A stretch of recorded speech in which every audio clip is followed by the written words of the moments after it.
Chapter 18. The Bell. The rain still beats down upon us when we reach the outpost. Shouts ring out, alerting those within to our presence, and the gates open, allowing us entrance as we wander inside with Commander Vi still in the lead and me right behind her, while Commandant Pack trails behind us both. The eerie silence warns me that the others within have taken notice of his demotion. Commandant Pack senses it as well, and he marches ahead, storming past us into the center of the square where we all stop. Strengthen our kind, strength in numbers, strength over weakness!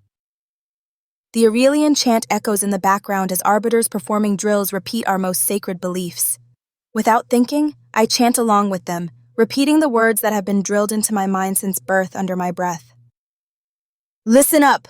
shouts Commandant Pack, and the arbiters inside cease their activities to hear what he has to say, except for the guards along the wall as they remain diligent in their duty to protect the compound from foreign invasion. A circle forms around us. I suck in a deep breath, filling my lungs to their full capacity as I await what is coming to me for my unruliness. Speaking to the Commandant in the manner that I did is unforgivable, and I should have been more respectful instead of allowing my emotions to control me. Dissent is not tolerated, least of all from a young arbiter such as myself. Arbiter Noni has committed an infraction, insubordination, continues Commandant Pack, and because of that, she must now face justice. Her punishment will be... "The ringing of the bell," interrupts Commander Vi, undoing whatever plans the Commandant had of demonstrating to me, and her, who is in charge. Pardon? "She is under my command," says Commander Vi, "and as such, it is up to me to decide her fate, not you. Or do you deny Arel's laws?" The Commandant's face turns purple as he struggles to control the rage roiling within him at having been put in his place by Commander Vi for a third time. But he rethinks his decision to lash out at her, no doubt concerned that there might be a marshal among us. Marshals are elite arbiters, kept separate from the rest. They hide among us, pretending to be us, but their duty is to seek out arbiters who disobey the Arelian Council and are therefore considered traitors, sworn to find these treacherous leeches and execute them, holding the power of life or death over us all. Commandant Pack has no way of knowing if we brought one with us. Of course, neither do we. And judging by the way this visit to the outpost has gone, he must have concluded that one is here and rethought his reaction to my commander's interruptions. "I deny nothing," he says.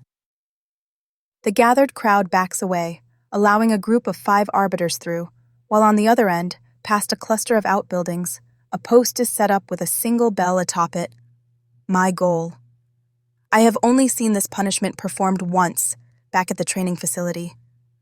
The person being reprimanded is given a beating by 5 of their peers, after which they must reach the bell and ring it, while avoiding certain obstacles before the timer ends, which is set to 5 minutes. The person whom I watched perform this feat failed, and I remember his mangled corpse as they carted his body away, tossing it over the inner wall to be devoured by the wild dogs kept below. Now it is my turn. Taking off my uniform jacket, I stalk over to the center of the square, dropping it as I reach the start of my trial. The other 5 arbiters gather around me, each looking as though they relish the chance to take out their frustrations, their anger, and their disappointments on another, forcing me to suffer what they have endured under their commanding officer. "You all know the rules," Commandant Pack's voice echoes off the walls of the buildings surrounding us. "You 5 are not to maim or kill the runner." I am considered the runner since I must race for the bell after my thrashing. Sweat coats my palms as I ponder the obstacles I will be forced to face, not knowing what they will be as they are never the same, and depend upon the situation and who the runner is. "You all know the punishment for failing to obey this simple command," continues Commandant Pack, "and I will not tolerate disobedience. When the gun fires, you will cease and get back in formation. The runner will have 5 minutes to ring the bell." A timer is brought out to the edge of the square in bold. Red numbers fill its transparent display. Commandant Pack pulls out his weapon and readies it. A smirk crosses his lips as he glances at me, no doubt imagining my demise, confident that, in the end, he has won this power struggle between him and Commander Vi, thus proving his superiority. Now! I gulp down a stringy glob of spittle that forms in my mouth as my heart races and glare at the irate faces surrounding me as they close in. One charges me. I dodge, grabbing his leg and pulling him to the ground before springing back to my feet. If I am to endure a beating, there is no reason why I can't deal out a few blows of my own. Another rushes me. I block. Before I can do anything else, a fist rams into my back, between my shoulder blades, followed by a kick to the back of my knee, forcing me to kneel. I try to stand back up, but the sharp heel of another's boot cuts into the bottom of my chin, forcing my head back. Air rushes out of my lungs, causing me to gasp as someone kicks me in the stomach, before another strikes me in the back, and I crumple to the ground in a fetal position, holding my arms up by my face in a feeble attempt to protect it. Blood spills from my mouth and mixes with the pool of water on the pavement, turning it crimson. Every part of my body aches and screams in agony as the blows keep coming, each more powerful than the last. I seize the ankle of one, causing him to lose his balance and crash to the ground, but her retaliates by kicking me in the face, and the world goes white for a second as I teeter on the verge of unconsciousness before my vision clears, reminding me of where I am. Pain engulfs my side, and I feel the hard knuckles of a fist burrow into it, bruising a rib. My rigid muscles slacken. The gun goes off. Though disappointed that their moment of dealing out torture is over, the 5 people around me cease their onslaught and back away, melting into the line of arbiters, not wanting to be on the receiving end of Commandant Pack's wrath for disobeying orders. The slow, melodic ticking of the timer as the seconds vanish fill the dismal atmosphere as I lie on the pavement, unwilling to move, as each breath I take stabs me 1,000 times in the chest. I plant my hands in the puddles on the ground and struggle to push myself up as my arms waver beneath my weight and give out, causing me to drop and splash in the pooled rainwater. A drop of blood escapes from the corner of my lips and plops in the water, forming a small red dot amongst the silver backdrop of the pavement. The timer beats in my ears, reminding me of lost seconds, precious seconds that I will never regain. I sit up, placing my right foot on the ground and haul myself to my feet, weaving from side to side as my head spins. One unsteady step forward and my legs buckle beneath me. I land on all fours, splashing in the water as the rain continues to beat against my back, delivering its own punishment for my insolence and failure as a protector of Arel. I glance at the stoic faces around me, waiting for me to fail. But one face catches my attention. Chase. The plebeian we had brought with us stands in the back, underneath an awning, in the shadows, and away from the notice of others. A white face among a sea of black. Is that concern he has for me? Or disgust? Whatever sentiment he holds toward me, his nonconformity is enough to propel me onward.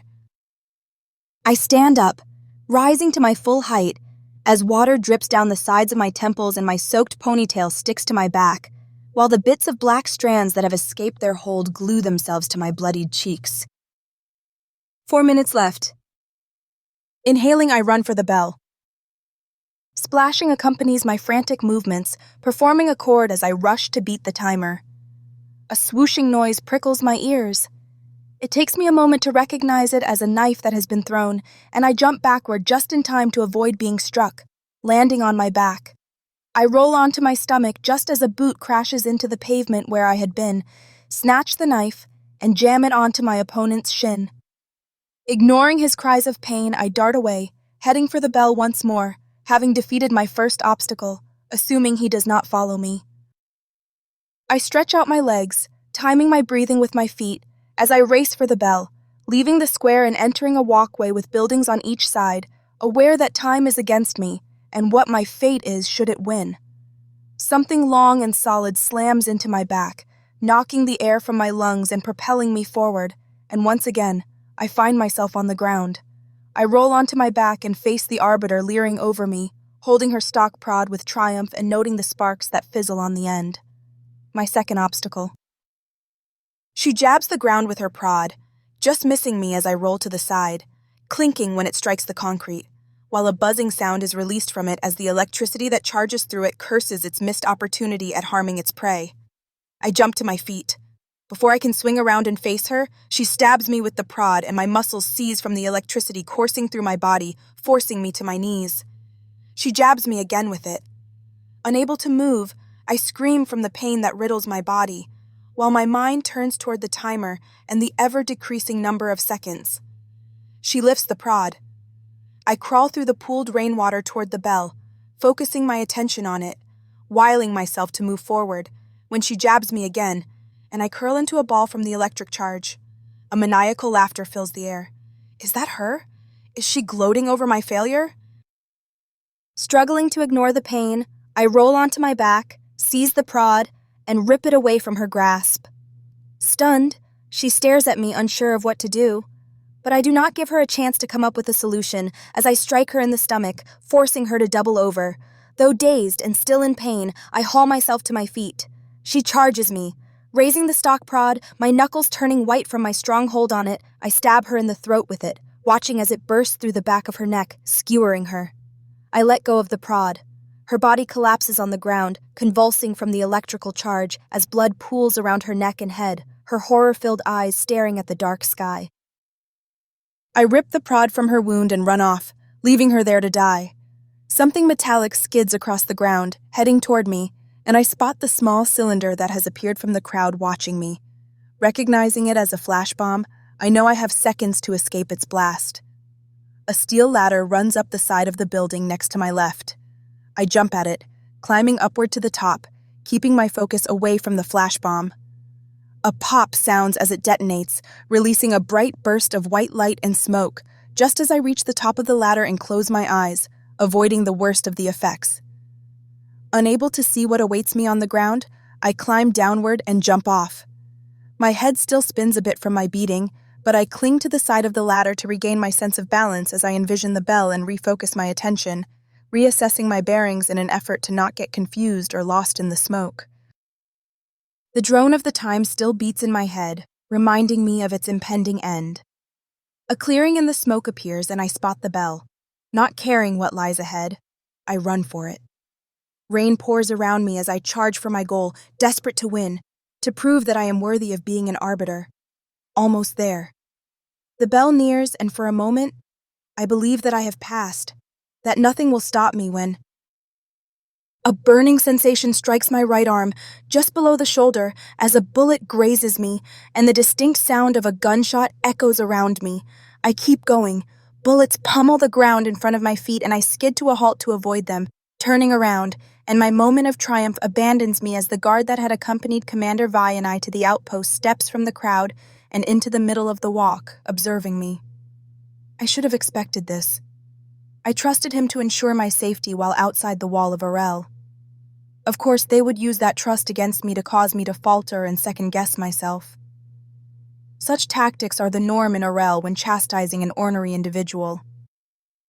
He raises his rifle. I duck behind the corner of a building just as he fires, and the bullet strikes the corner edge, leaving a coin-sized nick in it. Still clutching the stock prod, I consider my options, always aware to the timer's countdown.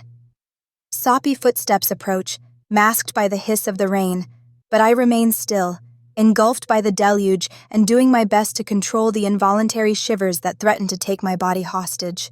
Knowing that I have reached an impasse, doomed if I do and doomed if I don't, I decide to end this like an arbiter. Scooping up a handful of pebbles, I peek around the corner and take note of where my adversary is, before throwing the pebbles away from me and toward the other end of the walkway. I charge him, using his momentary distraction against him, and plow into him, tackling him, but he does not remain down for long. As I prepare for a second attack, he jumps to his feet and kicks me in the stomach, while raising his rifle to finish me off. I ignore the pain, grab his weapon with both my hands, and drop to the ground, flinging him over me, followed by a backward somersault, landing atop him, straddling him, pinning him to the ground as I press his weapon into his throat. He attempts to wrestle the weapon from me and knock me off balance, but rage fuels me, and I jerk the rifle, striking him in the face with it. Before he has a chance to recover from being stunned, I rip his helmet off and rail into him, pounding my fists into his face, until blood squirts from his nose and covers my battered fists, only stopping when I notice the reflection of the timer in the glass of the building next to us. My time is up. I pick up the rifle and strike him once more with it, making certain that he will not move, and look around, staggering to my feet and wobbling in place, while my head feels as though someone has slammed a sledgehammer into it. 10 seconds remain. If I run for it, I will never reach the bell in time. If I do nothing, I fail. I check the rifle, making sure that it still has a round in there, realizing that this is my best chance.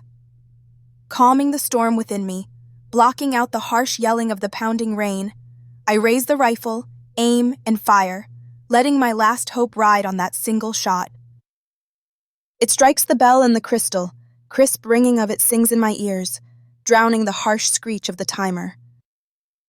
Arbiter Noni! Commandant Pack approaches me, gloating, convinced that he has won. You have failed. Failed? Commander Vi's single word punctures through the torrential rain, stopping the Commandant in his tracks, and his smirk turns into a scowl. It is my understanding that she was to ring the bell. That is the rule you set forth. She never reached it. Did you say she had to? Did he? Commander Vi stops in front of female arbiter, demanding an answer. No, ma'am, replies the arbiter, wishing that the commander had chosen another to answer her question. The guard that I had beaten regains his senses and stands up, doing his best to pretend that I have not injured him at all, and watches the exchange between Commander Vi and Commandant Pack with interest. There, you have it, continues Commander Vi. She did ring the bell, albeit in an unconventional way, but she did it nonetheless, and fulfilled the requirement you had set down. She followed the law of Arel. Are you choosing to do otherwise? Commandant Pack's scowl turns to concern as his gaze passes over the gathered crowd and considers the possibility that a marshal might be among us. Knowing that if word gets back to the arbiter tribunal that he initiated the punishment of the bell, but failed to abide by its rules, he would be removed from command and not reassigned elsewhere. I am doing no such thing, he says, conceding his loss and allowing Commander Vi to achieve her 4th victory over him since our arrival. I teeter a bit, exhausted, and on the verge of passing out. Arbiter Noni, Commandant Pack says so all can hear, it appears that you have won the challenge of the bell and will remain as an arbiter of Arel, a true testament of our strength and commitment to order. He steps closer, closing the gap between us. For now, he whispers to me and stalks away. The guard snatches his weapon from me and walks off as well, while the other arbiters disperse. Come on, Commander Vi says to me. Let's get you cleaned up. Why? I ask her, my voice almost undetectable in the thundering rain. Commander Vi pauses, considering my question before looking me in the eyes, replying, I chose the bell because I believed you could do it. This sort of tenderness, if you can call it that, startles me, since the only side of Commander Vi I have ever witnessed was always the authoritative persona, doing what is necessary to ensure that I follow and enforce that law. How could you possibly... I see a lot of me in you. Commander Vi notices my confused expression and continues. I have only known 3 others who have ever passed the bell. 2 are now dead, and the 3rd was a lot like you in her youth. Before I have a chance to say another word, she ushers me toward the medical wing, thus finishing the conversation. Chapter 19. Attacked. The sun hides behind 2 long, boat-shaped clouds as I step out of the building that housed my sleeping quarters for the last 2 days, adjusting my bag on my right shoulder to ease the pressure of the weight I carry. Commandant Pack stands next to the transport vehicles, his hands clasped behind his back and a stern expression upon his face, no doubt still fuming over yesterday's events. Swallowing the warm salvia that has collected on my tongue, I walk to the closest transport vehicle, which also happens to be the one he is not standing next to, and start to open the door when he stops me. Allow me, he says, and opens the back door to the second transport. This one will do, I reply. I insist. I know better than to try and argue with him. Closing the door to the vehicle I had wanted to get in, I step over to the other one, looking Commandant Pack straight in the eyes as I sit down, saying, Thank you, sir. My pleasure. His sudden niceness and smile unnerves me, and considering the way Commander Vi crushed his ego yesterday after the hunt, I wonder what his plans are, or if his ulterior motive is to placate us so that we deliver a favorable account of his behavior to the council back in Arel. Commander Vi walks out of the barracks and straight to a transport vehicle, the one in front of me, and gets in, not bothering to speak to Commandant Pack or wait for him to say whatever prepared speech he had. Our next destination is another outpost, and I think she just wants to get there as fast as possible, having had enough of this place. A part of me wonders what she intends to report back in Arel, but I shake it off, knowing that it does not matter, nor will it affect me. Not that I have much control over that anyway. I look around the transport I am in and notice that only me and one of the guards is in there, besides the driver. Is this on purpose? I think it odd that Commander Vi did not sit in the same vehicle as me, but remind myself that I cannot always depend on her to be there. I must learn to do things on my own, as one day I might be running my own division within Arel. The engine starts, and for a moment, I believe that I see the door to Commander Vi's transport open a little before shutting again as it moves. Had she been about to step out and find out where I am? I shake off the question. She must know that I am here, but we do have a schedule to keep, and the drivers do not stop for anything because of it, knowing that arriving late at our next destination will not be tolerated. We pass through the gates and Commandant Pack gives one final wave as we leave, causing me to ponder the reason for his sudden cheeriness, and deciding that it must be because we are leaving. I settle into my seat, clutching my bag tighter, as the right rear wheel sinks into a pothole, before popping out and jostling me and banging my head on the side on the vehicle. Grimacing, I rub the sore spot on my right temple, wishing that the road was smoother. The silence in the vehicle, aside from the roar of the engine, demonstrates just how isolated I am here, cut off from anyone I know. I would even welcome the plebeian boy's company just to have a familiar face. I look at the guard in the front seat, his helmet concealing his face so that no one knows his identity. He could be a female for all I know. The guards of Arel always wear full body armor and keep the visor of their helmets down so that their identity remains anonymous, since they tend to be the ones that carry out the most brutal of punishments within the city. As the trip drags on, I find myself desiring some form of conversation, anything to help pass the time. How many times have you been outside the wall? No response. I am not surprised by it, and settle on staring out the window at the dusty road, grasses and trees that dot the landscape and the ridgeline in the distance, as we drive along a road with a sharp drop-off, reminding me of how far away from home I am. A muffled popping sound, drowned by the engine, pulls me from my musings. Craning my head and listening further, I recognize its familiarity and wonder why I am hearing it out here. Are we nearing the third outpost as they practice drills?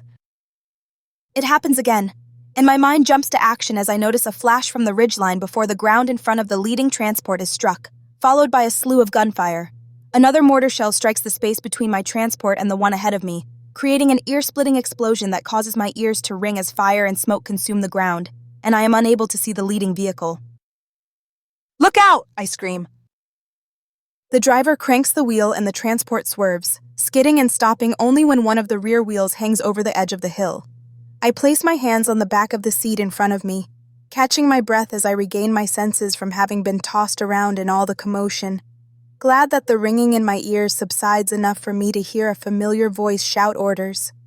Shouts and gunfire shake me back into the present, and I look out my grimy window as figures clad in black with their heads wrapped in tattered rags race for us, weapons raised. I duck just as they fire, and the bullets riddle the side of the transport with holes, shattering the glass, its shards covering me and slicing the few bits of uncovered skin I have, while what sounds like 100 pebbles pelting the metal sheeting pounds my ears. Knowing I need to get out, I reach for the door handle, but stop the moment the transport starts to tip over the ridge. "Get us out of here!" I yell at the driver, but receive no response. A part of me guesses the reason for his silence, and when I glance at the driver's seat, a grim line seals my lips as my suspicions are confirmed. The driver is dead, but I cannot stay here, even though the transport is my best protection from these raiders. More gunfire echoes from behind me as the third transport arrives and its occupants jump out, firing at the raiders, who turn their attention away from me into their new opponent. Seizing my chance, I ease out of my seat, balancing myself so as to keep the vehicle I am in from toppling over the edge, and reach for the driver, shoving him aside as I crawl into his bloodied seat. Chaos reigns around me, outside of my protective barrier, as I settle into the driver's seat and put the transport into gear, frowning as my hand slips from the sanguinary gear shift, punching the gas, hoping that the other 3 wheels would pull the 4th one onto solid ground. The whine of spinning wheels fuels my already racing heart as my pulse thuds in my ears, mixing with the gunfire outside. A tremendous bang resounds on the hood of the transport as the plebeian boy and another arbiter place their weight on it in an effort to keep it from falling over the edge. "Get out!" the arbiter screams at me. I reach for the door handle and push it downward before pausing. A lone whistle breaks through the melee. Instinct compels me to duck and cover my head, seconds before another mortar shell detonates 5 yards away from the transport, and the force of the explosion shifts the vehicle further over the ledge, and it drops over the ridge with me trapped inside. The transport turns end over end as it tumbles down the hill toward the bottom, and I am helpless against its momentum and the force that reduces me to the role of a bouncing ball, jostling me around without mercy, until crashing on the bottom. Through unfocused eyes, I glance out the opening where the windshield had once been, and at the crystal blue sky above, before everything goes black. Chapter 20. Alone. My head begs for relief from the imaginary sledgehammers boring into it as my mind regains consciousness, and I open my eyes, blinking 3 times in an effort to focus them and clear the dust from them. Echoes from the attack above reach me, but I feel as though I am far away from it, as though a fog has enveloped me, shielding me from it. I wriggle my fingers and toes, satisfied that I can still move, despite the earthquake in my head. Twisting around, I realize that I have somehow gotten thrown back into the back, and I am laying sprawled across it with my legs tangled up on the top of the seat near the rear window, with my head near the footwell. Groaning from the pain in my skull, I maneuver myself, swinging my legs downward as I position myself right side up, taking a moment to pause as blood flows from my head to the rest of my body, and a tiny bit of dizziness wafts around me, dissipating in seconds.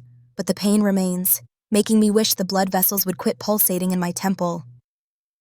I place my arms on the seat in front of me and haul myself forward, crying out and falling backward as a crippling, stabbing pain seizes my left side. The fog surrounding my brain vanishes, allowing me to feel the full extent of my injuries. With shaking hands, I lift up my jacket and shirt, revealing a massive bruise, the size of 2 fists, and as I press my fingers against my ribs, I wince, taking in a sharp breath. My ribs are bruised at the very least, maybe even broken. Again, I place my hands on the top of the seat in front of me, forcing myself to ignore the pain like I have been conditioned to do, and haul myself over it and into the front next to the deceased driver. Taking a moment to steady my breathing, I spot the driver's sidearm and seize it, unstrapping its holster from around his waist and place it around mine, wincing as each movement reminds me of my unknown injuries.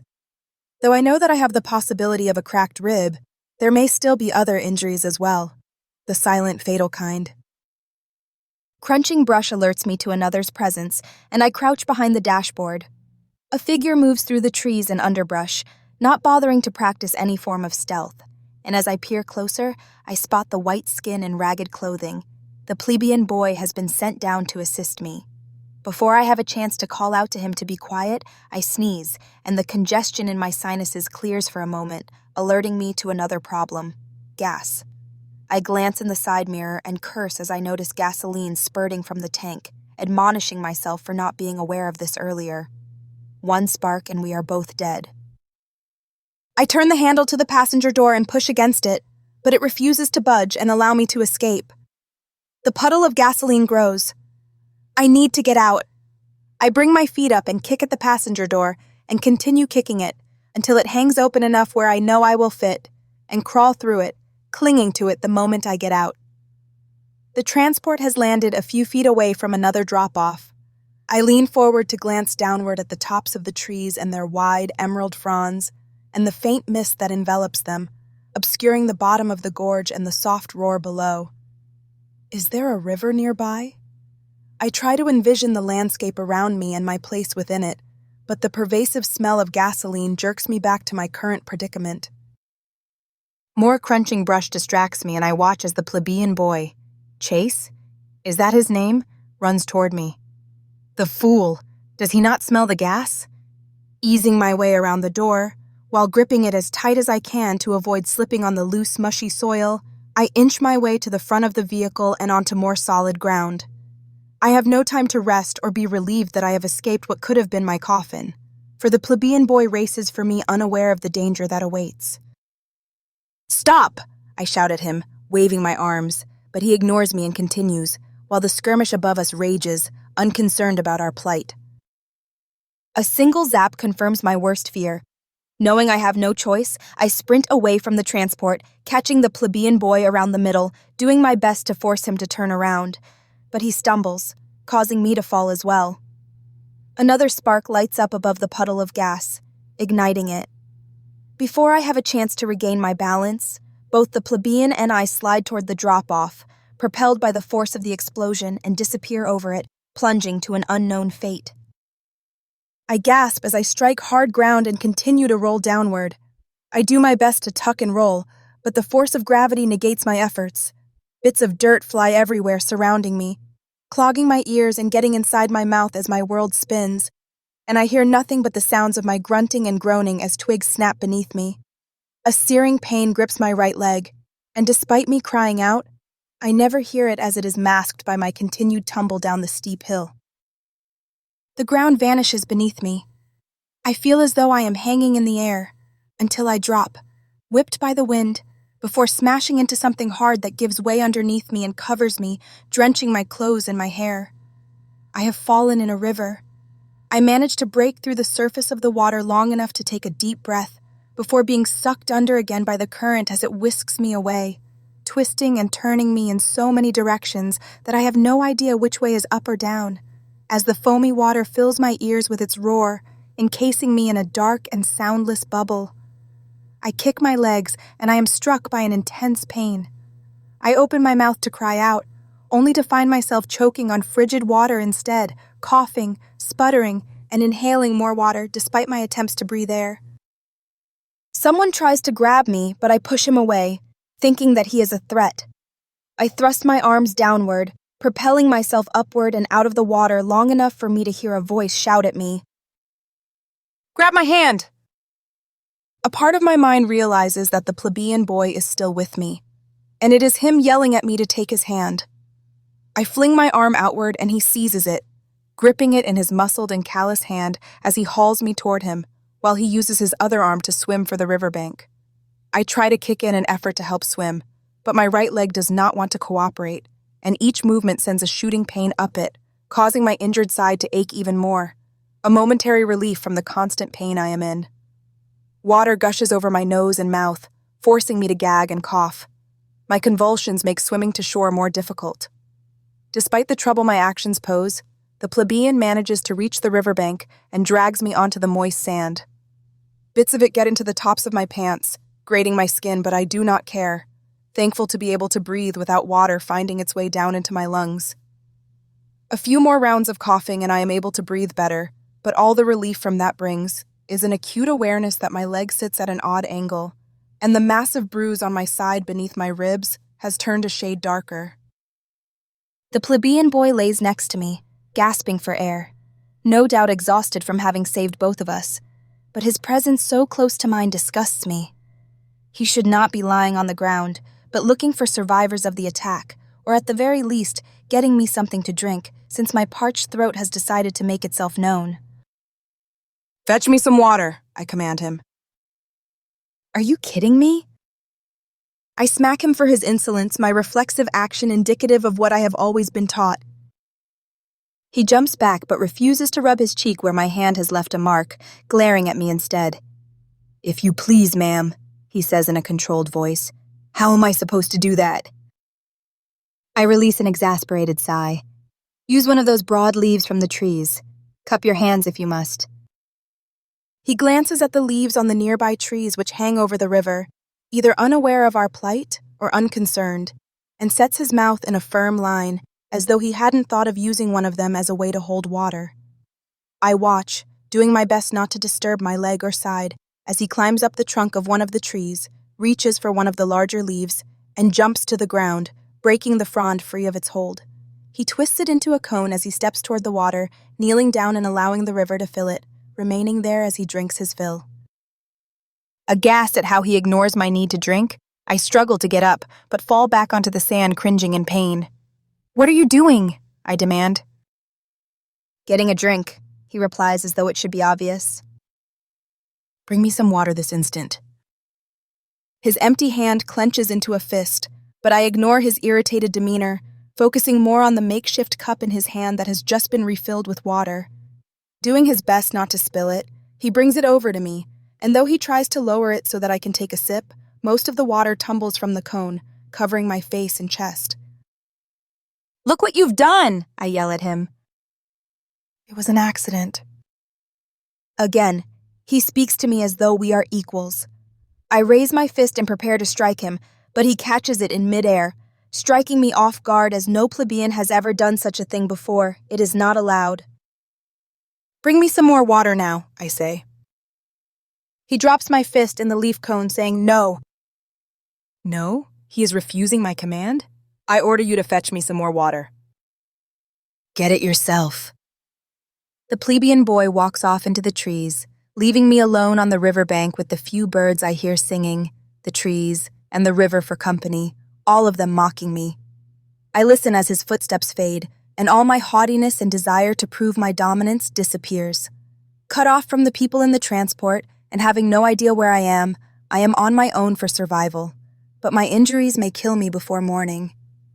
As my mind wanders into the realm of self-pity, I scold myself, reminding myself that I am an arbiter, trained to be strong and to survive, so as to protect Arel, my city. If I die out here, how will I serve my city? As I ask myself that question, my heart sinks, remembering the outposts Commander Vi and I have visited, and the impression they gave, telling me that Arel ignores those outside her walls. I am on my own. Determined to not go out without a fight, I seize the makeshift cup and force myself onto my stomach, steeling myself for the pain that follows, and grinding my teeth together in an effort to not cry out, though a few guttural noises do break free from my mouth. Using my one good leg and arms, I crawl toward the river, while my damaged leg screams at me to stop, begging for some relief from the pain that grips it, and judging by the sluggishness it displays, I conclude that it has swollen a great deal. Hence, why I am unable to bend it very well. The sounds of the river grow louder as I inch my way for it and lean over the bank, staring at the small waves as the water rushes past below me, unconcerned about my presence. Thankful that I have long arms, I reach down and fill the cone before bringing it to my cracked lips and drink the satisfying liquid in one gulp. I scoop up some more water, devouring that as well. A shiver runs over my shoulders, and for the first time, I notice that the sky is darkening. Though it can be sweltering during the day, temperatures can drop at night, and to avoid hypothermia, I will need to find some means of staying warm, though I think most of my shivering means my body is going into shock. I wobble on my stomach as I turn myself around and crawl to the tree line where I spot some underbrush, leaving a mangled line in the sand, reminiscent of the trails left by worms in the dirt. When I reach the edge of the trees, I pause, sucking in air in an effort to soothe my burning lungs, while the pain in my leg and side continue to tear at my resolve to survive. A branch shifts, and I think I see a faint shadow dart away, but cannot be certain. Is someone out there? "Hello?" I call. "Chase?" I know that I spoke the plebeian's name on the off chance that he is still nearby and would come back and help me, but when no one responds, I am not surprised, and somewhat relieved. What if a raider is out here, biding his time for the perfect moment to kill me, or make me his slave? Deciding that there is little I can do about it if someone is out there studying me, I inch my way further into the brush and pull it over myself, covering my entire body as best I can, even scooping some dirt over me, hoping that it will act as insulation and keep my body heat contained. My eyes grow heavy after I finish, and I lie on the ground, staring through the latticed canopy at the deep purple sky above me, wondering if I will wake up the next morning. But my desire to remain awake is weaker than my body's insistence that I sleep, so I give in. A fitful sleep dominates my night as unwanted dreams of the attack, my time at the factory and maternity ward, the riots, and my uncertain future attack me, taunting me, beckoning me to follow them into some dark abyss of non-existence. A hand touches my shoulder, jerking me awake, and I snatch the weapon I had taken from the dead transport driver and point it at the person who dared to touch me in my moment of weakness. My eyes meet the plebeians. What color are they? "It's me," he says, falling on his bottom in an effort to get away from my crazed expression and weapon. I relax, but remain uncertain of his motives or why he came back. "I thought you had gone." "I came back." "Why?" I demand, not bothering to disguise the anger or arrogance in my voice. The plebeian glances around and shifts his hand to readjust his balance as he remains on the ground, wondering what I intend to do with my pistol, but his fingers rattle something, and for the first time, I realize there is a flask in the dirt next to us. "Well?" I prod him. "Because I will not be allowed back into Arel if I allow a citizen to die out here, and an arbiter at that." "So you need me to get back home?" His eyes turn to slits. "We need each other." I scoff at his statement, though I know he is correct. There is just one problem. No one is looking for me. I remember my lessons well as a recruit, and one of those lessons was about how those who get lost outside the wall are left to die. There are stories that arbiters whisper to one another when they think no one is listening. Stories about how some among us were sent outside the wall, either on patrol or to one of the outposts, but never made it back home, having gotten separated from their unit, only to disappear in the wilderness beyond. No search parties were sent, nor was such a notion considered. If you are strong and worthy, then you will survive and find your way back. If not, then you will perish.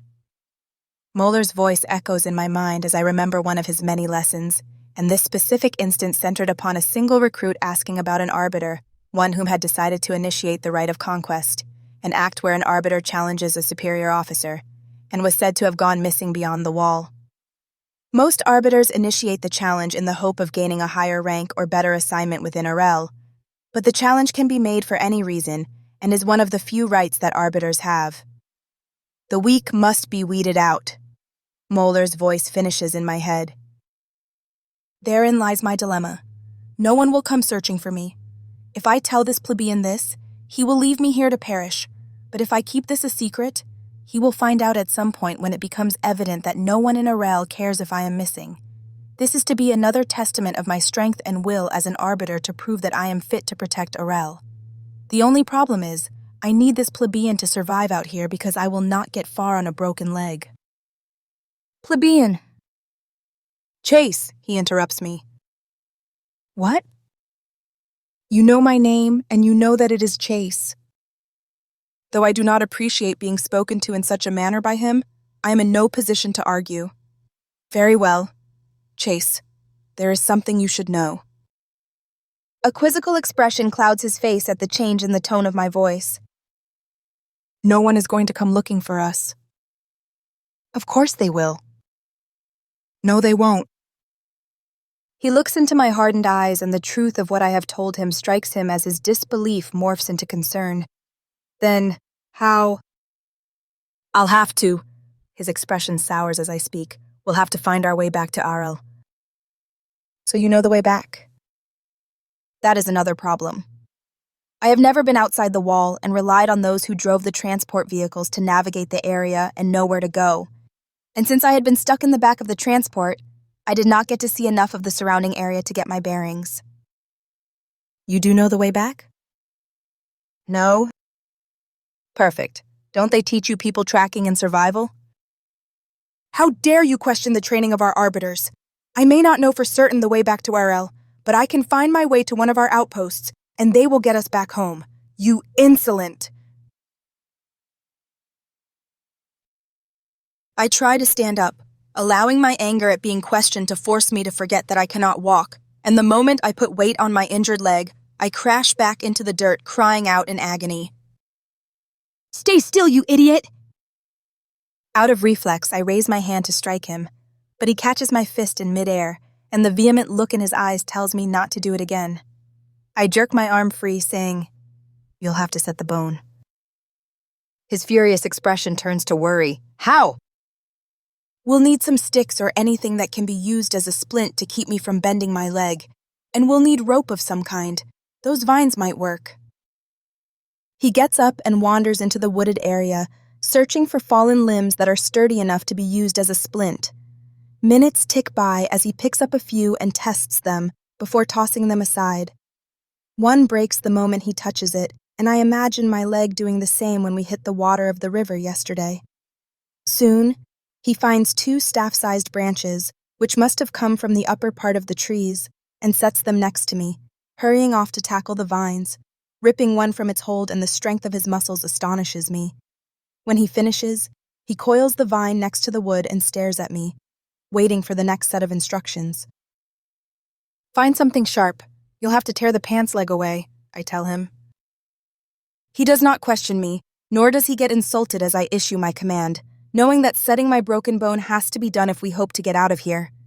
He searches the ground for something, leaving me to wonder what he is doing, picking up rock after rock before finding one that he likes and hurries back, using its sharpened edge to cut away my pants leg, exposing the swollen black and blue skin on my calf, and the small bump that indicates where the bone has broken.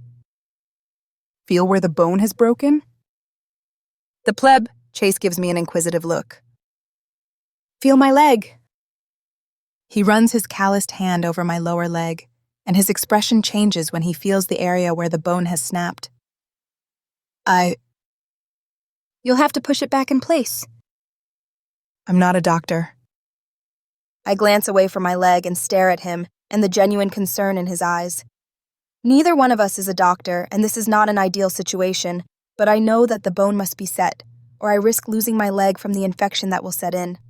Every recruit receives basic medical training, most of which consists of treating infections, tending cuts, sprains, and a broken bone, as part of their survival course. This is all I have to fall back on, and my leg needs to be set, or I face amputation, and if I'm fortunate, I'll die out here instead. The crematorium awaits arbiters who are incapable of performing their duties, and I have never seen one who was missing their leg. "Look," I say to him, "we cannot stay out here, but I cannot move unless this bone is set. Otherwise, you might as well just kill me right now." The plebeian's surprised eyes stare back at mine, as though the thought of killing me had never occurred to him. "You have to push it back into place and hope it sets. Afterward, you will place the splints on each side of my leg, tying the vine around it to hold it still." Silence looms between us as his mouth forms a grim but determined line, and he places both his hands where the protruding bump is, which is also the warmest part of my leg, and presses against it, putting all of his weight on it until a loud, crackling pop sounds. I have no time to register the bone-chilling sound, for at that precise moment, agony engulfs my lower leg, and I scream from the torment, unable to keep it in. But he ignores my outcry as he sets the splints and wraps the vine around my calf, securing it in a firm bind, but not so tight that it cuts off the circulation. After he finishes, I stare at my leg, wishing for the agony to leave me alone, when a knot forms in my throat from lack of water. Give me some water, I order him. Please, I add when he crosses his arms in irritation. He scoops up the flask and hands it to me. It had water in it when I found it. I snatch it from him, popping the top off, and take 2 big gulps of water before replacing the lid. "Thank you, plebe." I cut myself off, remembering that I had agreed to refer to him by his name. "Thank you, Chase." "You're welcome," he says in a dry tone, matching the same one I had just used when thanking him, an idea so foreign to me that I am surprised I managed it. "We need to get you out of here." He wraps my arm around his shoulder and lifts me up on my remaining good leg, supporting me while I try to hop, as I am unable to put any weight on my injured leg. "Does it hurt that bad?" he asks, concerned when I wince from the effort of standing. My leg isn't the only thing that I injured, I reply, as a sharp pain in my side reminds me of the bruise there and the possibility of a cracked rib. Don't worry about it. We need to get going. Where to? Where it all started, where we were attacked. Chapter 21. Unwilling Allies. The trek along the riverbank as we navigate our way back to where we fell into the river ebbs away at my patience as I envision snails moving faster than us. As though it is an attempt by the universe to tease me, I spot a slug creeping along a fallen leaf, leaving a trail of gooey slime in a parallel line to the path Chase and I walk along. Irritated, I kick at the disrespectful creature, forgetting about my injured leg for a moment, and lose my balance, falling to the ground and almost taking my only means of support down with me. Chase sets me on a moss-covered log, which sinks under my weight, and sits on the ground himself. What are you doing? I demand. Letting you rest. I do not need to rest. You really should.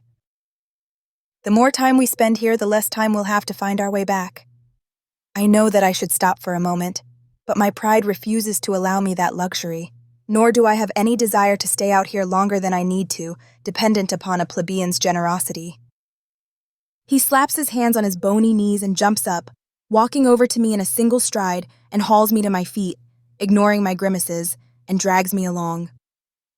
A zigzag trail follows behind us in the sand as we make our way to the riverbank, with me hobbling beside him, doing my best to keep my weight off my injured leg. But despite my efforts, my body insists upon walking in my accustomed stride. The plebeian bears much of my weight, and I feel his muscles straining underneath the arm that he has placed over his shoulder as we move through some brush and take our place alongside the river, heading upriver, while its current insists we should follow its example. If circumstances had been different, I might have thought the calm trickle of the water over the tops of the rocks, poking out of its surface, timed with the sporadic calls of the native birds, pleasant, but such enjoyments are not encouraged at the training facility. Too frivolous is what molars referred to them as, and the constant pain shooting up my leg jerks me back to my current and undesirable predicament. The recent rain we have had mocks me with the humidity it has deposited and left hanging in the air. I tug at the collar of my jacket, but refuse to remove it, as an arbiter is to be in uniform at all times, and removing a portion of it for one's own comfort is a sign of weakness. Or is it? My uniform is me. If I take off the jacket just for the immediate relief of feeling cooler, as the exposed sweat on my arms, back, and neck evaporates, am I not rejecting a part of myself? Losing myself to the questions now roaming through my mind, I fail to notice the tree root protruding from the brown soil and trip over it, taking the plebeian with me and rolling down the bank into the river, screaming as both my leg and side explode in agony. The edge of the water nears and I claw at the sand, desperate to prevent myself from falling into it, but unable to stop. I hear Chase yell for me to grab something, but in all the confusion, I am unable to see what it is until his hand strikes my shoulder in an attempt to grab me. I flail my arms toward him, knowing that he is the only thing that can keep me from drowning, and seize his wrist the moment I touch it, and he returns the favor with a strong grip of his own, heaving me away from the river's edge and back to solid and dry ground. I lay in the dirt, staring at the sky, my chest rising and falling, as I breathe so hard that my lungs act as though they are unable to get adequate amounts of oxygen. My side, which had once felt numb, now burns and stabs me with a raging fire of its own, admonishing me for my ineptitude. Hands lift up my jacket and shirt, trying to examine my injuries, while a stern voice begs me to calm down, and for the first time I realize that I am still screaming. I clamp my mouth shut and force myself to not cry, while smacking the plebeian's hands away. He jumps back, insulted but not surprised. It's not just your leg, is it? Knowing I will never get away with lying to him, nor am I in a position to do so, I lift up my shirt and jacket, revealing the gigantic bruise which has now swollen and turned an even deeper shade of purple. Once I get a good look at it, something I have not done since I first noticed it, I realize that my stomach has bloated a little, warning me of the possibility of internal injuries that I have yet to identify. My time is short, and depending on the severity of the wounds, and if I have internal bleeding or not, I may only have a day or two, or I could have an entire week. Don't touch it, pleb! I yell at him as he reaches for my wound, but stop myself. He jerks his hand back and glares at me for not keeping with our bargain. He is just a plebeian. How can he expect me to respect him when he holds the upper hand? Splashing in the river causes me to turn my head, and I watch as a bird pulls a fish out of the water and flies away, reminded once again of my predicament and that my survival depends upon him helping me. Swallowing my pride and forcing my mouth to create some spit so that I can form the words, I calm myself and speak. Chase, I say, my voice rigid and controlled. I think I may have internal injuries. Touching it may make it worse since you are not a doctor. His face calms a bit, but the anger at my continued refusal to use his name still boils beneath the surface. Give me your jacket, he says. I glare at him. Please, he adds, but sounds more like a command than a request. Unsure of what he plans to do with it, and being in no position to refuse, I take my jacket off, relishing the momentary cooling relief it brings, and put it in his outstretched hand. He twists it until it resembles a knotted rope and wraps it around my torso with a gentleness I did not think was possible, taking great pains to not agitate my injury, in much the same way he bandaged my leg. I watch as he fusses with it until the jacket is secure and he is satisfied that it will not fall away. My side feels a bit better, but the constant throbbing and burning remains. What? I begin. That should help prevent any broken ribs from shifting. It isn't perfect, but it's the best I can do for now. How? Have you forgotten your treatment of us so soon? When was the last time you helped a plebeian who had suffered a beating? I do not answer, since he already knows it. We are left to treat our own wounds. He is half correct. There are plebeian quarters in the hospitals, but if it is deemed a waste of resources, they are not treated. The same is true for anyone within Arel. I squawk as he lifts me up, placing my arm around his well-muscled shoulders again, and we continue our monotonous trek back to where the transport had crashed. How long will it take us to get there? He asks. I do not know, I reply. It depends on how far downriver the current carried us. We should move as fast as we can, though. I do not need to say why because he knows the reason. Yes, mistress, he says in a robotic tone, no doubt his conditioning taking over in the same way mine has on many occasions. Noni, if we are going to be on a first-name basis, he might as well know mine. Huh? My name is Noni, I say. A rustling noise catches my attention and I jerk my head in its direction, staring at the bushes nearest us, trying to see beyond them and make out what could have caused that noise. What? Asks Chase, noticing my concern. Didn't you hear that? It was probably just an animal. He takes a step and urges me to walk with him, ignoring the noise and what could have caused it, but my mind goes back to the water flask and who could have left it and why. My legs turn to rubber the more we trudge along the riverbank, easing our way over upturned tree roots and rotted logs that sit halfway in the lapping water. I desire to stop and rest, but push myself onward, while Chase holds onto my sagging body. Resting is for the weak. It is also a luxury I do not have. The heat bears down upon us, though I think I am more sensitive to it because of my physical condition, causing sweat to stream down the sides of my face as I breath harder and harder with each step. The more the day wears on, the more I feel as though something, or someone, watches us, following us to satisfy his own curiosity about our origin. Birds call to the sky, but my ears do not care, as my pounding heartbeat overwhelms the sounds of the wilderness. When the sun dips behind the trees, I feel as though we have not walked far at all, despite Chase's assurances that we made good time. My one good leg is unable to support my weight any longer, and I collapse into the moist sand, startling Chase. I try to stand back up, but he pushes me back down, being as gentle as he can. Sit, he says. We need to keep moving, I protest, trying to stand up again, but my leg gives out and I fall back to the ground. We should rest for the night. I open my mouth to protest, but he cuts me off. The sun is almost down and I do not wish to wander around in the dark. We should wait until it rises again. As much I hate to admit it, he is right. Traveling through the wildlands at night is never a good idea, as the possibility of getting lost is too high. We need a fire, I say, relenting. Chase nods and walks off into the trees, but makes certain that I can still see his form through the spaces between the limbs, while I attempt to position myself so that I'm more comfortable. But my broken leg twinges and admonishes me, making me wish I were back at the medical center in Arel's eastern sector. I snatch the flask that he had left with me and pop off the top, tipping it high into the air to get the last drops of its coveted and refreshing liquid. Nothing.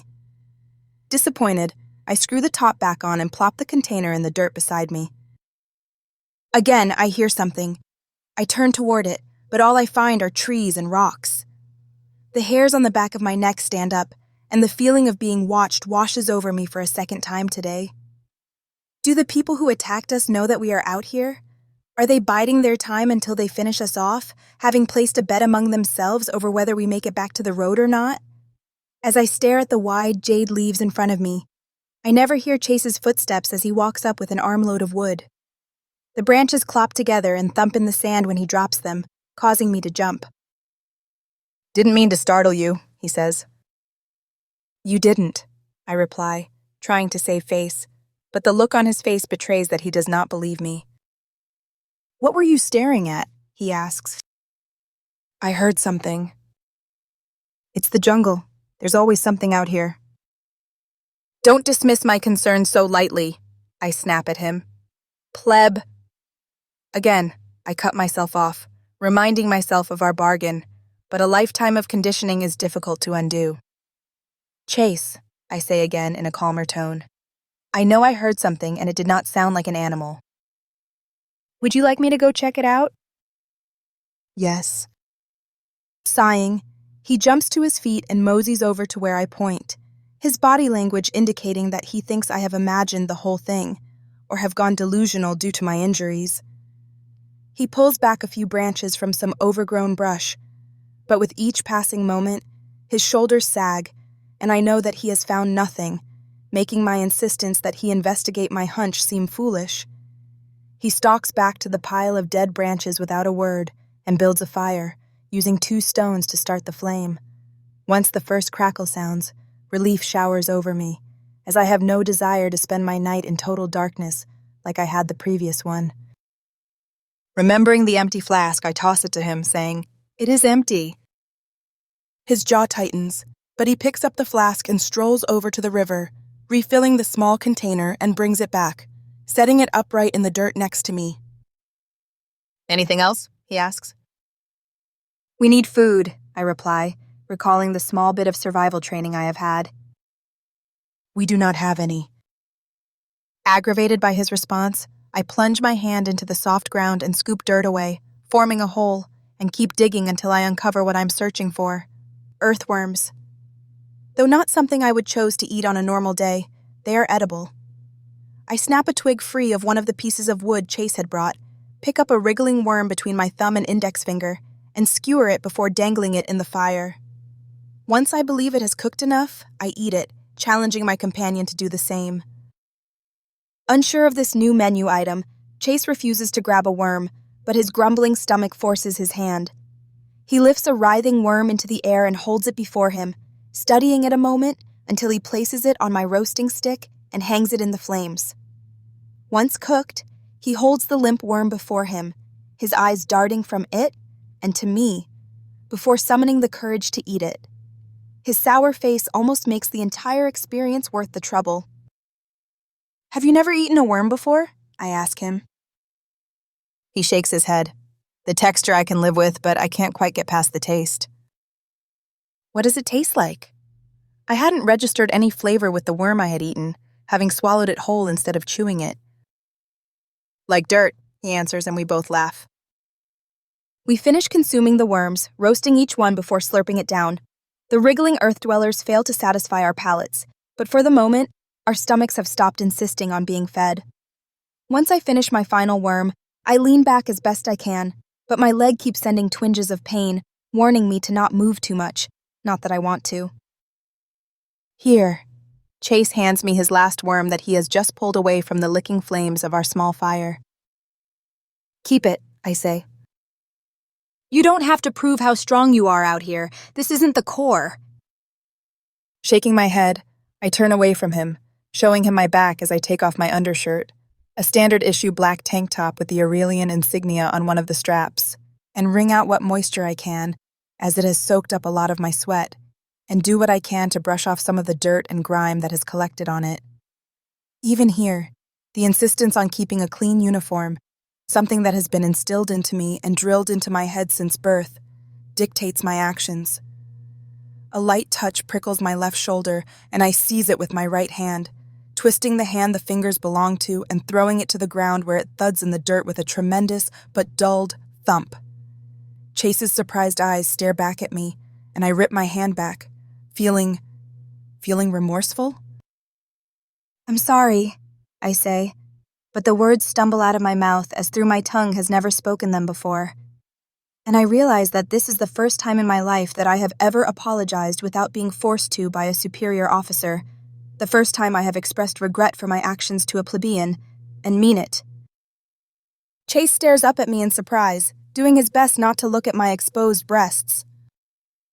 Sensing his uncomfortableness, though I do not understand why it affects me, since this is not the first time my nakedness has been viewed by another, as privacy does not exist in the Corps, and we are all forced to stand naked in front of the officers until we are no longer ashamed of doing so. I untangle my undershirt and put it back on. I didn't mean to startle you, he says. You didn't. He gives me a doubtful look, but lets it go. Why did you touch me? I demand. Chase glances at the ground as it is now his turn to feel ashamed. I'm sorry, he says, and for once he does not use that robotic tone that so many plebeians practice. I saw the marks and couldn't believe it at first. I have never thought much about the scars on my back from previous floggings, as lashings are standard punishment when an arbiter steps out of line, but have not committed an infraction serious enough to warrant going to the crematoriums. They are just there, a part of me. It's nothing. It's not nothing. I said leave it alone, I snap, not meaning to be so harsh, but focusing on my admonishments would be focusing on me weaknesses, something that we do not do in Arel. Strength is unity. Chase grimaces and walks away. I guess plebeians are not the only ones who bear the scars of Arel. Before I can respond, a bit of brush rustles again, and again I find myself believing that we are being watched. I touch the pistol I had taken from the dead driver of the transport I had been in, satisfied that it is still there, ready to be used if necessary. We should get some sleep, I say. We have a long walk tomorrow. Chase nods his head in agreement while also trying to stifle a yawn, evidence that he is exhausted from having carried me all day, and lays down in the dirt near the fire. Within minutes, his soft snores fill the space between us. Unable to shake the feeling of being followed, I remain awake, peering into the darkened jungle around us, hoping to find evidence that my suspicions are wrong, or that it is a harmless animal trailing us out of curiosity. I place my hand around the pistol, taking comfort from having it there, keeping my eyes on the ghoulish brush surrounding us with only the trickling of the river and Chase's heavy breathing for company, determined to stay up and protect us from any unwanted predators. Sometime later, I feel a strange warmth on my cheek as I realize that my neck aches, feeling cramped from having been at an odd angle, while my numb fingers try to get the feeling back in them after having grasped the hilt of the pistol all night. My half-awake mind believes that I am standing guard and is unable to comprehend why I seem to be snoring. A hand nudges my back. When I do not move, it shakes my shoulder, more insistent that I move, and I jerk awake, realizing that I had fallen asleep, despite my best efforts, and I grab the hand, pulling its owner closer and pressing the nozzle of my weapon against the underside of his chin. It's me! The familiar voice forces my fogged mind to clear up, and I drop the pistol as I look around, remembering where I am, who I am with, and what our situation is, and ashamed for having to be forced to wake up when I should not have been asleep to begin with. You fell asleep, he says. I didn't mean to. It's all right. I never expected you to try and stay up. I thought you had gone to sleep like me. I holster my weapon and keep my eyes pasted on the sand. It's okay, he comforts me, and I wonder why he is being so nice to me. No, it's not, I reply. I should have been able to stand sentry all night. Failure to do so means 40 lashes. I give him an odd look and he points at my back. I saw the marks on them. 15, I say, or a night in the bunker. It seems that plebeians are not the only slaves. Before I have a chance to retort, he stops me and points at a well-organized pile of items on the ground near us. And for the first time, I notice that someone has delivered us some gifts. Clean bandages, a splint for my leg, herbs or plants of some sort, a staff, food, and another canteen of water. Your suspicion that we were not alone yesterday seems to have been correct, says Chase. I hold one of the plants, inspecting them and wondering what they are. Medicinal herbs, Chase says, answering my unspoken question. We use them sometimes for our own wounds. A flood of questions stampede my mind as I grapple with who would have put these here, and why. The wildlands are supposed to be filled with bandits. Wild men whose only goal is to destroy Arel and the beacon of civilization it stands for. Me being injured would be the same as giving milk to an infant. They should have kidnapped or killed us already, not help us. Or is it just one person, a loner who chooses to defy the rules of his people? I reach for the new splint that our unknown helper has given us, but Chase jumps up and grabs it before I can, scooping up the bandages and medicinal plants as well. Let me, he says. I do not argue and allow him to undo the vines holding the makeshift splint in place and relieve the pressure that the pieces of wood have put on my swollen leg. He tosses them aside, allowing them to fall where they will, while he places the new splint around the broken bone, taking great pains not to cause me any more agony than what I already feel, and I bite my tongue to prevent myself from expressing my torment. Once in place, my leg feels better, though I will still need a doctor once we reach Arel. After he finishes with my leg, I lift up my shirt, and he removes my jacket from around my ribs, chucking it into the river, and places some of the herbs on the purplish and somewhat black spot on my side, securing them in place with the fresh wrappings. The new bandages help me feel a bit better, but I am still exhausted and know that time is not on my side for returning to Arel and seeking medical attention, assuming the personnel at the medical facility decides that I am worth the necessary resources to treat my wounds. If they deem my injuries beyond repair and cannot guarantee that I will be able to fulfill my duties as an arbiter, I will be decommissioned. A one-way trip to the crematorium. Everyone in Arel has their place, and I must make certain that I can fulfill mine. Once he puts the final touches on my final bandage, Chase picks up a pouch that we both assume is food and opens it, revealing figs. He picks one out, studies it, and bites off the tip, chewing it for a minute before swallowing, satisfied that it is edible. He hands me one. I hold the fruit in my palm, uncertain about its origins, or if I should trust our mysterious guardian. But in the end, decide that it does not matter since I do need to eat, and if I do not get any nourishment at all, I will die out here. Its semi-sweet taste bursts within my mouth, waking my taste buds as saliva trickles from the corner of my lips. I wipe it away, receiving a chuckle from Chase as he pops another fig in his mouth. We both finish what is in the pouch within minutes. The 2 remaining pouches offer more figs, legumes, and marula nuts, and we agree to save them for later since we have a long trip ahead of us and have no idea if this will be the only gift we receive. As the sun rises higher in the sky, Chase helps me up, handing me the staff, and we make our way further upriver, with me hobbling behind him as I try to keep up, but still refuse to be carried. My staff stabs the soft ground, leaving a line of holes that weave from side to side, mirroring the meandering look of our footprints. We make better time than we did yesterday, but I still feel as though our pace is slow, and my leg keeps threatening to give out on me, despite my attempts to will it to support my weight. An insect buzzes in my ear, and I reach up to smack it away, causing it to hover next to my other ear. Annoyed, I bat at it again, but only seem to manage to make it fly back to the first ear that it had chosen to bother to begin with. Chase tries to hide his entertainment at my slight discomfort, but the slight smirk on his face and the few escaped snorts give his humor away. The branch from a nearby bush swishes, and I jerk my head in its direction, trying to catch a glimpse of our mysterious follower. Probably just an animal, Chase says in response to my reaction.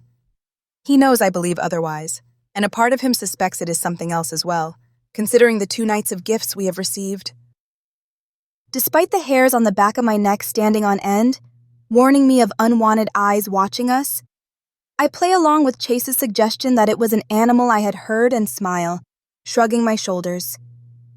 I step forward, leaning on my staff, depending on it to support my weight, not wanting to rely on my only companion. I need to prove to myself that I am strong enough to do this, to find my own way home, that I did not pass the gauntlet by chance. An unwanted reminder of my profession stomps through my mind, drowned by Moeller's unemotional and foreboding voice. 3 weeks before we were to face the gauntlet, all recruits had been lined up for one last assembly where we were informed of the reality of our futures. Moeller's parades in my memory as he strolled in front of us that day, his hands clasped behind his back as he walked erect, showcasing his pride within himself and his contempt for us. As you know, your final test is in 3 weeks. I must have seemed so small, so insignificant, as one within the crowd shivering from nerves about our final test and wondering if I would survive or be among the failures. I miss the simplicity of that time. If you pass, Moeller's continued, then you will join an elite group, charged with protecting Arel, but know this, many who pass the gauntlet fail within their first year as a commissioned arbiter. Brex, someone whispered beside me that day, and others did the same. Brex had been 5 years ahead of my class.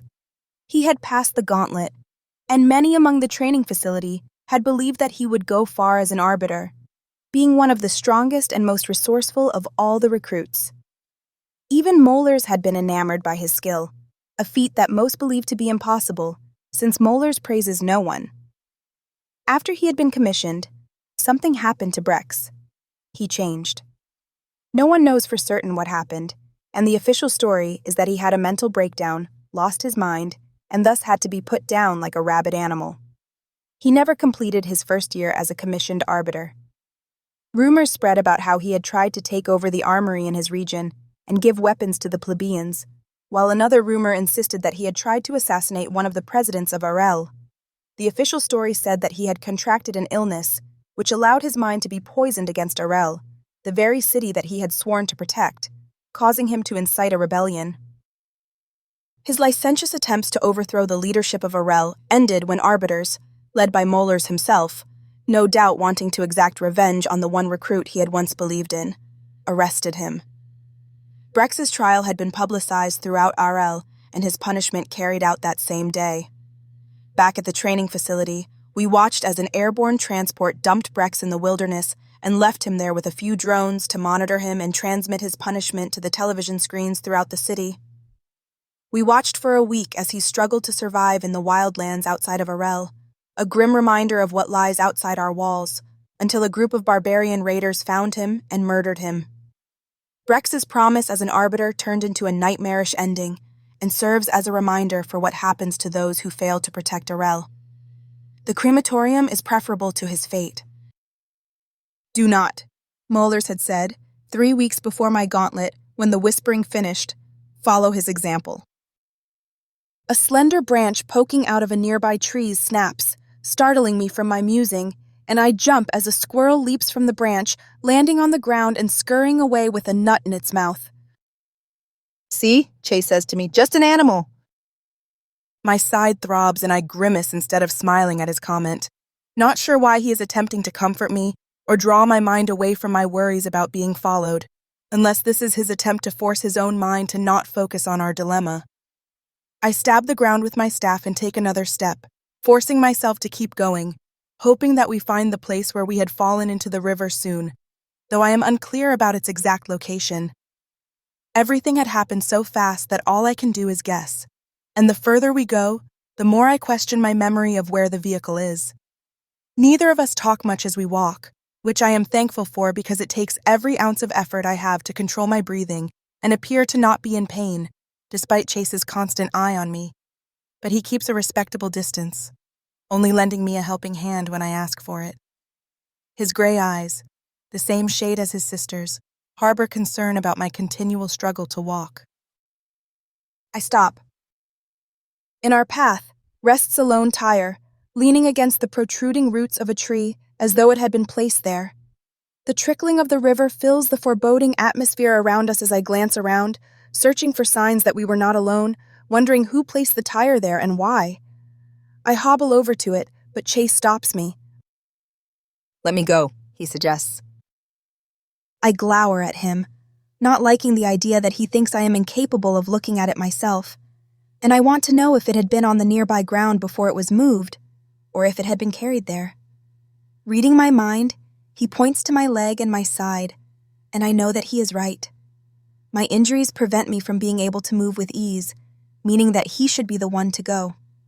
I nod my approval, still not liking the idea, and watch as he stalks over to the tire, taking great care to not make so much noise, marveling at his adept ability to remain silent, since he displayed none of it yesterday, and wonder how often he used that in the past to sneak around Arel past curfew. Thoughts about his sister fill my mind, and as I study his movements, I ponder over where I had seen her before, a question that has plagued me since I first met her, and it hits me. She is the girl from that night. "It's you," I blurt out. He turns around, a quizzical expression on his face. "You're the one who almost got me killed that night." Judging by the confused look on his face, he still does not understand what incident I am referring to. "The bag of medicine in the alley. The girl. You are the one who knocked me down those stairs. You are the reason she got away." "Look, a man was arrested because of you." "You stole valuable medicine from Arelian citizens, and for what? Do you know what it's like to have nothing? Do you know what it is like to starve? To work until you can no longer stand? To be beaten for not doing your tasks quick enough?" An anger that he must have kept buried just below the surface lashes out, exposing itself, knowing that I am in a weakened state, alone, and unable to defend myself. Each day I am treated as though I am nothing. An insect has more value than me in your perfect world. My sister and I are forced to watch as those we love are murdered one by one, and you sit there and judge me for stealing a few vials of medicine that would have been disposed of anyway because they had passed their expiration date? How dare you? You are the filth, not me. I received 20 lashes because of you too. You received them because of your own failures. His cold tone inflames my already building anger to the point where it matches his own resentment, and I reach down for a rock, scooping it up and chuck it at him, missing his face, but I do clip his left ear. He touches his earlobe, allowing some drops of blood to settle on his fingers before examining them and the damage I have done. You bitch! He charges me. I poke the bottom of my staff out, catching his feet just before he reaches me, causing him to stumble, but my damaged leg prevents me from darting out of the way, and he grabs my good ankle. His strong grip surprises me and pulls me down. I use my staff to prevent myself from falling over and kick him with my other leg, releasing a muffled cry from the pain that shoots up it. Before he can recover, I yank myself free of his grasp and jab him with my staff again, hobbling away and putting some distance between us. Enraged, he stands up and glowers at me, desiring blood, and I return his glare with my own murderous scowl, unsurprised that he betrayed me. It's in a plebeian's nature to do so, which is why they need a firm hand. I am tired of your kind always treating me like filth, yells Chase. Then don't act like it, plebeian! The words are out of my mouth before I even realize that I thought them. He charges again. I raise my staff, jabbing him in the stomach with it. He doubles over, and while he catches his breath, I twist the staff and strike him between the shoulder blades, forcing him to the ground. He lunges. Unable to dodge, he catches me around my legs, knocking me to the ground. I struggle to get back up, but his strong hand seize me around the waist, turning me over on my back. I seize one of his thumbs and twist it, breaking it. He loosens his grip for a second, but it is not long enough for me to get him off me. As I try to sit up, he throws me back into the dirt, straddling me, and presses my staff into my throat. "Go ahead and kill your sister," I spit at him. He relaxes and sanity returns to his eyes, but it does not matter, because at that moment, a low growl captures both of our attention. Our eyes move toward the direction of the snarl. More growls fill the air and my stomach turns into knots, as I realize that our scuffle has distracted us from the unfortunate fact that we have been followed by a pack of wild dogs. Their ribs poke out of their skin, and their sunken features indicate that they have been starving for some time now, and I recall that some time ago, the Council of Arel had decided to shorten the food supply for outsiders by spreading poison that made it where, no matter how much an animal ate, it still starved.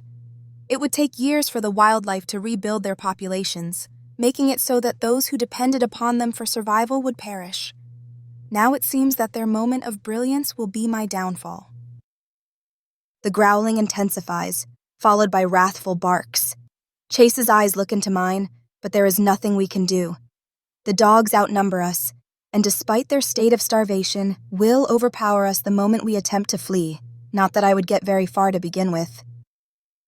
An object strikes the wild dog nearest us, bursting into a powder that hovers in the air with the scent of citrus and peppermint.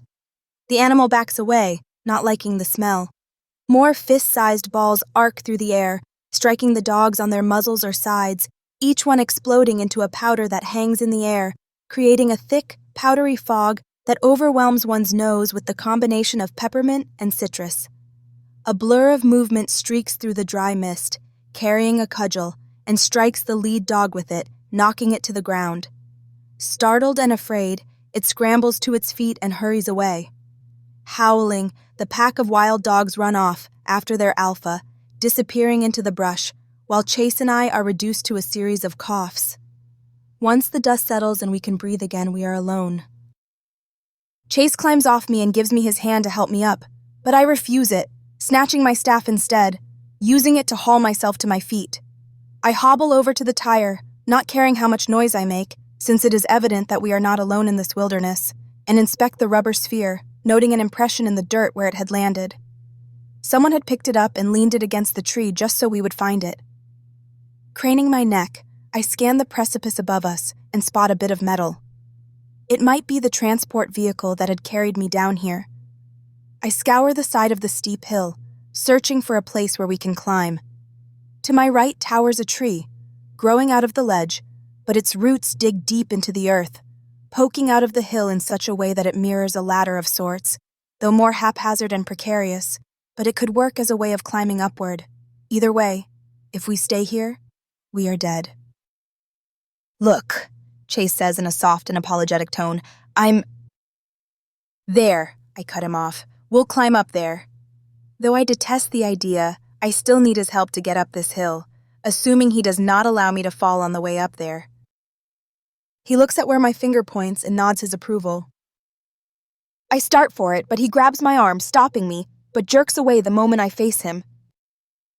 "We should wait for tomorrow," he says. "We should go now." "Look around you, the light is fading, it will be dark soon." "And the wild dogs?" "I'll make a fire and we'll keep our backs to the cliff. That should provide us some protection." I glance at the steep hill again, my legs threatening to give out on me from the day's hike. I need to rest, but do not wish to show my defeat. "Fine, we'll climb it at dawn." I stumble over to a mound of rocky dirt as sweat drips down the sides of my temples, falling from my jawline, and ease myself into a sitting position, groaning from the pain in my side and leg, but relieved to be able to relax for a bit. I feel nauseated and realize that our scuffle has taken more of a toll on me than I wish to admit. Chase hands me the water flask. "I'm sorry, I should not have lost my temper." Still incensed over our fight and my discovery of who he and his sister are, I refuse to look at him when I respond. "No, you were right. My lashings are a sign of my failure as an arbiter. Let's not pretend to be allies. You only need me so you can get back to your sister, and I need you to get back to Arel." The angry mood between us permeates the air, settling upon us with a weight that is heavier than all the buildings in Arel combined. Chase stalks away, But before he leaves me, he says in a soft voice, which I almost do not hear, and perhaps he hopes I won't, "Your punishment is my fault." I stare after him as he walks toward a bush and breaks branches away from it, observing his ragged clothing, more haphazard after our ordeal in this place, having never noticed it, nor cared before. A plebeian's attire depends on what their master decrees. Some prefer their servants to be well-dressed and frown upon those who force their plebeians to wear tattered clothing. At the manor, plebeians are given simple attire that is devoid of defects, but Commander Vi has stressed that she can ill afford to purchase more than a certain number, so they are expected to take care of their allowed possessions. While he busies himself with gathering fuel for a fire, I lift up my shirt to inspect the bruising on my side, grimacing from the jabs of pain I feel as I ease the material over it and peek under the makeshift bandage. The coloring has turned darker and spread. Frowning, I know that this does not bode well for me. Being as gentle as I can, I place 2 fingers upon the wound and bite my tongue to prevent myself from screaming as my side is gripped in agony. Knowing there is little else I can do, I place the bandage back over the bruise and slide my shirt back down, just as scuffling feet disturb the dirt next to me, and I look up to find Chase standing there, holding an armload of wood and leaves. I tuck my shirt into the top of my pants, ignoring his sudden look of concern.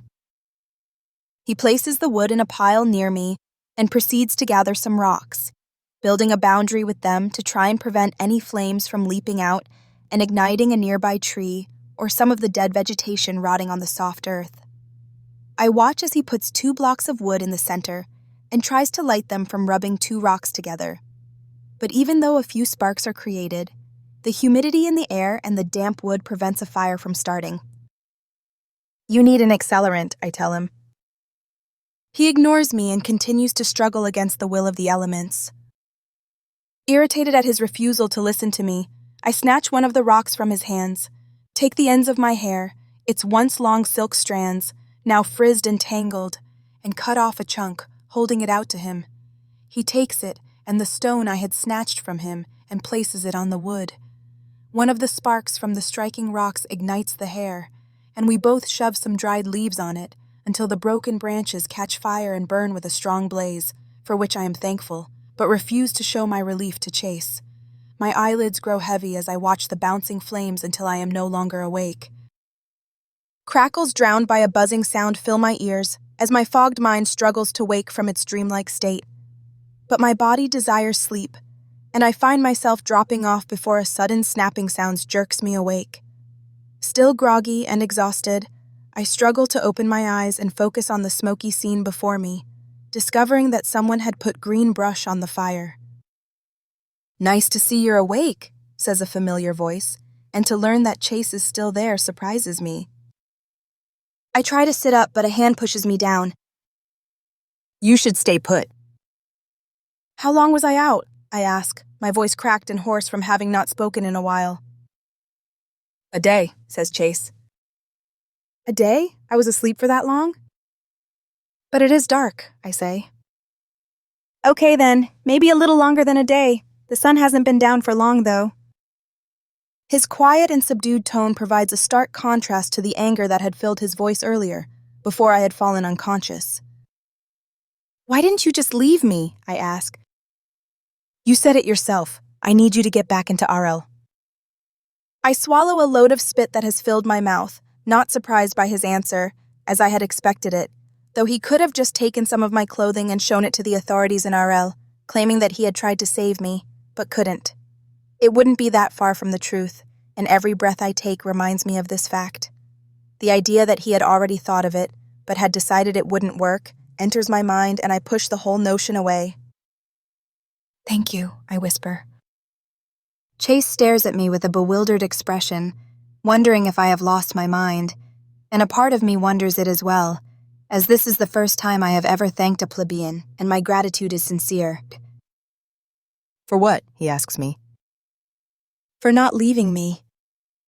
Shame fills me as I realize that a part of me had been afraid that I would be alone out here, wounded, unable to move, and forced to die in the wildlands, carnage for the scavengers to feast upon. Fear is not accepted in Arel, and the training facility does all it can to stomp any phobias out of its recruits. Memories of being 6 years old and left alone in a blackened room with only a copper rod to use to find my way out fill my mind. Yet the fear of being alone still resides within me, even in the smallest measure. I have failed. I am not fit to be an arbiter. Chase cocks his head to one side and his brows scrunched together, forming a dark shadow across his face in the firelight. Are you crying? No! I snap, reaching up and brushing away a single tear that has escaped my eye without my permission. No, of course not. Arbiters have no feelings, he says. Neither do plebeians. He grins at my response. You're probably right. I guess there isn't much difference between us in how we are treated. Puzzled, I observe him for a moment, wondering why he would say such a thing. What do you mean? I noticed the marks on your back. And? I always thought that only plebeians were beaten as punishment. My punishments were deserved, I say. Were they? They remind me of my negligence in my duties, so that I will not fail again. Those are an awful lot of reminders, he mutters to himself, but not low enough where I am unable to hear him. How long have you been an arbiter? He asks me. I think back to when I had passed the gauntlet and received my commission. It hadn't even been a full year, but perhaps just 6 or 7 months, though it does not seem like it had even been that long, as so much has happened that I never noticed the passage of the weeks. Almost half a year, I reply. That's an awful lot of punishment for such a short time, he says aloud, voicing what he had first meant to say only to himself. Arbiters are made, I say with pride, not born. Tell me about it. The probity in his voice disquiets me, and his genuine desire to learn about the training an arbiter goes through frightens me a little, since none of the citizens within Arel ever want anything to do with arbiters, but are afraid of us instead. Despite my qualms about trusting him, my pride at being an arbiter compels me to brag about my experiences and the training I had gone through. An arbiter is chosen at birth, and as an infant, is brought to the Martial Diplomatic Corps' training facility. From that moment on, we are taught to be strong. Disobediences is met with swift punishment. When we are able to walk, and until the age of 5, we are forced to stand in the cold rain without any clothes on, until we learn not to shiver or show weakness and embarrassment or be humiliated because our naked bodies are exposed. Those who perish are considered the weakest and are not mourned. Their bodies are thrown to the dogs. Those who survive move on to the next stage of our training. Learning to read a map, use our navigation systems, to study the law, learning battle strategy, but besides the mind, we are subject to physical training as well, because without strength and endurance, what use is a mind? By the time I was 8, I could climb a 50-foot rope without tiring. When I was 9, I climbed a 100-foot rock wall. At 10 years of age, I defeated my first opponent in hand-to-hand combat. At 11, I faced my first live training exercises, and only the strongest survived those. At 12, I completed my first successful mission. What was that? Each recruit is supposed to sneak into a designated area and steal something. I was assigned to pilfer something from one of the commanding officers. I took the magazine right out of Moeller's sidearm while it was still strapped around his waist.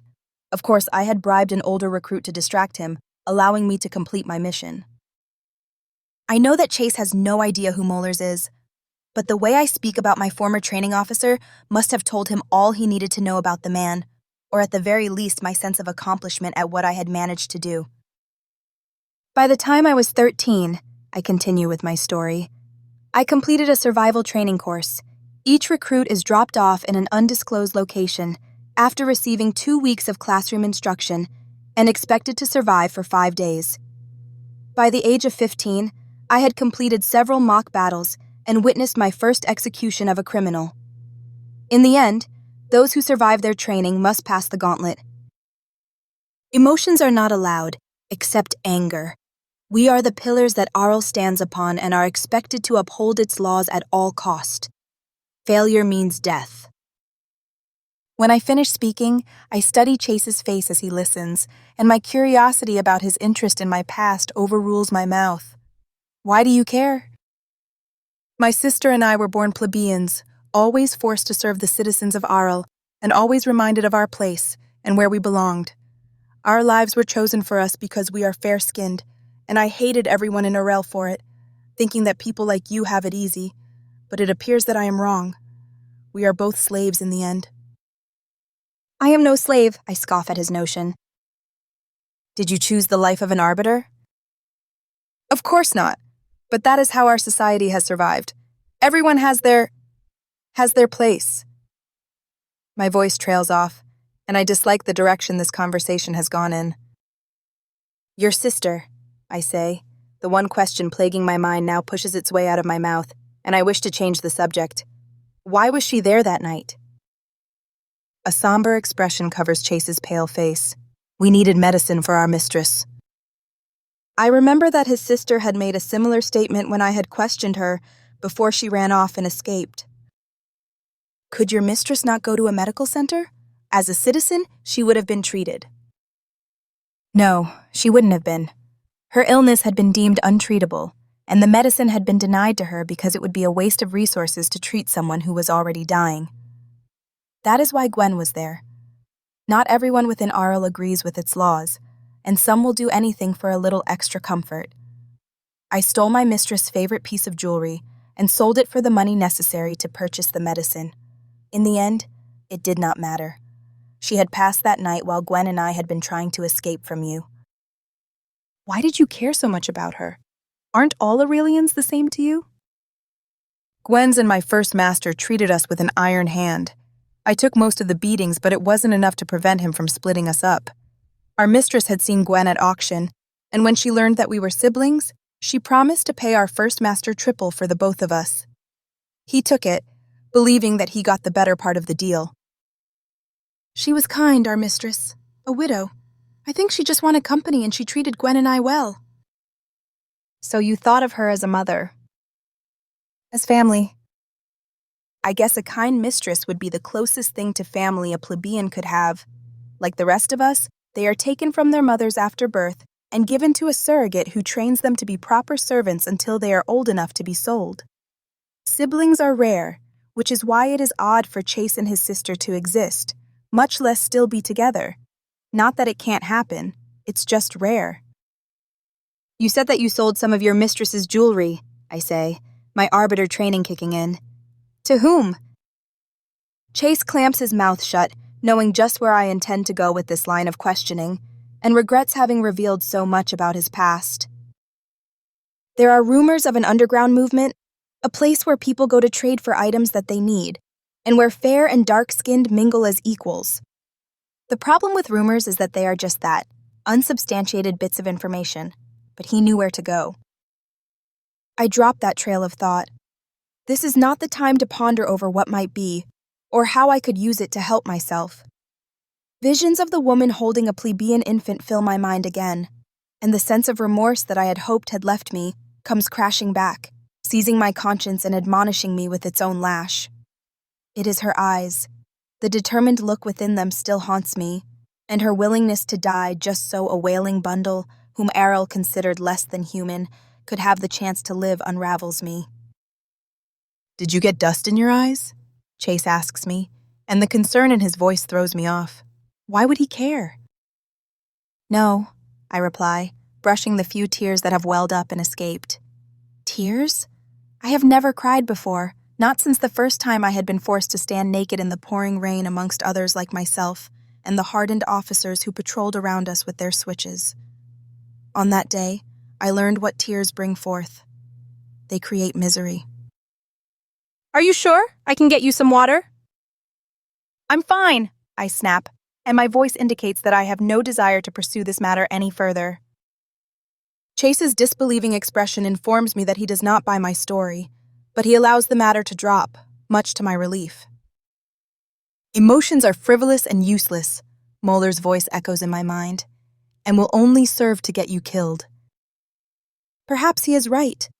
Acting out of emotion can lead one to make stupid decisions, which can lead to one's demise. But if that is the case, then why do people seem to act upon them anyway? Could it be that it depends on the emotion and the situation? The woman with the infant acted out of emotion, but she also harbored a certain amount of self-control. I shake it off. Such thinking is dangerous, but dangerous to whom? How did you end up at the manor? I ask, hoping to distract myself from my own thoughts. Chase squirms a little, his discomfort at my question obvious. If I recall, Mandy brought you two. I think back to the banquet and how Mandy had not recited the oath of Arel with the kind of enthusiasm that the rest of the room had. The more I dwell on it, the more I realize that she had always been a bit different from the other commanding officers, more subdued and less likely to discipline someone for a minor infraction. I shake my suspicions away. Mandy had always been kind to me and even helped me evade a few of Moeller's disciplinary measures. Are you hungry? Chase asks me. The mention of food makes my forgotten stomach growl and ache, forcing me to remember that I have not had a decent meal for a few days now. He tosses me a pouch that still has a few figs and nuts in it. I open it and take out a fig, biting the tip of it off and chewing on it with some amount of dignity, not wanting to put my eagerness to eat on display, as I have shown enough of my invulnerabilities in front of him. The sweet juices from the dried fruit engulfs my tongue and mouth, causing saliva to burst from its crevice, and a few bits of drool escape from the corner of my lips. I wipe it away before he can spot it. The dried fruit and nuts are not much, but enough to quiet my stomach's insistence at being fed. For now. I never thanked you, says Chase. I stop chewing on my meager meal and look at him with a puzzled expression as his statement has caught me off guard. For what? For what you did at the last outpost with Commandant Pack. With everything that had happened in the last few days, I had forgotten about Commandant Pack, a man I hope to never see again, but the ominous feeling that I will not be so fortunate envelops me as I remember that glacial look in his eyes when we departed the outpost. I did nothing, I reply. Not according to your Commander Vi. My eyebrows fuse together as I give him a pointed look. After you had gone to your sleeping quarters, she and the Commandant had a discussion outside regarding me, and I remember overhearing her say that you insisted I be given some sort of temporary duties. Why would you thank me for that? It seems odd for a plebeian to be so grateful for being given extra work, since they are expected to perform certain tasks anyway. If you hadn't made your request, the Commandant would have disposed of me in much the same way as when he disposed of that one arbiter. Images of the female arbiter lying on the ground, pulverized and beaten by her fellow arbiters because of her failure to perform the physical exercises, flood my mind. How do you know? I overheard his subordinates talking about his plans. So you were eavesdropping? People talk in front of plebeians, unafraid of us revealing their secrets, not that anyone would take what we have to say seriously anyway. That much is true. Plebeians are servants, meant to serve us more deserving people. Citizens speak in front of them all the time without the fear of them talking, because they are to be seen but not heard. And you believed her? I say, not wanting to be thought of as having even the slightest bit of caring for what happens to him. Is there a reason for her to lie? No. If Commander Vi wants something, she demands it, and her actions in front of Commandant Pack demonstrated that she is no pusillanimous individual. A yawn creeps up on me, and I do my best to stifle it, but Chase notices it regardless of my efforts. We need rope, I say, looking up the hill, pondering over how we are to climb up it. Huh? To get up there, I point at the hill. We'll need a rope of some sort to help us climb up. Chase reaches behind him and pulls out 2 sets of braided vines. Ahead of you on that one, he says. You were asleep and I didn't have much else to do. I feel the makeshift ropes, marveling at how he had the knowledge to do such a thing, or the foresight to create 2. I thought that one we would tie around ourselves and the other I will use to hoist you up with. How did you... Like I said, you all talk and I listen. I hand the braided vines back to Chase, doing my best not to show how pleased I am with his ingenuity and the fact that it might help me get home. Leaves rustle nearby, and I jerk my head in their direction, as the sense that someone watches us overwhelms me again. But another yawn forces me to recognize how exhausted I am, and I ignore the movement of the brush. If something is out there, I am in no position to defend myself. I lay my head back, knowing that I am about to fall asleep again at any moment, as the increasing difficulty of keeping my eyes open takes root until it almost controls my actions. Sleep, Chase mumbles. I'll keep watch. For a moment, my eyes pop open, but exhaustion takes over, and they close as my mind drifts off to sleep, and his words blur together, making me think that his statement is just a part of my imagination. Sunlight drapes over my face as my mind returns to the conscious world, and I blink a few times before my eyes open and focus on my surroundings. Though the fire has dwindled and burnt itself out, leaving a pile of smoldering charcoal that glows when the moist breeze graces it, the pouches in the wilderness are right where I remember, never changing, never moving, with Chase seated next to me with his head resting against a protruding rock from the hillside. I scoop up a pebble and fling it at him. He jerks awake and turns around to face me. What? He says. You fell asleep, I chide him, but keep the judgment in my voice minimal.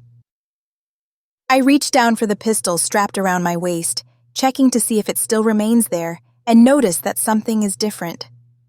Did you take my weapon? I ask him. Chase gives me a perplexed expression, as though he does not know what I am talking about. Did you touch my weapon? I ask again. No, he replies. The holster strap is not fastened, I say, and his face falls, admitting his guilt. I thought I had heard something while you slept, so I took your weapon as a precaution when I went to investigate. I hoped you wouldn't notice. Never take my weapon again. I could take it from you right now if I wanted. His bold statement angers me, and it seems that being out here alone and forcing me to use his name has emboldened him. He may not have a busted leg, but he lacks training, and even if he did manage to unarm me, he would still be out here on his own and would die from starvation. Try it, I command him. Chase arches an eyebrow, trying to discern if I am serious or joking, but I have never jested with him before, and he knows it. Try it, I say again. He stands up, dusting his grimy hands on his soiled pants leg as he inches his way closer to me, playing out in his mind how he would disarm me. Once he is within range, but before he can touch me, I raise my staff and jab him in the stomach with it, causing him to double over. Incensed, he approaches again. I raise my rod again, but he snatches it and tears it from my hands, flinging it aside with a victorious look on his face. I will hand that one to him, but keep my face impassive as I await his next move. He lunges downward and reaches for the pistol, but I seize his wrist with both my hands and twist, flinging him onto his back. Before he can move, I position his arm to that I can break it if he tries anything. All right, I concede. I release him. And what have you learned? I ask him, following Mandy's example. She always abhorred punishing recruits for minor mistakes, and unlike the other instructors, insisted that we learn from them. I'm not sure why I have never thought about it much, until now, until this very moment. That brute strength isn't everything. And? My tone matches the one I had heard Mandy use so many times when she advised me to learn from my mishaps.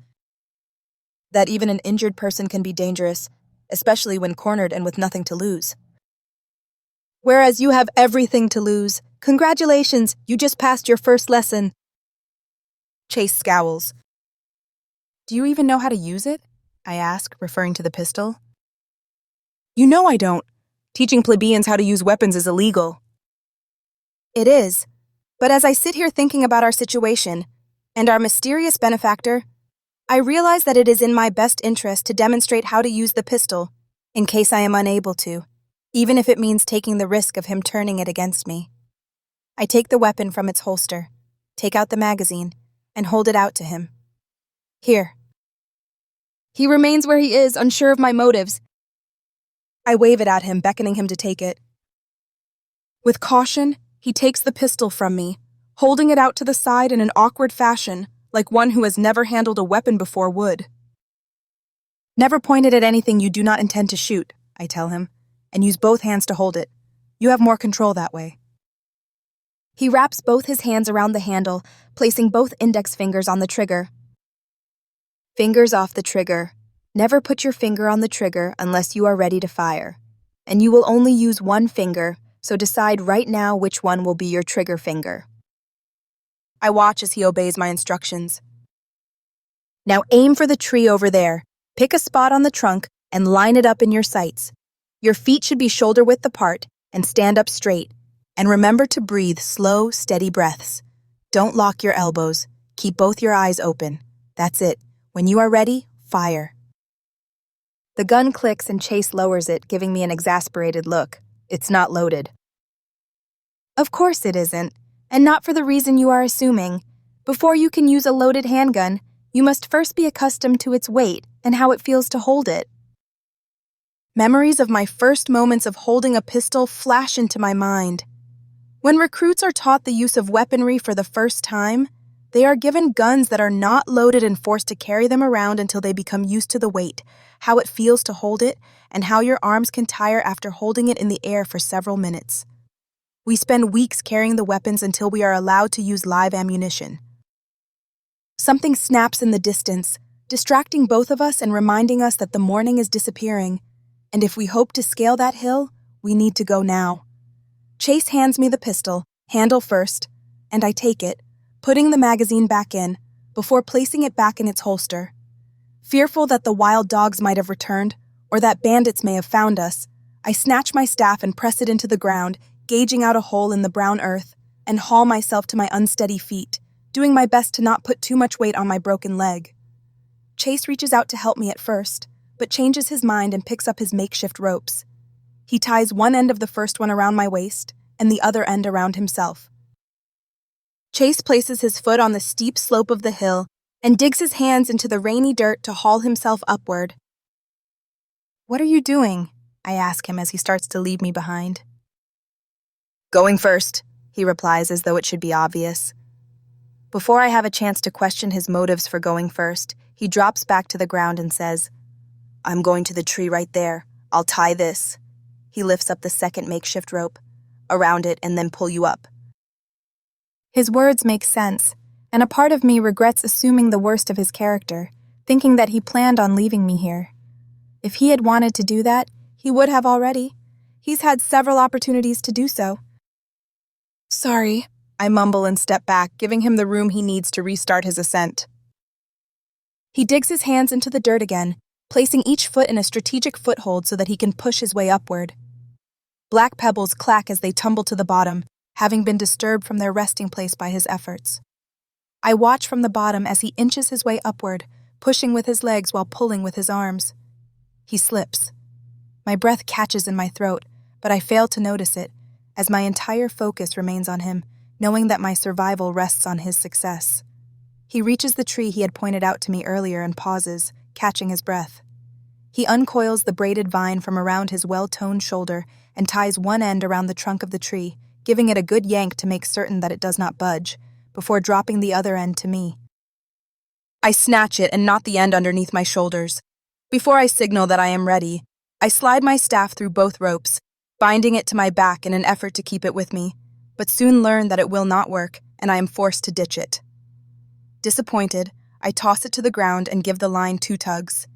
It pulls taut and my feet leave the ground, bringing with it the unsettling sensation of floating in the air, unable to control my own actions.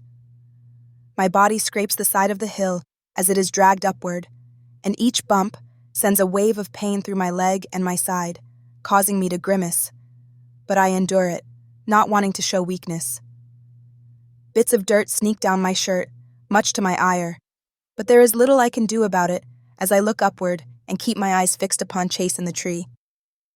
Once I reach him, I grab the base of the trunk, wrapping my arms around it, and heave myself upward, while Chase's hands seize my waist and pull me the rest of the way. He situates me between the slope of the hill and the base of the tree trunk, both of us gasping for air as we rest, and I study the streams of soiled sweat trickling down the sides of his temples. Without a word, Chase unties the rope from around the tree and starts the trek upward again, heading for a small ledge encompassed by a green climbing plant bursting with flaming orange, tubular flowers, each with 4 petals forming a perfect square, just big enough for a single person, and visible only from below, that lies just below the crashed transport vehicle. I watch with bated breath as he presses his knees into the soft dirt as he scales the side of the hill, reminding me of a spider as it climbs a wall, but with less skill and ease. He grips a rock protruding from the slope, and the sweat coating his toned muscles shines in the sunlight, making me realize that not an ounce of fat exists on his body. He reaches for what appears to be an exposed root, but it breaks free of the ground the moment he grasps it, causing him to hang in the air for a moment as he braces his feet against the slope and reaches for another protruding stone. I release the lungful of air I did not even know I had been holding.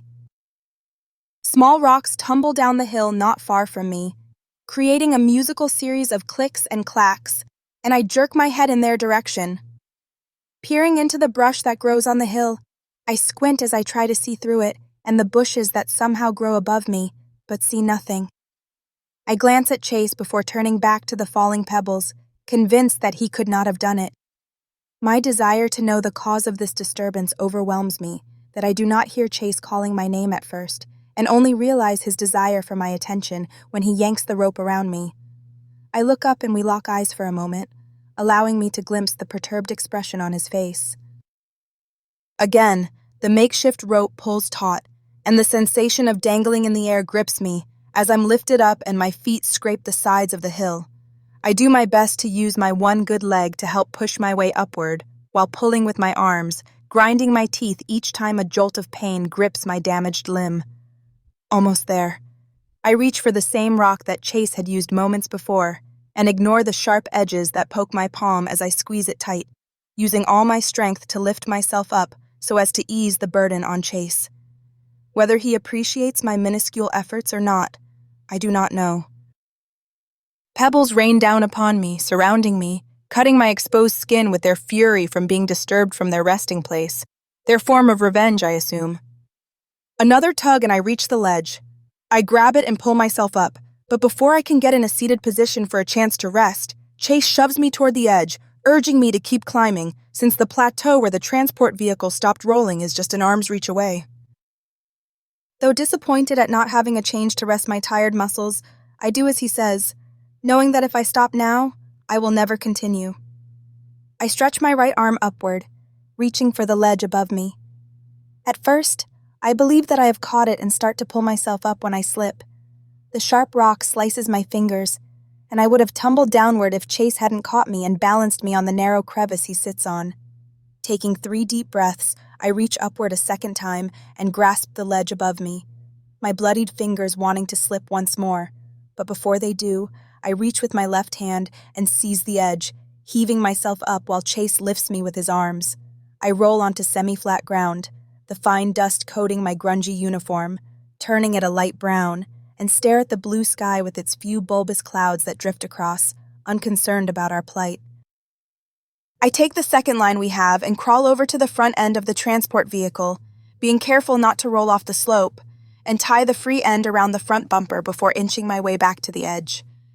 Once more, I lay on my back, exhausted, and look at the migrating clouds above me. Scratching on the ground next to me reminds me that Chase still needs to make this last leap.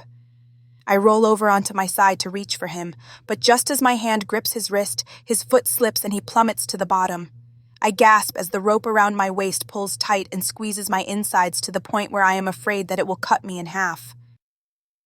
"Chase!" I scream, and my frantic cry echoes around me, bouncing off the steep slope of the hill and the rocks above me, mocking me. He reaches the end of his line, and it jerks him to a halt, while yanking me over the edge I lay upon in one simultaneous motion, and I grip the line tethered to the transport, screaming as it burns my hands, branding them.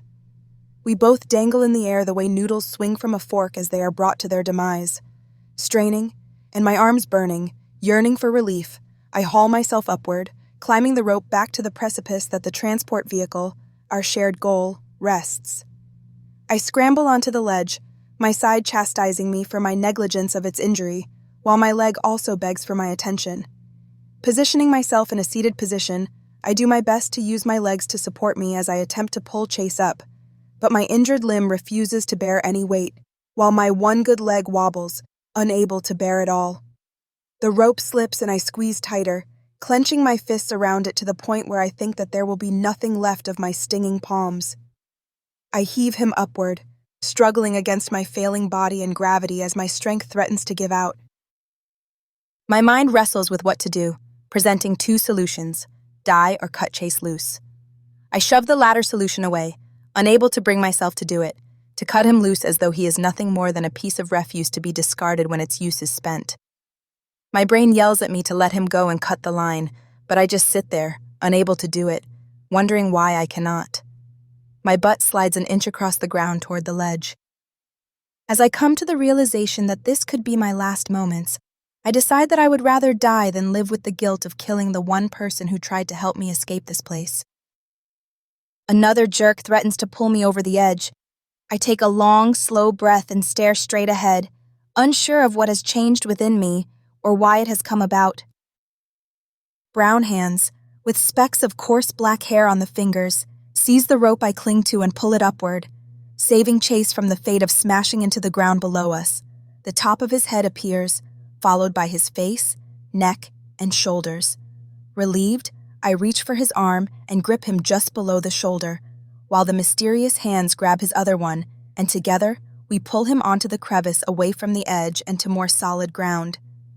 Once the adrenaline of almost dying or losing Chase, my only companion in this wilderness, wears off, I remember the strange hands and whirl around to see the face they are connected to. Brown eyes stare back at me. Ragged strips of dark cloth cover the stranger's face, attached to a vest that has more tears and holes in it than solid cloth as stray threads sprawl away from it, swaying in the humid breeze. I snatch my pistol, freeing it from its holster, and aim it at him. "Who are you?" I demand. The stranger holds his hands up in a defensive posture, begging me not to shoot him. "Who are you?" I scream at him. "Please," he pleads, his voice hoarse as though it is unused to speaking. It hits me. The water flask, the pouches of food, the staff, the medicinal plants and bandages, the constant feeling of being followed. It had to be this stranger, this barbarian standing before me. "You're the one who has been helping us." He nods. "Why?" I ask. "Please," he says again. "Not all of us are savages." My face hardens. How can I trust him? He must have a motive for helping us. I just need to learn what it is. "Answer me!" The stranger stares back at me with wide eyes as though the answer should be obvious, and confusion fills his face as he wonders why I do not understand. But Chase seems to. I never hear him move, nor notice that he has crawled away from the edge of the crevice. A white hand on the barrel of my weapon startles me as a soft voice speaks. "Because sometimes you help someone when you are able to and when they need it." My eyes shift to his, marveling at the tenderness within them, corresponding with the gentleness of his voice, as his words go against everything I have been taught. I remember a time I had tried to help someone. The recruits had been summoned for a live fire training exercise, the goal of which was to make it to the other side of the field without being injured. Those who failed were left to die from their wounds as the carrion birds feasted upon them, regardless of if they still breathed or not. Faya had gotten pinned down by 2 machine gunmen. I watched as she hid underneath an overhang in an effort to avoid being hit, while gunfire rained down upon her, pelting the surface above her and coating her in bits of rock and dirt, despite her effort to cover her head and face. Her screams as the bullets drew closer, and one clipped her right shoulder, pierced my ears and haunt me to this day, a constant reminder of our reality. I had just made it to the end of the field and had crossed the white line that had been painted on the ground when I had noticed her plight. Memories of the instructor's irate shouts, melding with Faya's frightened screams, fill my mind as I recall what had happened next. I turned back, racing through the field, ignoring the holes that appeared in the dirt near my feet, as the gunmen attempted to strike their target and bring me down. I swerved and dodged, hoping that my random movements made me a difficult target, but kept my focus on my only friend in the training facility who knew my deepest secrets and fears. She had always helped me with my academic studies. I could not stand by and watch her be killed in a training exercise. Another recruit headed straight for me, desperate to reach the end of the field, and was angered that I stood in his way. The moment he lowered his head and shoulder, I knew that he planned on plowing into me and shoving me out of his way. To avoid him, I darted to the left before veering back to the right, heading straight for Faya, where I dropped to the ground and slid underneath the overhang beside her, as she hunkered low to the ground with her hands covering the back of her head. "Come on!" I had yelled at her. She remained in a fetal position, too afraid to move, but I knew that if she remained where she was and avoided being hit, the instructors would still have her sent to the crematorium for cowardice. I snatched her arm and yanked her from the ground, pushing her to her feet, and shoved her away from her place of security. "Run!" I screamed at her and pushed her forward. She refused to move at first, but a mortar shell detonating near us jerked her out of her zombie-like state and propelled her forward with me right beside her, urging her along.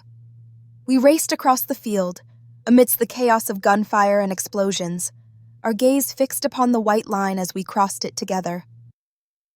The moment I stopped running, a fist struck my face, knocking me to the ground. "What did you think you were doing?" Mollers had demanded, his demeanor more enraged than usual. I had kept my mouth shut. "One dead arbiter is better than two.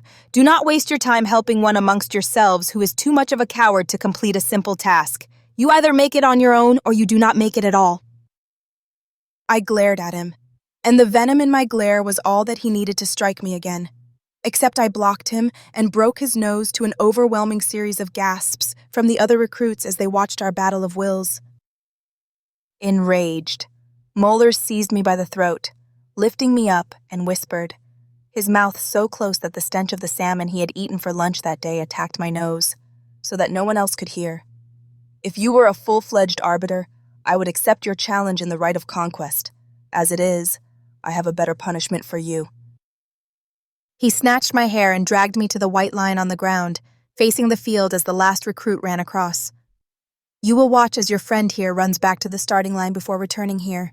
If she lives, then I will forget our little altercation here." From the corner of my eye, I saw Faya shake her head in fear, knowing as I did that her chances of making it back were slim. One of the other instructors grabbed her and threw her back across the white line. She rolled across the ground before coming to a stop, looked at me, jumped to her feet, and sped off, sprinting for the start line. I watched, transfixed, as she raced across the field, touched the start line, turned, and headed back for the rest of us.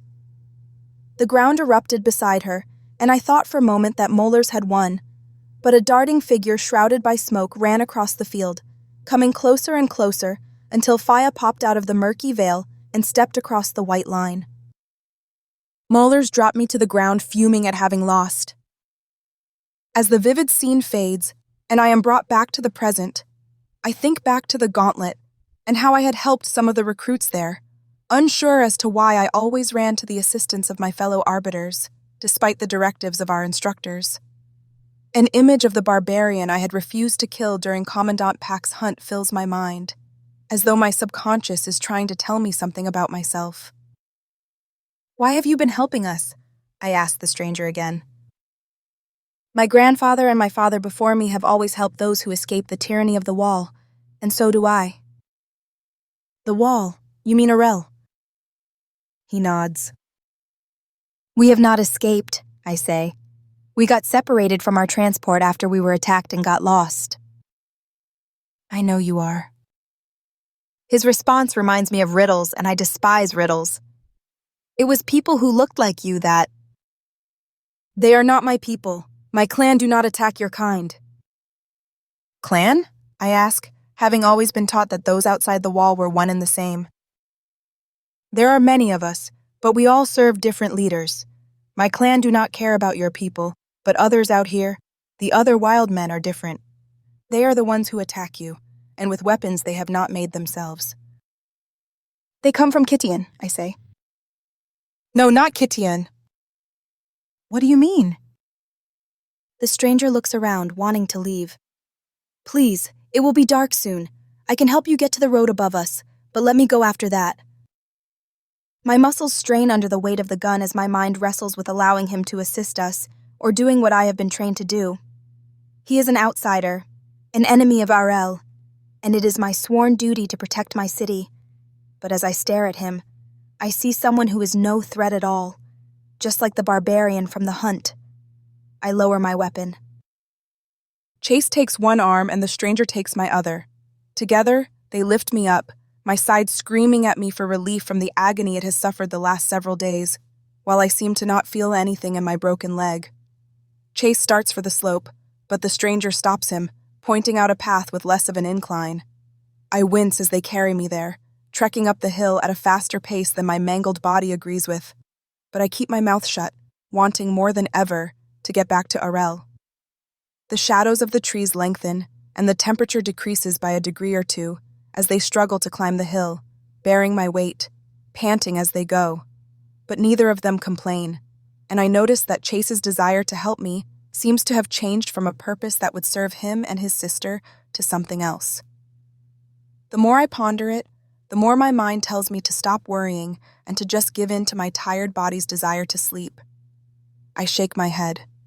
I need to remain awake. A cool breeze brushes my chin, and I look up, thrilled that we have reached the road, and that the worst part of this experience must be over. Relishing the breeze as it dries away the sweat that streams down my chin, neck, and chest, I forget for a moment that one of the people with me is an outsider, but the moment is short-lived, and reality strikes me upon the head, reminding me of my dire situation. Chase and the stranger set me down, and the stranger backs away, having fulfilled his end of the bargain. But instinct and a lifetime of training is hard to ignore. I pull out my pistol and aim it at him. "Noni," Chase says with surprise. "I meant what I said," the stranger says. "I mean neither of you any harm and will leave you both alone now." "If we are attacked, or if my city is ever attacked by your people," I tell him, my voice cold and void of emotion, "I will kill you." "I believe you," the stranger replies. I lower my weapon. "Get out." The stranger turns and runs, disappearing into the trees and blending in with the landscape as though he is a part of it. "We should rest here tonight," I tell Chase. "What if he returns with more people?" "It doesn't matter. He already knows where we are and has been following us for the past 2 days at least. If he has set a trap for us, what does it matter if we spring it today or tomorrow?" "You trust him?" "About as much as anyone," says Chase. "He is not telling the whole truth about his reasons for helping us. You had to have sensed that something was missing from his story." Chase says nothing, but the look on his face conveys that he thinks the same as me regarding the stranger. He hands me one of the last pouches with food and I open it, offering him some of the dried fruit inside, but he refuses. Giving into the demands of my growling stomach, I finish the contents of the pouch before falling asleep. Drops of water splash on my soiled and chapped cheek as my enervated body refuses to allow my eyes to open, or my mind to join the conscious world, desiring rejuvenating sleep above all else. Another droplet of water dabs my cheek, followed by a soft humming that morphed into a melodic pattering as more water falls from the sky, splatting my body and the world around me. Forcing myself to wake up, I struggle against the weights on my eyelids, forcing them to open, to show me what life has brought to me this time. A drizzling rain encompasses us, soaking us, as once again the sky decides that we need another obstacle to overcome before achieving our goal, reaching Arel. Wiping the pool of water from my cheek, I crane my neck to look at Chase, who remains asleep, despite the puddles forming around him as he sinks in the forming mud on the once dry and sandy road. "Chase," I hiss. I receive a groan in response. "Chase." He stirs. Frustrated by his refusal to get up, I prepare myself to repeat his name once more, making certain I am not too loud where I attract unwanted company. "Chase!" He raises his head, shaking it, before rubbing the sand out of his sleep-encrusted eyes, and looks at me. "What?" he asks, still focusing his own mind as he drags it away from the bliss of unconsciousness and what dreams he might have been having before I woke him. It's morning. Even though I cannot see the sun, since it hides behind the gray clouds above us, I know it has risen, judging by the amount of light we do have. We need to get going. I attempt to get in a sitting position, but stop as a bed of sharp nails seizes my injured side. Concern crosses Chase's face and he jumps to his feet, reaching me in a single step, lifting my shirt and checking the bandage, now brown with black splotches on it and soaked in my sweat, he had applied days before. He does not need to form the words to express the thoughts rolling through his mind as I know what they are. I need help and I need it now. It needs changing, but we do not have any more bandages. I think it will hold. He examines my leg. Do you feel that? He asks, poking me, but I shake my head. I have not felt much in it for a day now, and I am concerned that the circulation may have been cut off because of all the swelling, which has remained the same and neither increased nor decreased. Can you wiggle your toes? I managed to move the chubby stubs on the end of my bloated foot. Well, that's something at least, he says, more to himself than to me. We really need to elevate your foot, but there isn't time. I struggle to get up, but it proves useless as my body refuses to obey my commands, a sign that it is shutting down. Chase places his strong arms underneath my shoulders and lifts me up, wrapping one arm around his shoulder so as to support me as we walk. I take a step in the direction the convoy had been headed before the attack, but Chase stops me. Shouldn't we go back that way? We know that there is an outpost there. I pause and glance in that direction, but a deep-seated feeling that had sat silent for the last few days burst to the surface, warning me of the foolishness of venturing there. Something tells me that if I go back there, seeking Commandant Pack's assistance, I will seal my fate instead. Somehow, I say to Chase, I don't think Commandant Pack will help us. You don't think? No one will question him if he says that all he found were our bodies, or that I died of my injuries soon after reaching his outpost. It's not like I impressed him. None of us spoke about the fact that he cares nothing for plebeians, and one less plebeian in Arelian society would not be questioned or mourned since they are expendable and replaceable, or the fact that Commander Vi had challenged him and succeeded in making him appear weak. Killing me would be his way of achieving revenge against us both. I would rather take my chances searching for the other outpost, I say.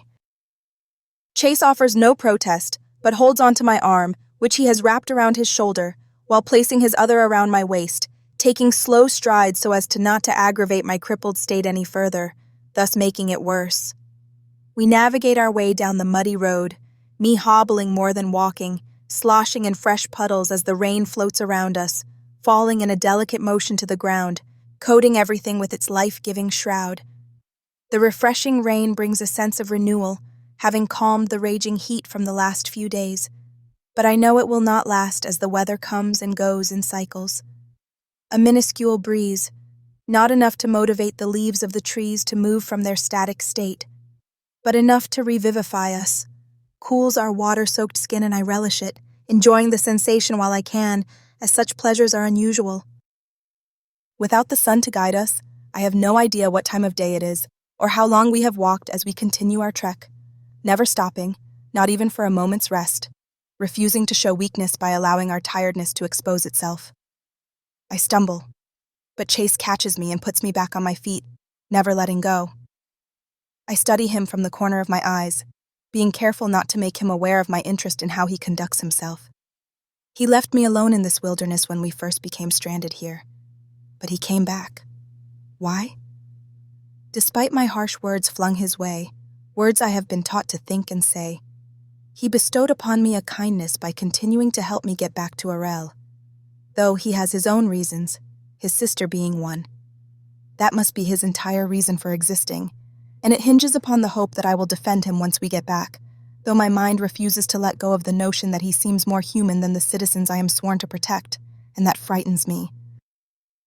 My foot splashes in an ankle-deep puddle and bits of water grip my leg, oozing down my calf between me and the top of my boot, past my ankle, settling beside my heel, causing my foot to squish inside my footwear.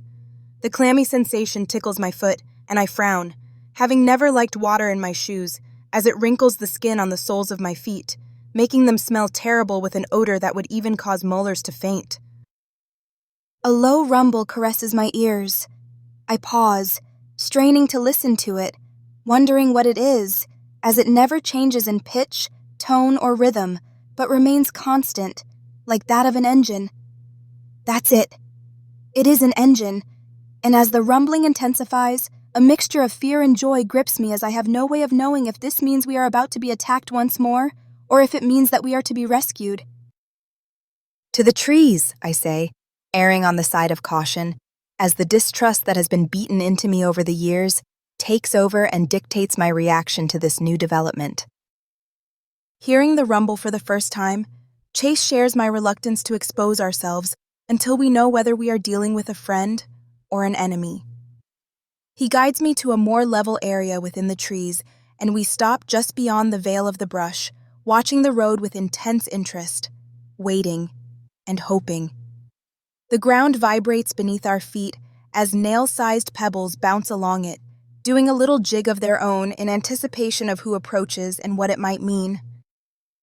A sliver of hope starts to well inside me, but I shove it aside, reminding my internal self that hope makes one careless, which leads to death, as I have been told over and over by my instructors at the training facility. The reverberations grow louder, snaking up my legs, through my stomach, and into my chest, rattling my ribcage as the tank-sized vehicles appear around a bend in the road, heading straight for us. Being careful not to get too excited, I observe them as they inch their way closer. As they amble past us, I recognize the Arelian insignia on them and release a sigh of relief. I have no way of knowing who is in those vehicles, but know that I must take a chance on flagging them down, since my chances of making it on foot to the nearest outpost is slim. I nudge Chase, urging him to help me out of the tree line and to the side of the road. We scramble up the slight slope, slipping in the gelatinous material that had once been solid ground, as we crawl up it and to the road, and I plop in the mire face first, its slick, grease-like substance burying me. Chase's hold on me falters, and he reaches for me 3 times, his hands sliding off my mud-covered body before he regains his grip around my waist and heaves me back to my feet, dragging me up the small embankment to the thundering vehicles as they trudge past us. Once we reach the road, we both yell, waving our arms in an effort to get their attention, but as they continue on by us, that one speck of hope that I had allowed myself to feel, despite my better judgment, fizzles out, and the realization that I would die out here stabs my heart. They didn't see us, I mumble as the last transport rolls past, my voice hollow. I'm sorry, Noni, Chase replies. I stare into his gray eyes and I see genuine sympathy and sadness, when before, there had only been contempt. In the short time that I have been an arbiter, Chase is the first plebeian I have met that has demonstrated kindness and spoke sincere words of apology, not the fear and loathing I have become accustomed to and expect. The rumbling slows and dissipates as the 2 vehicles stop. Look! Chase points at them and I turn toward them, wondering who will step out. A door opens on the front vehicle and out steps an armed arbiter, followed by a female arbiter wearing a uniform similar to Commandant Pack's. She glances at us, and we must have made quite a pair, one dark-skinned and one fair-skinned coated in slime, clinging to one another for support, as both fear and hope consume our thoughts. The woman waves her hand at the second vehicle and the passenger door opens, revealing a form I have become very familiar with, Commander Vi. "Commander," I squeak, unable to contain my joy at seeing a familiar face, and I try to hobble over to her, but stumble and drop to my knees instead, forcing Chase to help me up again and half carry, half drag me over to her. "Noni," she whispers, but low enough so that the others near her do not hear it, and I detect a note of relief in her voice, something I have never heard come from her before as it goes against her hardened nature. She realizes that Chase still has his arm around my waist and marches up to him, slapping his right cheek, leaving a red mark, a perfect mirror image of her hand, on his face. Let go of her, you filth! "Mistress," says Chase, reverting to his ingrained manner of speaking to an Arelian citizen, "She—" "Did I give you permission to speak?" demands Commander Vi. "Commander," I interrupt her, My breathing labored as I forced my thoughts to turn into words. He is the reason we are here now. He has helped me, tending my wounds. According to the law, he should be rewarded for assisting an arbiter of Arel. Commander Vi gives me her usual icy stare, but remains silent. She knows the law well, says a new voice, as the arbiter who had stepped out of the first vehicle approaches us. She is correct. Yes, Commandant Jensen, replies Commander Vi. My weight proves to be too much for Chase to handle. He is just as weak as I am. And before I can hit the ground, Commander Vi swoops in and takes me from his arms. Get a stretcher over here now, yells Commandant Jensen, and 2 other arbiters burst from the vehicles, carrying a stretcher and first aid bag.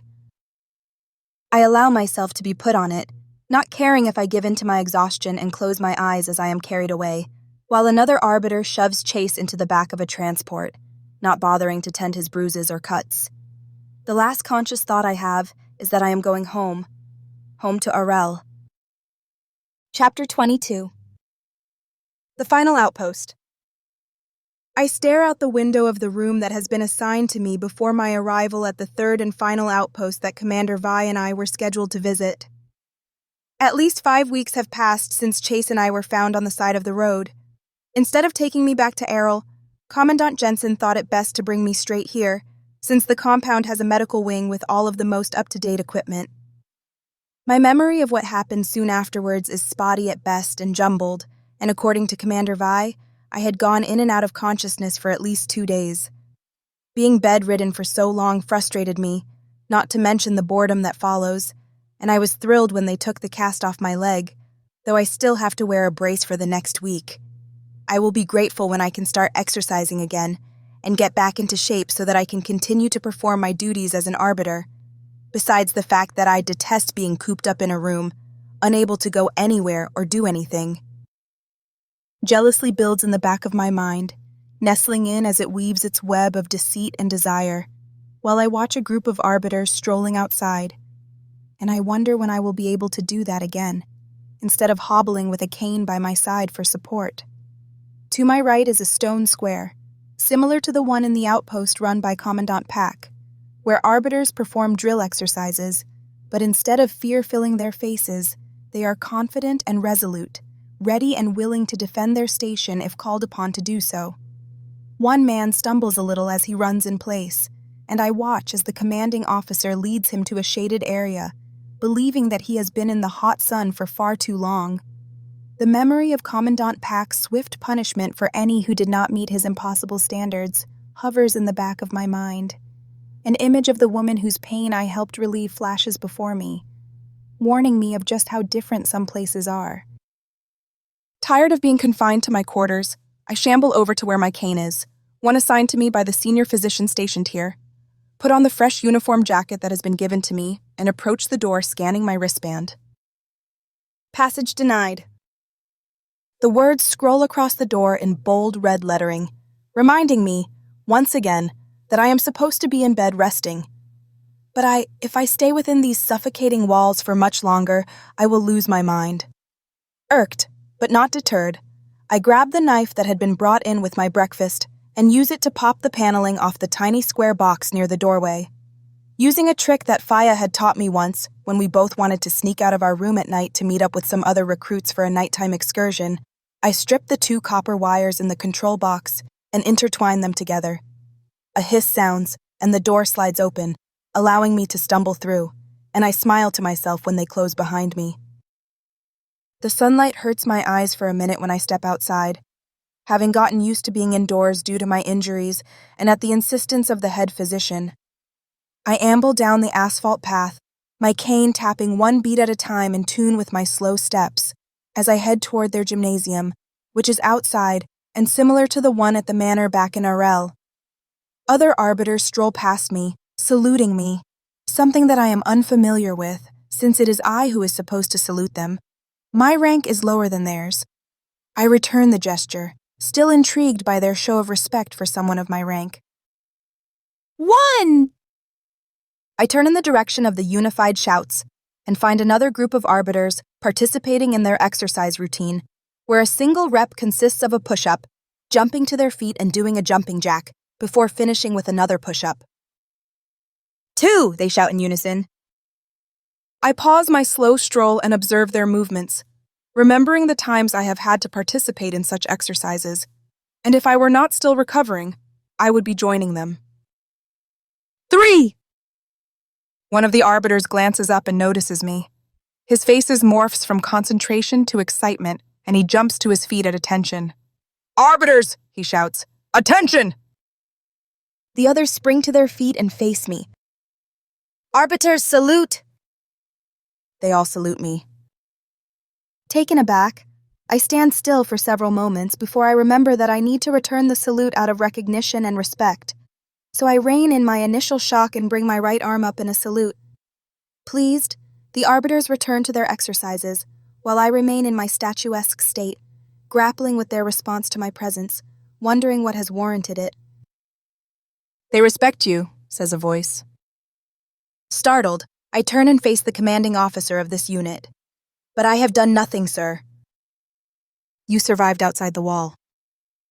Not without help, I think to myself, and as a tidal wave of memories and self-reprimands slam into me, I remember how I managed to survive in the wildlands and who had helped me, Chase. Since our return, I have not seen him, nor do I know what has become of him. I scold myself for dismissing him and allowing myself to be deluded into thinking that I had rescued myself. Before the commanding arbiter can wonder about my standing there in a pensive state, oblivious to the world around me, I nod at him, salute, and walk away with my cane, continuing its single drumbeat on the coal-colored asphalt. I head to the plebeian quarters, which are on the other end of the compound. The closer I get to it, the more sparse the arbiters are, and I find myself in a pond of white faces, feeling outnumbered and as though I do not belong. A few hollow eyes glance in my direction before diverting themselves back to their tasks, doing their best to ignore my presence, hoping that I do not desire theirs. The further I go, the more I wonder if I have stepped onto forbidden ground, as the clean, polished buildings are replaced by shanty shacks with warped wood constructing the walls and holes for windows, as no glass fills the hollow spaces. I pass by a tent-like structure with a V-shaped roof. Its cracked tiles have fallen to the dusty ground, and 4 metal posts supporting the structure. No walls fill the spaces, but have been left open, allowing the warm, moist breeze to blow through, while plebeians work the industry-sized washing machines, wring out the clothes, and iron the uniforms. At first, I wonder why there are no walls for this laundry facility, but as I step closer, I feel the heat radiating from the machines and the irons, presenting me with an answer to my unspoken question. Not surprised that they are not allowed a building that has the ability of climate control. Luxuries are not to be wasted on the servant class. I spot one plebeian pulling a load of uniform jackets out of a dryer, separating them and laying them flat in preparation for ironing. Not knowing where else to look, I approach her, startling her, causing her to drop one of the jackets on the unswept floor, and her surprise turns to a frown as the fresh-washed jacket collects every particle of dirt scattered across the wooden floor. I bend down and pick it up, brushing it off as best I can, but my feeble efforts seem to make matters worse, and hand it to her. Unsure of my motives, the woman hesitates before taking it from my hand, while never taking her hazel eyes off me. "I'm looking for Chase," I tell her. A quizzical expression crosses her face. "The plebeian that was found with me." She jerks her head to her left, motioning for me to go in that direction, and when I follow her movements, I see Chase standing next to an incinerator with his shirt off. My eyes, without my permission, take in his well-formed muscular physique from having spent a lifetime performing manual labor, and I find myself admiring his physical attributes. I shake such thoughts away and thank the woman before hobbling over to speak with Chase. He lifts his head when he hears me approach, and we lock eyes for a moment. "Non, mistress," he greets me, tossing another armful of waste into the incinerator. "What can I do for you?" "Nothing," I say. "Then why are you here?" I stare past him, asking myself the same question, having not thought through my desire to see him, and not sure why I wanted to in the first place. "Mistress," he prods me. "To thank you," I reply. "You helped me out there, and if it wasn't for that, I would be dead." We used each other, he says to me. Used? That is not how I described it. Pardon? You used me to get back here just like I used you for the same reason. It was a fair trade and it worked. Chase, My voice trails off as I ask myself why I am here, thanking him for something he was supposed to do anyway, while also curious about his new cold and dismissive attitude. Why am I fumbling to find words to speak with?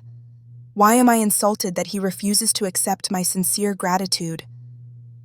Instead of me thanking him, he should be thanking me. But something deep within me tells me that my actions were the right thing to do. You should go, he tells me. I turn and stroll away, never aware of the sorrowful look upon his face, but the other plebeians see it. Their expressions mirror his. Confused, but unwilling to go back to my room, I meander back to the outdoor gymnasium, returning the salutes of arbiters who run past me. But my automatic movements fail to conceal that my mind rests elsewhere, grappling with thoughts and emotions that I have never experienced. Rejection, dismissal, and indifference, struggling to understand why this depressed mood has overtaken me. I tell myself not to dwell on it, that he is just an arbiter and is correct. I did use him to get home. Despite my self-lecturing, my subconscious remains aware of my true feelings, but respects my wishes to lock them away for the moment. I reach the gymnasium and head over to the free weights that they have, picking up 2 15-pounders and settling on a bench, resting my cane on the ground. The least I can do is maintain my upper body strength, and this will cure my boredom for a while. For the next hour, I perform a series of arm exercises consisting of chest presses, biceps curls, triceps extensions, and lateral raises, and I lose myself to the motions, allowing the tension within my muscles to work its way out, while forcing my mind to focus on the exercises and not the thoughts rattling around in my head. When my arms tire, I decide to try strengthening my legs. I walk over to the leg press and sit in the seat, adjusting the weight. First, I work my good leg and confidence builds up in me as it pushes the bar upward with ease, so I switch legs. My recovering leg crumples under the weight. Frustrated, I adjust the machine to a lighter setting, and though my left leg manages to push it upward, it shakes and wobbles under the pressure and I am forced to give up, allowing the weights to slam back into place with a resounding clap. If I remember correctly, the doctor forbade you from physical exercise for another 2 weeks. Startled, I turn, staring straight into Commander Vi's eyes, but instead of their usual sternness, they are softer and more maternal. I detest being stuck inside, locked away for later use, I reply. I figured that you had just gotten bored. That too, I think to myself. If you are going to rebuild the strength in your leg, you need to start small. Commander Vi motions me over to a bench and I follow her instructions, sitting down, waiting for her next set of orders. Lift your leg, she tells me. I extend my mending leg. The muscles strain and pull from the effort, not wanting to cooperate, but I force them to, doing my best to not show how much it tires me. Good, now do it again. I bend my leg and extend it, doing 2 more repetitions. Lie on your back and lift your leg 5 times, holding it in the air as you lower it. I do as she says, positioning myself on the bench so that I am on my back, and lift my leg, lowering it, allowing it to hover instead of settling on the bench, before lifting it again. My thigh muscles tire after the second leg raise, but I ignore it, pushing myself to complete the task given me, desperate to regain my strength and agility. You're doing well, Commander Vi encourages me, and this new, gentle attitude of hers makes me wonder what challenge she has in store for me. I want you to walk 2 laps around this gym without your cane. I stand up and hobble over to the dirt track that circumferences the outdoor gymnasium. My right foot crunches in the gravel as it presses downward, while my left shuffles, leaving a streak. Pick up your feet! There is the Commander Vi I am accustomed to. I concentrate on walking in a normal stride, lifting both my feet, but my recovering leg resists my efforts, preferring the laziness it has become accustomed to.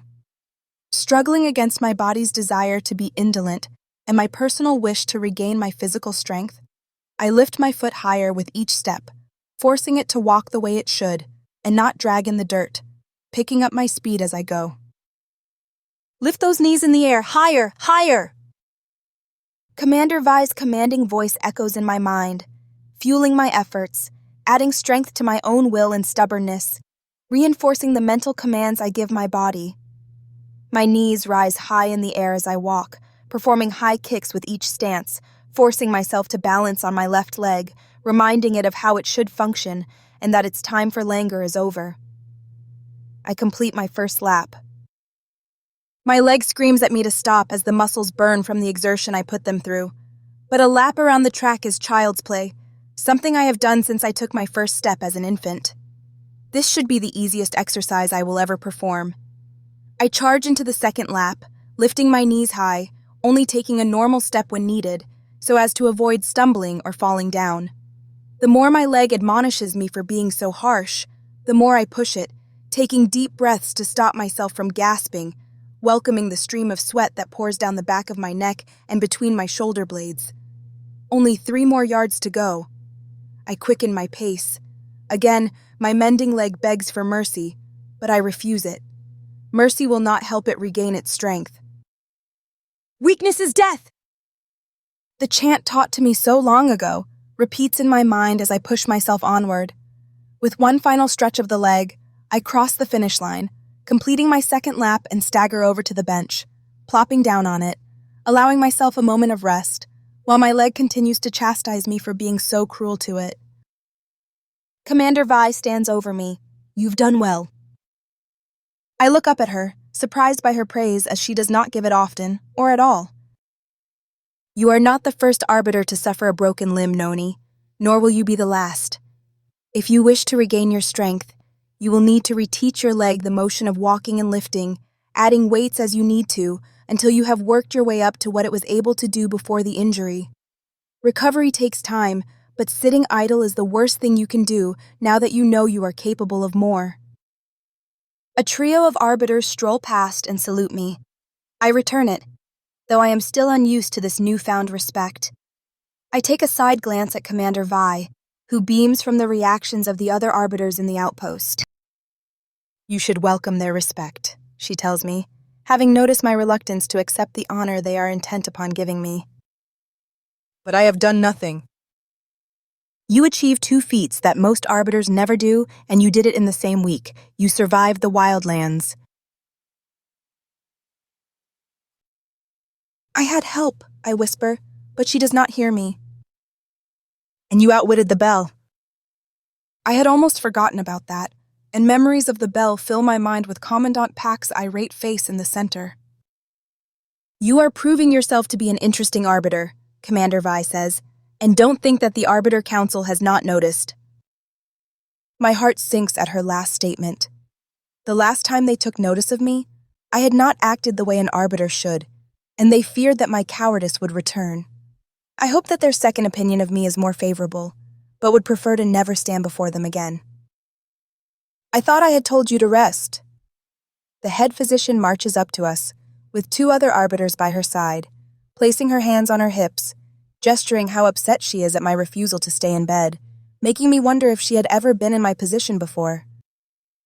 Commander Vi opens her mouth to speak, but one of the other arbiters, who I assume is Commandant Jensen, beats her to it, saying, I don't think it is such a terrible thing for her to be testing her limits in an effort to become strong again so as to return to her duties.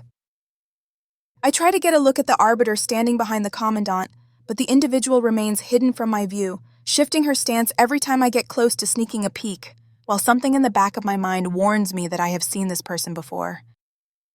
Commandant, if you please, begins the physician, but the Commandant cuts her off. You can't blame her for having grown tired of staring at the same 4 walls she has been in for the last 5 weeks. Allow her to get some fresh air. Besides, I think it is time for you to see this place, since that is why you were scheduled to come here in the first place. Graylin, pick up Arbiter Noni's cane for her. Graylin! Now the suspicion for the other arbiter seeming familiar hits me. She steps out from behind Commandant Jensen, her unnatural blue eyes unnerving me like they always did, holsters her weapon, picks up my cane from where I had left it on the ground, not bothering to shake some of the dust off its stem, and shoves it in my hands in a manner that conveys just how displeased she is at having to do something kind for me. When we received our assignments, I never thought about where she, Trevor's, or anyone else would be sent. I only cared about Faya's assignment, and that is because she is my only friend. The more I think about it, the more it makes sense to have her out here. With her ability to see in the dark, thanks to the procedure that she had opted for, she is an invaluable resource out here beyond the wall. After she takes her place by Commandant Jensen's side again, the head physician opens her mouth to badger me once more about the importance of not overusing my leg so soon after having the cast taken off, but the Commandant cuts her off. "She will be fine. I will see to it personally that she does not re-injure herself. You are dismissed." A final huff escapes the physician's mouth, but she remains silent and stalks off, perturbed at having been ignored and her professional opinion rejected without a second thought. "This way," says the Commandant. Commander Vi and I drop in behind her, walking next to Graylin, who remains erect, keeping her eyes pasted on the Commandant's back, refusing to give me or my commander a moment's notice. We follow a concrete path, leading from the gymnasium to the nearest building, and I find myself looking all around, instead of maintaining the proper military posture, allowing my curiosity to dictate my movements again. Unlike Commandant Pack's outpost, the slate-colored buildings are less dull and dreary, but shimmer in the sunlight, mirroring the way glitter reflects it. I do not know if it is because he is such an unlikable person, or if it's because, out of the 3 commandants I have met on this trip, Commandant Jensen seems to be the most normal. "This is the brig," she says to us. I study the windowless building, knowing that locking someone up in a room, allowing them no chance of seeing the sun, is a good way to ensure that they are thankful to be allowed out and will do almost anything to avoid being shut away again, as my most recent experience with being put on bed rest will attest to. We stroll around the square structure to a small enclave where the door is, the only way in or out of the building. "How long is one sentenced here?" I ask, forgetting my place and receive a reprimanding glare from Commander Vi as a warning. 3 weeks, the Commandant replies. "If an arbiter is sentenced here for a 3rd time, they are sent back to Arel to be dealt with. Grelin, tell our guests one offense that will have an arbiter sent here." "Disobeying orders," Graylin replies, but the malice in her eyes does not match the even tone of her voice. While observing the exchange between Commandant Jensen and Grelin, I sense the tension between them, as though there is a power struggle going on here. Grelin's hatred for the Commandant is evident, as well as the Commandant's insistence on demonstrating to her just who is in charge. Only one thought goes through my mind. This will not end well. Explain to her what that disobedience consisted of. Graylin glares at the Commandant, incensed at being put in such an embarrassing position. After having been used to getting what she wants at the training facility, I am not surprised that she loathes her new position. "I was on night patrol," she begins, and Commandant Jensen's stern voice prods her when she trails off. "And I disobeyed a direct order to return to the outpost immediately." Graylin should have known better. Disobedience is not tolerated. Even she had been punished for it while we were still recruits, despite her being some of the instructor's favorite pupil. As silence fills the void between us, Graylin continues, knowing just what Commandant Jensen wants her to say. "I was on night patrol when I thought I had seen something of interest. I pursued it, ignoring a direct order to return back to the outpost, garnering 3 weeks in the brig. This was my 2nd offense." Second offense? What was her first? But if I had been allowed to pursue my suspicions, I could have— "You almost got your entire unit killed," Commandant Jensen interrupts Graylin, preventing her from telling her side of the story. "I might have been able to find their base of operations," Graylin challenges her. At the expense of everyone else. But sometimes it is not worth risking the lives of your fellow arbiters, and your reckless actions put them in danger so that you could achieve some sort of self-glory. "We are all expendable," Graylin protests. "Not out here. Out here, our numbers are limited, and you cannot recklessly risk your fellow arbiters' lives for your own use. We are finished here." Commander Vi and I watch the exchange between Grillin and Commandant Jensen with interest, and a little apprehension on my part. Once she has finished scolding Grillin, Commandant Jensen walks off to another part of the compound, motioning for us all to follow. She leads us down another path that passes by the plaza, where another group of arbiters participate in some drills, and to a gray building with a pair of red stripes painted in a horizontal fashion, wrapping around the entire perimeter of the structure. Next to it is another building, but with yellow stripes mirroring the red ones. I look at them with interest, wondering what they signify, having not seen them on the previous 2 outposts I had visited. As we walk further, I spot a similar building, but with blue stripes. Commandant Jensen veers toward it, and the fogged glass doors slide open, allowing us through. Ivory tiles with an ebony diamond pattern on it stretch out before us, illuminated by soft lights emanating from 5 chandeliers hanging from the pale gray ceiling. One corner of the room is vacant, with a ring around it, indicating that it is a sort of boxing ring, though the 2 men within it fighting one another gives its purpose away as well. I marvel at the pool table in the center, and the chairs spread throughout, each with plush cushions. "This is our recreational area," says Commandant Jensen. She laughs at the perplexed look on my face. "If you perform your duties well, you are allowed a few luxuries. Life out here is harsh, and this helps to mitigate it and make it somewhat bearable." I glance around the spacious room and the 2 plush sofas in a far corner with people stretched out on them asleep, the holographic chess game taking place in another secluded area, and the 2 arbiters sitting at a table, locked in an arm wrestling contest, wondering what thoughts go through their minds, or if they are content to be here. Shouts of praise mixed with groans of disappointment fill my ears as the arm wrestling contest comes to an abrupt end with one participant as the victor, while the other rubs his arm, refusing to conceal his sour expression. Commandant Jensen waves us along, and I trail after her in silence with Commander Vi by my side, unsure of where she intends to take us next. She leads us through the room to a corridor, lit by 3 egg-shaped lights that provide a white glow upon the ashen walls and floor, before hiking up a set of stairs the same color as a dove's feathers. "The outposts serve as a buffer between the wilderness and Arel," Commandant Jensen says as she guides us through the building. "It is our job to keep watch for any movement or suspicious activity that goes on and report back." I step upon the solid steps. The short fibers of the plain carpet stick to the bottom of my boots for a second before letting go, cushioning any sounds that my steps would have made. Once at the top, we dart around a corner, stalking down another corridor. Its walls match the color of the clouds outside, and through a solid steel door, which slides open the moment Commandant Jensen swipes her pencil-thin wristband. Its anchor color matches my glum mood. "Do you have any questions?" the Commandant asks us as she moves behind her glass desk, which housed nothing more than a transparent computer pad, a stylus, and a tin cup of unfinished tea. The giant window behind her, which also serves as the inner and outer wall, illuminates her muscular silhouette as she squares her shoulders, maintaining an erect posture that commands respect from all within the room. "The attacks on the wall," I say, averting my eyes from Commander Vi's stern face. "You say that you are to serve as a buffer, but Arel still suffers attacks on the eastern wall." "Unfortunately, we cannot stop all of them," replies Commandant Jensen. "We do our best, but there is only us and a few other outposts out here.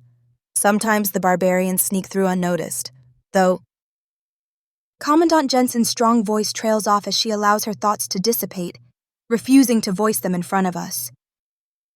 "Yet," prods Commander Vi, her interest in the Commandant's unspoken words evident. "Nothing." The Commandant dismisses her. "You will learn, Noni, much like Grillin has, that though these outposts are to provide a sense of security for those of you back in Arel, they do not always succeed. The uncivilized people who live out here are smart, and they have learned how to avoid our methods of detection. That is why she is here."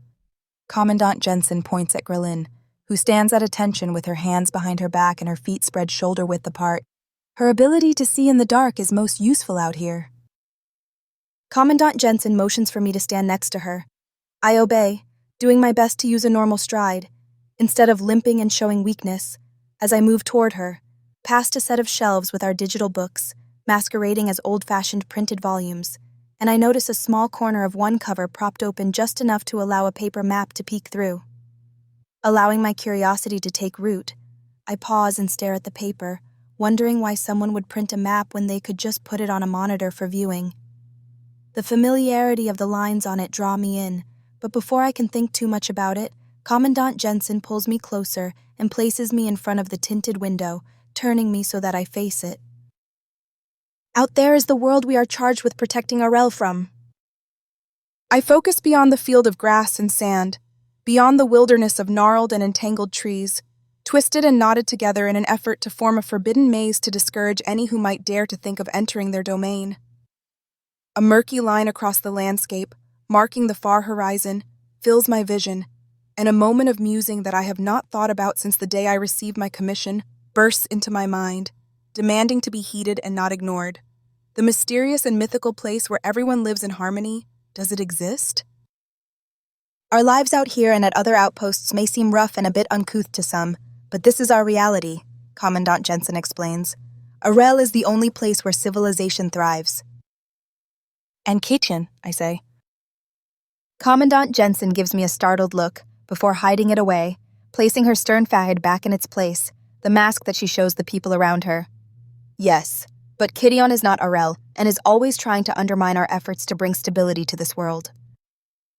As I listen to her, I recall that her statement matches what my instructors at the Martial Diplomatic Corps and Presidents Tapiwa and Kumi have said.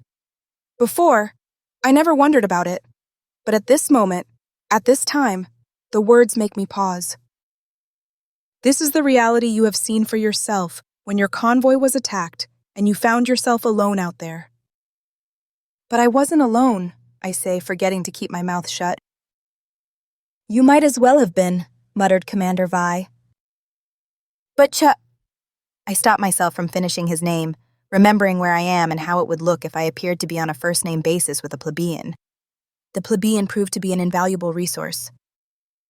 Some do have their merits, Commandant Jensen adds, and he told us about how you fought off a barbarian outsider, even though you had a broken leg and bruised ribs, how your refusal to quit led to both of your survival.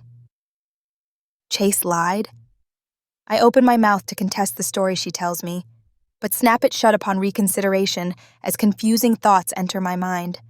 And I struggle to grapple with Chase's actions and why he said what he did, but Grellin's hawk-like gaze pierces through me, as though she knows my thoughts and knows what happened. I ignore it. If the outposts fail, Noni, Commandant Jensen starts again, then it falls on those of you within Arel to protect our way of life and everything we hold dear. I tell you this because your actions out there, on your own, prove that you are the epitome of what we strive for, a testament to the sacrifices of those who came before us and the struggles they endured.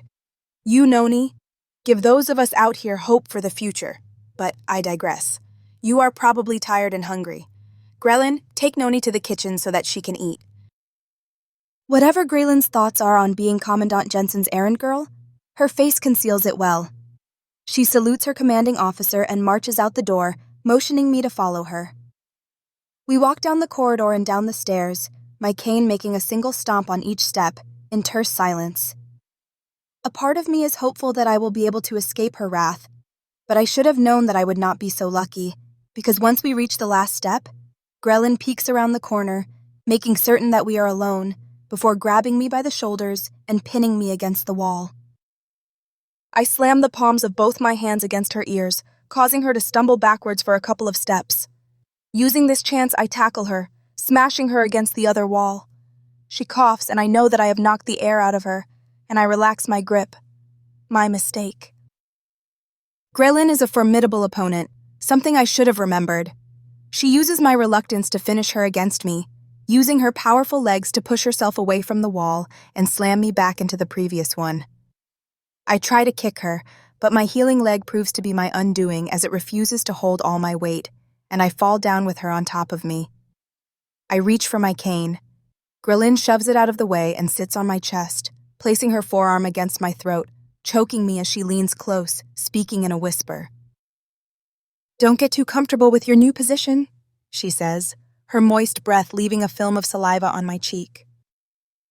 "What do you want?" I manage to say, my voice harsh and raspy because of her arm against my throat. I heard about how you embarrassed Commandant Pack, she replies. Everyone here has. I stare at her in confusion, unsure of why she is telling me this or what her motives are. Commandant Jensen still believes in Arel, in the law, but I've been out there every night since my arrival and have seen things. Things are changing, and you are going to wish that you had made a friend of Pack instead of an enemy, and when that day comes, I'll be there. As I lay pinned to the cold floor, I realize that Grelin would have preferred being under Commandant Pack's tutelage. Not that it surprises me.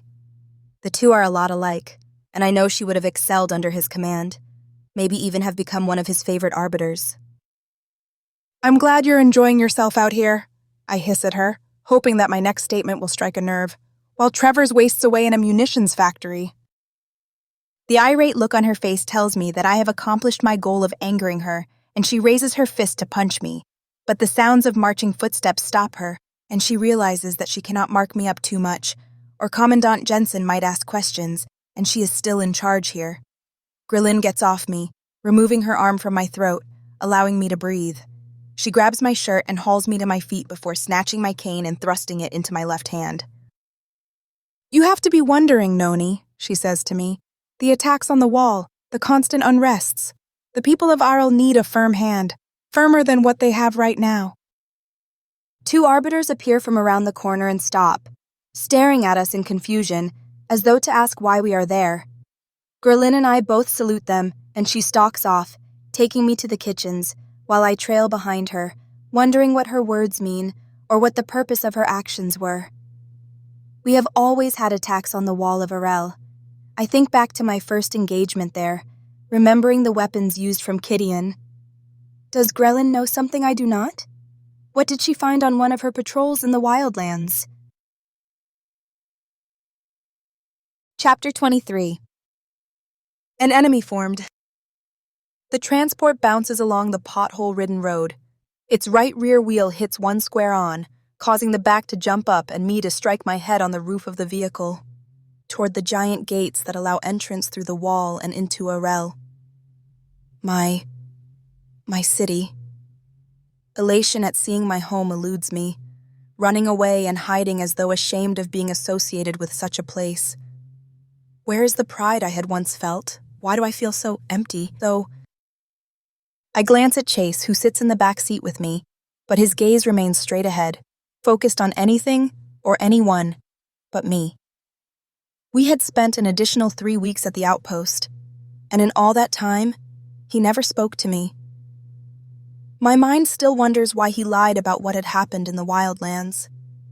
He had the opportunity to embellish his role in saving my life, to advance his status and prove his worth, but he chose not to. I realize that I have been staring at him for the last several moments and jerk my gaze away, passing over Commander Vi, who had turned in her seat in the front and watched me. We lock eyes for a moment before I turn back to the window, watching as the scant amount of brush disappears and the road widens the closer we get to the gate. I move my leg a little, glad to have the brace off. After the extended stay at the outpost and the excellent care provided by their doctor, my broken leg healed quite well and faster than anyone thought possible. My station as an arbiter, and the fact that my age meant I had an excellent chance of healing quicker than most, and with little to no lasting side effects, made me the doctor's #1 priority, though a part of me wonders if Commander Vi had a little something to do with all the extra medical attention as well. Her behavior toward me seemed changed, different outside the wall than before we left. Grinding and creaking fill the air, drowning the roar of the transport as it plods along and I look ahead. The black gates, dulled from the constant sand, wind and rain, creep open, allowing one to see inside the city. Guards in their towers turn their attention on us, aiming their weapons, poised and ready to strike should we prove to be a deception, should we prove to be the enemy. As the transports pull in and nothing happens, their rigid stance relaxes, but behind their helmets, I know that they watch us, waiting and ready. I prepare to get out, thinking that the vehicles will stop, but they do not. Hoping that no one noticed my mistake, I nestle back in my seat and watch as the leaning buildings of the eastern sector pass by us. People scurry out of our way. Plebeians walk behind their masters, but even their masters do not dare look at us, choosing to avert their eyes instead. I am taken back to my first day within this region as I hurried to report for duty, remembering all the people who refused to look at me, hastening away instead, hoping that I did not notice them. Again, the same question I had thought about that day enters my mind. Why are arbiters feared? We guard the citizens of Arel. We defend them from outside invasion. We protect them from uprisings. Yet, all I ever see in their faces is fear or anger. Long shadows pass over us as we make our way through the bouncing streets that feel as though they have not been repaired in over 5 years. One of the rear wheels finds another pothole, and I clutch my stomach as it is jarred from its piece. The silence within the vehicle ebbs at my nerves, broken only by the roar of the transport's engine as it climbs the small hill to the manor, and I look up, staring through the windshield at the building that grows as we approach. Elation at seeing my home eludes me for the second time today, and I am left with a hollow pit in my stomach. We pull onto the driveway that leads up to the front door, and the vehicles stop. Not waiting to be told to get out, I open my door, grab my duffel bag, and place my boots on the pavement, relishing the warmth of the sun as it covers my face. Commander Vi strolls to the front of the vehicle, while Chase hurries inside, no doubt to get a head start on his chores for the day and to make up for the ones he missed while gone. He never glances in my direction, and a part of me is hurt by it, a puzzle that plagues me as I try to understand why. "Noni," Commander Vi says to me, and I turn toward her, remaining at attention. "There will have to be a report written, but that can wait until tomorrow. Take the rest of the day to rest." "What about my patrol duties?" I ask, wanting to get back into a routine so that it would occupy my mind, freeing me of the events from the past 9 weeks. "Let me worry about that." "Yes, ma'am." I secure my duffel over my right shoulder and head for the front door. As I place my hand around the knob, it jerks from my grasp and opens wide, forcing me to come face to face with molars. My breath catches in my throat, forming a hard lump that refuses to dislodge and allow me to breathe. I swallow, forcing the lump downward as I keep my gaze fixed on Molars, wondering why he is here. I know that he has applied for a transfer out of the training center, asking to be assigned elsewhere in the city for a position similar to Commander Vi's. He does it every year. When I was still a recruit, we always knew when his request had been denied, as his already temperamental mood turned more foul and the least little thing set him off. "Arbiter Noni, Commander Vi," he greets us, but I do not buy his facade of pleasantries, having witnessed it before. "Please, come in." He opens the door wider. "Master Arbiter," says Commander Vi in a controlled tone, keeping her own curiosity at his sudden presence muted as she strolls through the door and I follow after her. "Shall we go to your office?" asks Molars, but his request is more of a command than a suggestion. I do my best to keep my face impassive, but some of my curiosity and hatred toward him must have shown through since he turns and gives me a warning glare. Swallowing the lump in my throat, I wooden my expression, and he once again focuses on Commander Vi. She inclines her head and leads the way to her office, and he trails after her while I reposition my duffel on my shoulder and head for the staircase. "Arbiter Noni," says Molars, and I stop, unsure of why he insists on calling me by my formal title, while at the training facility, I was referred to as recruit, little shit or maggot, you will join us. I will? Why? Whatever business he has with Commander Vi could not include me. At least, it never has in the past. Knowing that I would not be allowed to escape whatever he had planned for me, and not wanting to be on the receiving end of his wrath like I had been countless times as a recruit, I follow after him and Commander Vi, tightening my grip on my bag, making up the caboose to a train as it creeps through a darkened tunnel to its impending doom. We enter the office, and Commander Vi takes her place behind her desk, refusing to sit, preferring to stand when dealing with Molars, who positions himself right in front of her, his expression unreadable, while I sink into a corner, wishing I am somewhere else. "Please," says Commander Vi, motioning to a chair. "I prefer to stand," Molars replies. For a moment, I am thrust back to when I had stumbled upon them while they were in here, arguing. The door had been ajar, and I had allowed my curiosity to get the better of me. He wanted something then, something that angered Commander Vi. What does he want now? As you wish, Commander Vi says, remaining on her feet so that she can look into Muller's eyes and face him as an equal. The tension in the room strangles me, and I hope that neither of them notice the beads of sweat dripping down the sides of my face. It has come to the Council's attention that you had a little bit of trouble during your trip, says Mullers. That is not surprising since I sent word to the command division about it 8 weeks ago, replies Commander Vi. They wanted to clarify a few things. I left nothing out. Maybe so, but some things are a bit confusing for them. For them or for you? Muller's brows furrow, not liking how Commander Vi goes straight to his real reason for being here.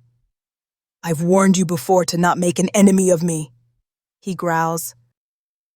Perhaps you should clarify what questions you had about my report. Commandant Pack had interesting things to say about your visit. Indeed, Commander Vi's tone darkens. Most of it concerning you. Mullers faces me, and a wave of heat fills the space between the collar of my jacket and my skin. Defeating the bell. That is quite a feat. Of course, the reason for you engaging in it is even more interesting. I stare at him, trying to keep the fear off my face as I know where he is headed with this line of questioning. Why is it you failed to kill the outsider when you had a chance? My mind goes back to that moment. I feel the rain on my skin and it envelops me, drowning me, causing the stray strands of my hair to plaster themselves to my face as I prepared to kill him. For a moment, the room and people before me fade away as I travel back, reliving that exact moment when I had decided to release him, only for him to die at the hands of Commandant Pack. I jerk myself back to the present, realizing that 2 pairs of eyes are on me, waiting for me to answer Muller's question.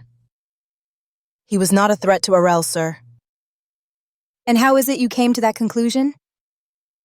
Commandant Pack had decided to release this outsider so that he could have a bit of fun and hunt him down. If the man was a threat, shouldn't the Commandant have executed him the moment he was captured? A fair question, says Commander Vi. And yet, it is not yours to answer, Mullers reminds her. He turns back toward me. It has also come to our attention that you went missing for a few days. Yes, sir, I reply. Care to elaborate? It will all be in my report, sir. Master Arbiter, Commander Vi interrupts me. I must protest. This interrogation of yours is out of line. Muller slams his fist on her desk. Its resounding thud echoes around the room, silencing her and causing me to jump. Again, I am reminded of the previous time he had come to this manor and talked with Commander Vi. I never thought too much of it, but now, I wonder what was said before I had stumbled upon them and eavesdropped on the last few minutes of their conversation. Commander Vi had not been happy with what he had said and remained in a terrible mood the rest of the day. But this current situation makes me wonder why he is here as Graylin's warning to me resurfaces, forcing its way to the forefront of my mind. Answer me! Mullers bears down on me, and I realize that I had been so consumed with my own thoughts that I never heard him speak. It will be in my report, sir, I repeat, hoping my response answers the question he had asked me. In your report, you and that plebeian boy were alone for some time, continues Mullers, and I begin to understand what this is about. And his statement was interesting. In the preliminary report that your commander sent back to Arel, she states that the plebeian boy helped you while you were lost and wounded in the wildlands, but she also stated that he mentioned how you saved both your lives at least 3 times, all while you had a broken leg and a possible broken rib.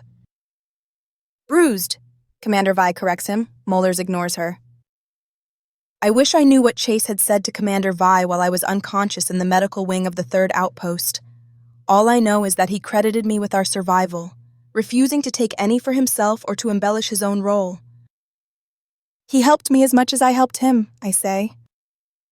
Muller's doubtful expression conveys his disbelief toward the entire incident, and my mind races to think of what I can say that will match Chase's story. Otherwise, we will both be punished.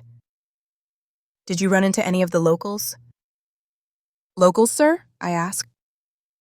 Any of the people who live outside the wall. I harden my face, willing myself to not show fear to this man, as I try to moisten my cotton mouth with what saliva I have left so that my words will be crisp and clear and not have a hint of anxiety in them. We found one, sir. And? He ran off, I answer. How do you know it was a he? Demands Molars. I do not, I reply. It was an assumption, but the individual could have easily been female. The rags it wore made determining its sex difficult. Did you speak to it? No, sir, the outsider ran off. I believe we surprised it as much as it surprised us. Molars weighs my words, mulling over them, trying to determine if I lied or told the truth. I maintain my rigid posture. He seems too interested in what happened to me out there, and I know it has nothing to do with him being concerned about my welfare. He hides something. But what? Are you finished? Commander Vi demands. Anxious to be rid of me? Says Molars in a sly voice. Master Arbiter, replies Commander Vi, I have a sector to manage, and you keeping us here, demanding to know answers to questions that will be in both our reports, and which you will have access to in the next 2 days, prevents me from doing my job. Molars' brow twitches, a sign I know well, one that indicates his anger is close to bursting through the calm facade of his. He never liked being challenged. So it does. Very well, Commander. I look forward to reading both of your reports. He will be reading our reports? An instructor from the training facility never reads the reports of other arbiters, unless they are under his command or are a recruit. What happened while we were away? Molar salutes both Commander Vi and me before leaving her office. Commander, I ask, what was that about? I don't know, she replies. What does it mean? Nothing good. She waves me out of her office and I clench my duffel, hugging it close to me as I leave, spotting Molars as he finishes talking with Chase, who squirms underneath his towering physique and unrelenting gaze. Molars stalks away from Chase, walking past me and the same plebeian girl whom I saw when I first entered this manor as she sweeps the front entrance. Without warning, he raises his hand and backhands her, knocking her to the floor, relishing the scream she releases when he strikes her. I drop my duffel. Molars! I shout at him, not using his formal rank, as my mouth speaks the words flowing through my mind before I can stop them. I don't know what compels me, or why I react this way, but his cruelty toward the plebeians sparks something inside of me, causing me to seethe with anger. Striking a plebeian who has done no wrong and who has not failed in performing their duty, I say to him, loud enough for all to hear as I approach him and stand inches away from him, is a violation of the law, according to Arelian law. Strong hands seize me around the throat, shoving me into the wall, while the edge of a table scratches my side as I slam into it, choking me as I struggle to breathe. My first instinct is to panic and grab the hand around my throat, but I stop, remembering my training, and reach for the side table, feeling for anything I can use as a weapon. Are you threatening me? Molars growls into my ear. Because if you are, there is a better way to settle this.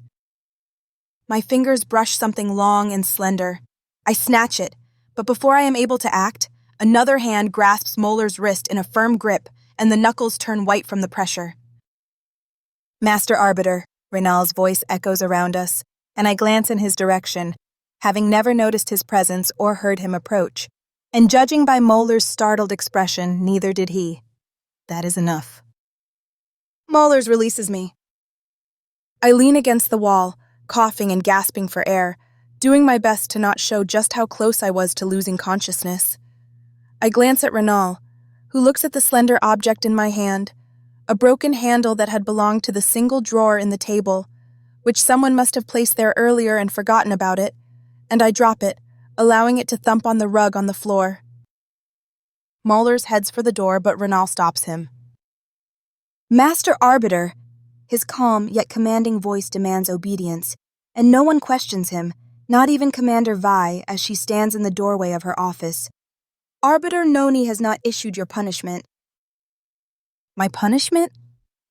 The fury in Molar's eyes could melt stone, but he contains himself, an act that unsettles me, since he is not known for taking orders from anyone deemed to be below his station and rank. But something about Renal's stance conveys that disobedience of his command will not be tolerated, and Moeller senses it. "You did disobey the law, and no arbiter is above it," Renal says. Moeller faces me, standing at attention. "Very well. Arbiter Noni, what is my punishment?" I survey the others in the room, each of them watching me, awaiting my decision. The prohibition of striking a plebeian as they perform their duties is a law in Arel, but it is one that is ignored by most. Even I paid little attention to it, until now, until something within me changed. As my eyes pass over the other arbiters, I read their expressions. Most believe that this is just a simple power play between me and my old instructor, a way for me to demonstrate that I am capable of being firm in my duties, even when it is someone I know, while others probably believe that I have overstepped my bounds. My gaze meets Chase's. He shakes his head at me, pleading with me to let it go, but I cannot. If I do, I will forever be marked as weak and given an assignment that will result in my death. No, I started this and now I must finish it. "Master Arbiter Moellers," I say, doing my best to keep my voice from shaking and to not cough. "For your failure to follow the law, a law set down by our ancestors in their wisdom, you will..." My mind races to think of a proper punishment. As everyone stares at me waiting for me to finish my sentencing, I think of the factory I had visited with Commander Vi, and how plebeians and Arelian citizens had been sent there because of unforgivable infractions. Though I know that he will not be there for long, perhaps I can make his life a living hell for a while, giving him a little taste of what he delivered to us recruits. "You will be assigned to the munitions factory here in the eastern sector for a period of 3 months. Moeller's face darkens. "Master Arbiter Moellers," Ranel says, "you have been given your punishment. You will report to the command division within the hour, where a marshal will be assigned to you to ensure that you are not afforded any special treatment." Moeller salutes Renal and stalks out of the manor. His demeanor tells me that I have made a dangerous enemy, one that I will have to face in the future. "Don't you all have somewhere to be?" demands Commander Vi, and those who had gathered to watch our exchange make themselves scarce. "Noni, you can file your report in my office." I do not argue with her, knowing that after my exchange with Moellers, I must file a report, and the sooner the better. She steps away from her office, and I reach for my bag, but before I can grab it, the plebeian girl snatches it away from me and runs upstairs, taking it to my room. Composing myself, I go into the commander's office and swipe my bracelet against the wall monitor, watching as it flashes to life, confirming my identity. Before it allows me to access it, it asks for confirmation from Commander Vi that I have permission to use her computer. She gives it and leaves, closing the door behind her. I take a deep breath, preparing what I am to say. Arbiter Noni filing a report of formal reprimand for Master Arbiter Moellers. Moellers struck a plebeian performing their duties, violating Law 2265A. For such a violation, Arbiter Noni recommends a sentence of 3 months in the munitions factory of the Eastern Sector. End report. Though the Ministry of Justice determines a violator's final punishment, when it comes to arbiters, the law is a little different. When an arbiter commits an infraction, the arresting arbiter can determine the punishment, anything except the crematorium, and the ministry okays it in the majority of cases. I know that my recommended punishment will be upheld, but I have a sinking feeling that my actions have made my situation worse. Moellers will never forget what I have done. I turn off the wall monitor and it morphs back into the wall, giving no indication that it had ever been on, much less that it exists. When I open the door, Commander Vi fills the doorway and I force myself to meet her gaze. "You should not have done that," she says to me. A quick glance down the hallway tells me that we are alone. I step past her and head for the stairs. A plebeian can be replaced, but a good arbiter cannot. I remain silent. "When you won the bell, you asked me how I knew you could do it, and I told you that you remind me of me. Don't be like me." I look into her eyes, seeing compassion for the first time. Before, whenever I stared into her gaze, only a cold, stern look greeted me. But right now, something has changed. Something is different. Pity fills the dark depths of her pupils, but not the sort of pity I had witnessed Mandy display. This is different. It is directed at me. Take the rest of the day off. Yes, ma'am, I reply, and make my way to the staircase, but she stops me the moment I place my foot on the bottom step. Noni, this job will either harden you or kill you. Remember that. I hike up the stairs after she goes into her office and closes the door behind her, unsure of what has just happened. Not wanting to think about it. Chase, my time outside the wall, or the barbarian that Commandant Pack murdered for no reason other than the thrill of it. I run up the stairs, not caring that my boots pound each step, mimicking the way a masonry worker hammers stone. I reach the top step within seconds and hurry to my door, not waiting for it to slide open all the way as I shove my way through and stop short. The plebeian girl stands in the center of my room, her head hanging low as she stares at the floor, allowing the tangled mass of her hair to fall around her, covering her face. I spot my duffel. She has placed it at the foot of my bed, still zipped closed and with no sign of having been rifled through, as though the thought of stealing something valuable had never occurred to her. What are you doing here? I ask, more surprised than upset.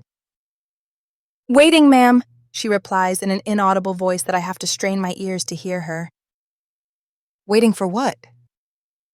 The girl reaches up and tugs at her dingy shirt, soiled and grayed from use, pulling it down, baring her pale skin while keeping her shoulders hunched and her head bowed low, not daring to look at me. My eyes widen as I grapple with her actions and rush toward her, seizing her shirt and pulling it back up over her shoulders. I cannot believe that she thought... I would never... The thought disgusts me. She is a child. I drop to the floor as I realize that, for the first time, I do not think of her as a plebeian, a slave meant to do the menial chores that my job prevents me from doing, but as a young girl, too small and weak to protect herself in a world intent on forcing her to fulfill the tasks of a grown woman. What made you think that I allow my voice to trail off, unable to finish the question as the thought continues to make me want to retch. I prefer men, ones closer to my age, and I would never force myself upon someone. You saved me from the other arbiter. Did me a favor, she whispers, afraid to speak up for fear that I may decide to punish her myself. I owe you now. Not like that, you don't. I grab the only chair in the room and encourage her to sit down. Do the other arbiters here force you to? Only two, she replies. It is forbidden for an Arelian citizen to force themselves on a plebeian. Such unions are outlawed altogether to prevent an inferior population from being produced, but most of what is prohibited happens anyway. Tell me their names, I say to her. Anan, she says to me, and... Continue, I encourage her, keeping my voice gentle. Tricks. I know Anan. Well, in passing. I run into him from time to time, but we have never been on patrol together, nor have we ever talked. Most days he can be found harassing the plebeians, and as I think about it, I remember that the women and girls always tried to keep their distance from him, and now I know the reason why. As for Trix, I only see her when we are all expected to report to the dining area. She keeps a low profile, though she was on the receiving end of Commander Vi's temper before we left for the outposts, for failing to remain at her post. I look at the girl, thinking back to when I first arrived at the manor, trying to remember her name. As I force myself to remember something that I had once thought trivial, the girl sneezes, and I notice her shivering. There does seem to be a bit of a chill in the air, but I never noticed it until now. I reach into my closet and pull out one of my spare arbiter jackets, wrapping it around her shoulders the way I think a mother does when tending to her child, the way I had witnessed Chase tend to his sister when she was scared, but I never knew the love of a parent. Sheila, right? I ask her. She nods her head and starts to cry. I am confused as to what I should do. I have never witnessed anyone cry like this before, nor have I ever been sought out for comfort. A part of me fears that her sobbing will attract attention, and considering how well today has gone, that is the last thing I want. I turn toward the door, expecting to see someone standing there, demanding to know what is going on, but it is empty. As tears stream down her freckled cheeks, I wrap my arms around her, feeling clumsy and awkward, but she nestles into them, allowing me to embrace her in a comforting hug, surrounded by the pale sunlight that creeps through the window. I lose track of time as she weeps, waiting for her to regain her composure. But she stops, falling silent and yawning from the exertion. Feel better? I ask. She nods, wiping the last tear from her eyes. Why don't you rest? I suggest to her, laying her down on the bed and tucking the blanket around her. I can see why Gwen thinks you are nice, Sheila yawns again. Nice? I had tried to arrest her when we first met. She said that to you? I ask. She had to have been close to Gwen's age, maybe a year or two older. Sheila nods, but her face turns somber again. What's wrong? She's sick. What? While you and her brother were away, she was forced to beat the rugs in the rain as punishment for burning a pot in the kitchen. She hasn't been out of bed since. Some of us try to get her chores done in addition to our own so that she won't be missed, but she isn't getting better. Where is she? I ask, knowing just how well Chase would take her illness, and I find myself worrying about him. In the plebeian quarters. Sheila yawns once more and closes her eyes, falling asleep within seconds.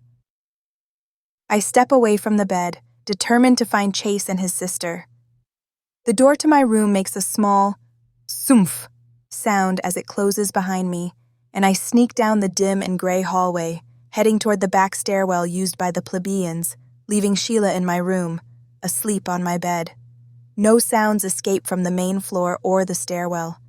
Taking it as a good omen, I slip down the stairs, hugging the wall and being careful to step over the fourth step from the top so as not to cause it to creak, like it always does when someone steps on it.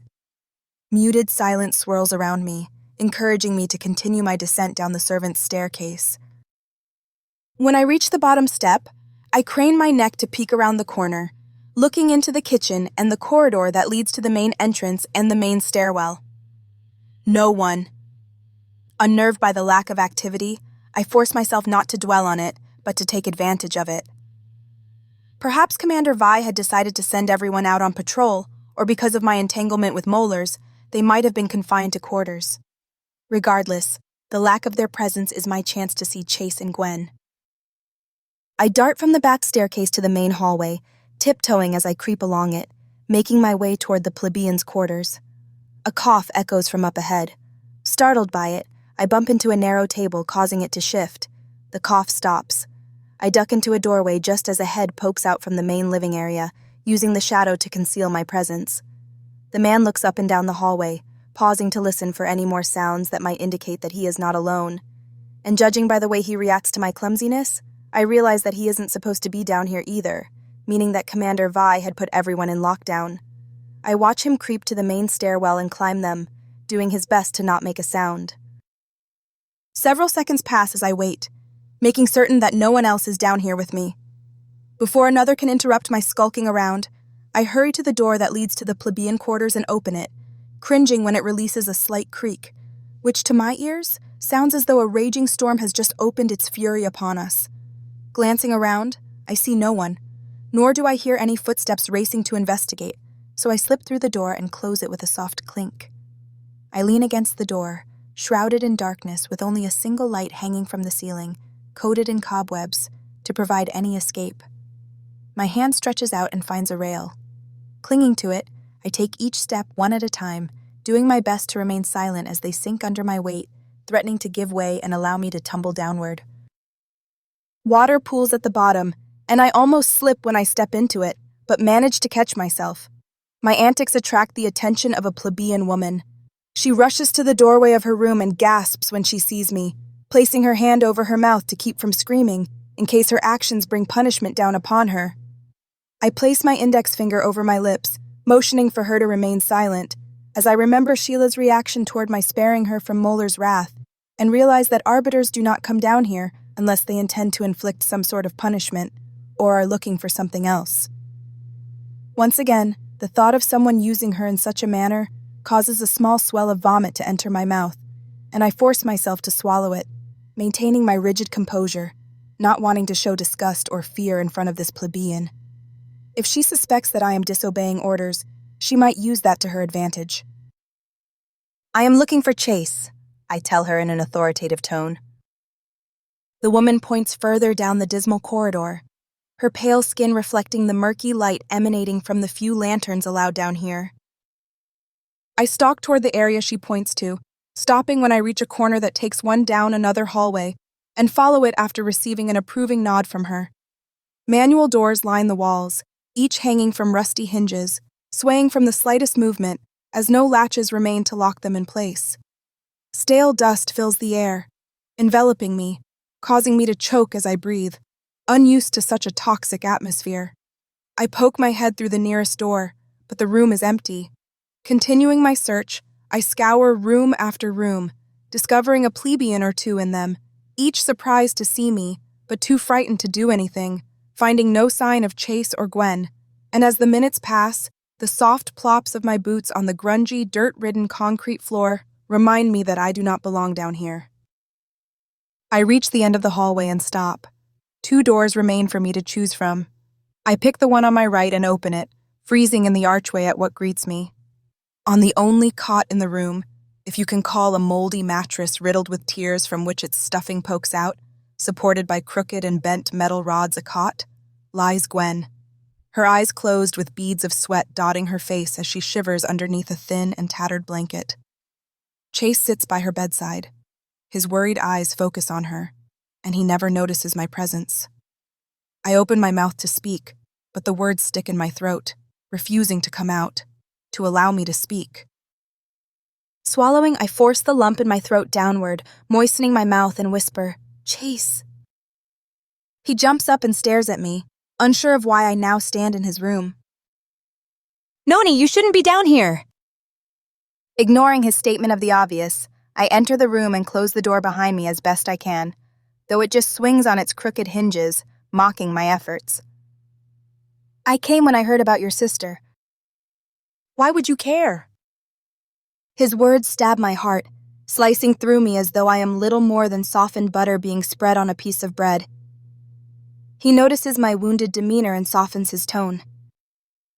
"I'm sorry," he says.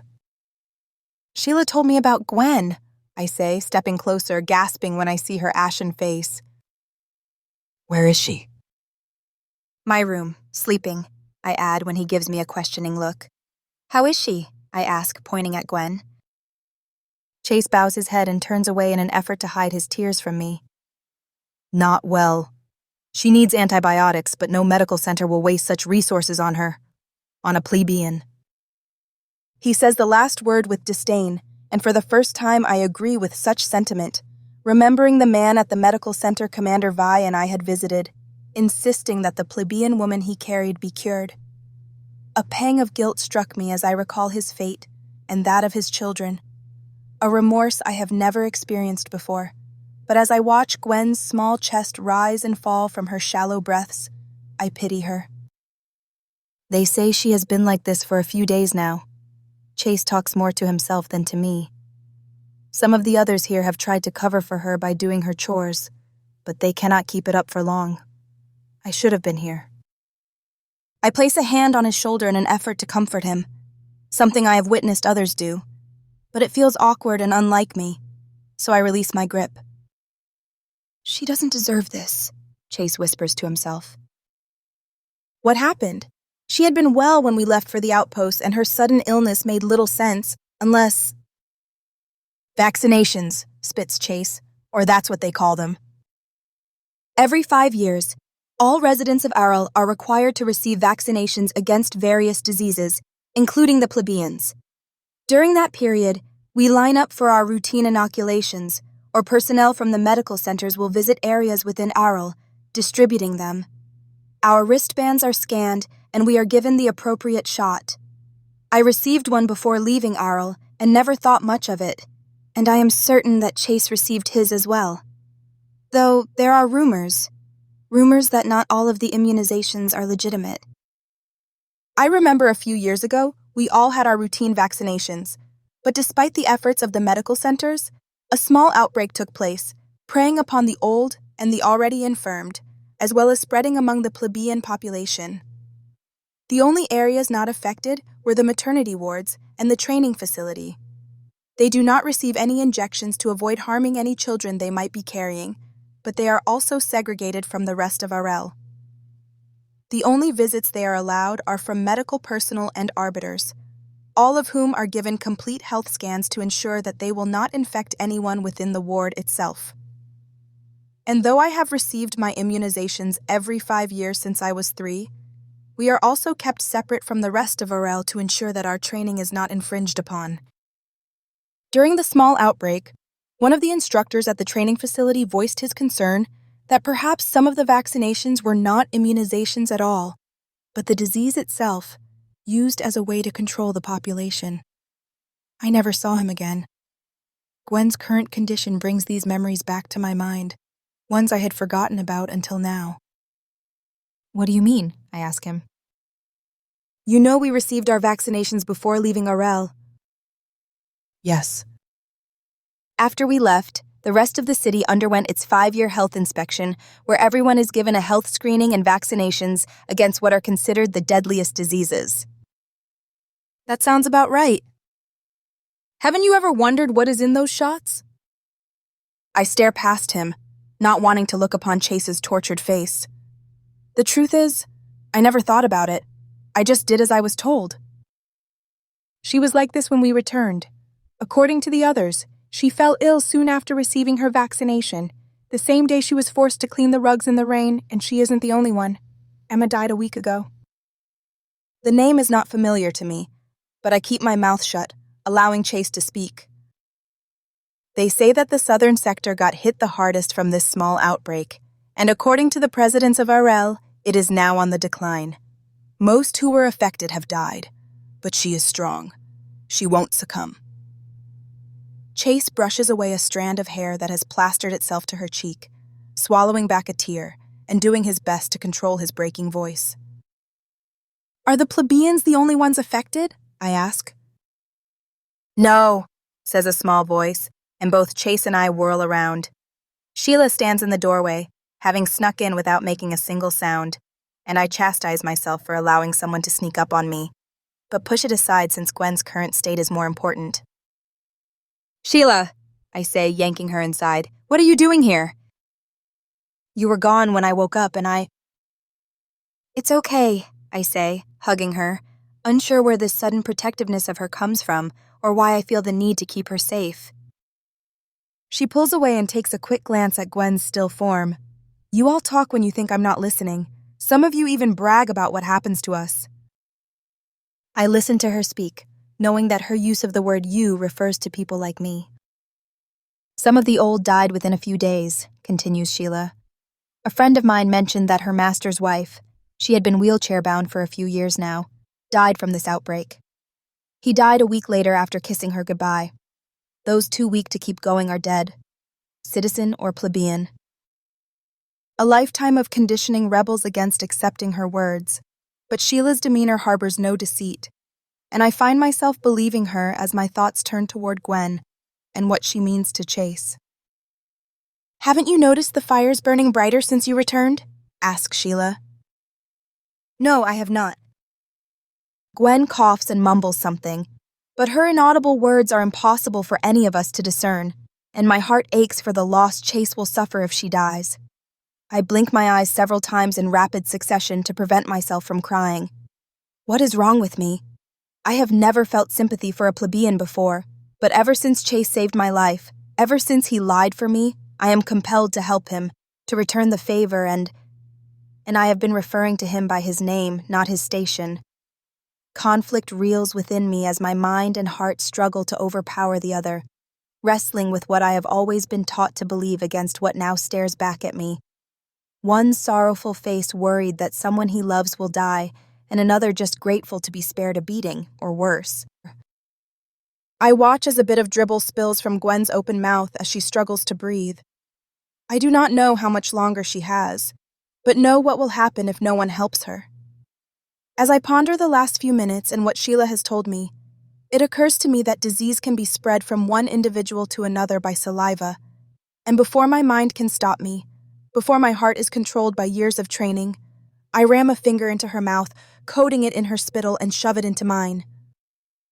What are you doing? Chase jumps to his feet and yanks my finger out of my mouth, but it is too late. Returning the favor, I say. He stares at me, his eyes wide and mouth open in disbelief. Is that worry on his face? Does he no longer just consider me another arbiter? You saved my life twice, I tell him. I owe you. Chase opens his mouth to speak, but I cut him off, knowing I have wasted too much time down here. If I get sick, they will take me to the medical center for treatment. I will try to steal some of the antibiotics they used to treat me and get them back here. But I will need your help, both of you, to get it to Gwen. Noni, Chase begins. It's the only way to save your sister. You are gambling your life that they will want to save you, says Chase. What if they decide that you are not worth the resources? My eyes pass from him to Sheila before locking onto his again, and for the first time, I do not fear the consequences of what I have done. Then the crematorium will have 2 new fuel sources. Chapter 24. A plan in action. Whispering fills my room and I open my eyes, but they refuse to do as I command and close themselves, only opening enough for me to get a small glimpse of huddled shapes surrounding me. I try to lift my head, and it flops back onto my pillow, weighed down by anvils, or it might as well have been since my neck muscles are too weak to support it. Again, I try to lift my head, but a firm hand pushes me back down onto the mattress. Why am I so exhausted? Sweat drips down the sides of my temple, soaking the sheet beneath me, while more covers my neck, mocking my curiosity as though the answer to my question should have been obvious. "How long has she been like this?" asks a familiar voice, and it takes my fogged mind a few seconds to attribute it to Commander Vi. I do not know, says another familiar voice. Sheila's. A small yelp escapes from her when Commander Vi slaps her. She was like this when I came in to see why she had not reported for breakfast, as ordered.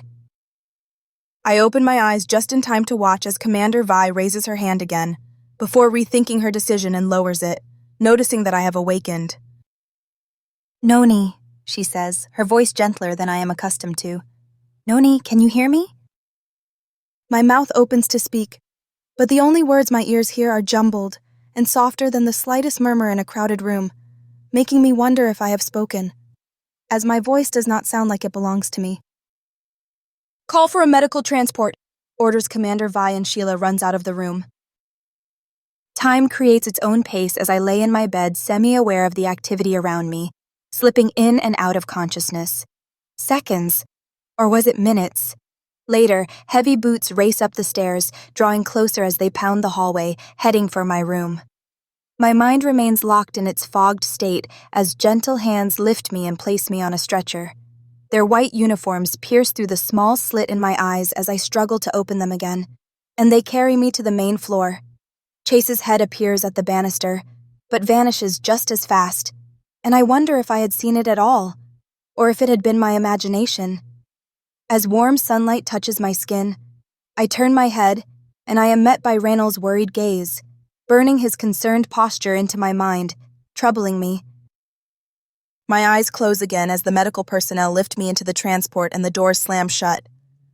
My breathing quickens and more sweat forms on my face, dripping down the sides of my temple onto the stretcher, forming a pool of salty liquid beneath me. Opening my eyes again, my head spins from a sudden jolt that jerks me from side to side, and I turn my head in an effort to keep from vomiting. We stop. The doors open, allowing the sunlight inside the dark interior, causing me to squint from its intensity. Before I have time to adjust to not moving, hands seize my stretcher and haul me into the daylight, darting to a doorway that slides open as they approach, granting us entrance and thrusting us back into the cold glow of fluorescent lights. What's her condition? "Is that Dr. Sahir?" Again, I attempt to sit up, but I am shoved back down and told to take it easy.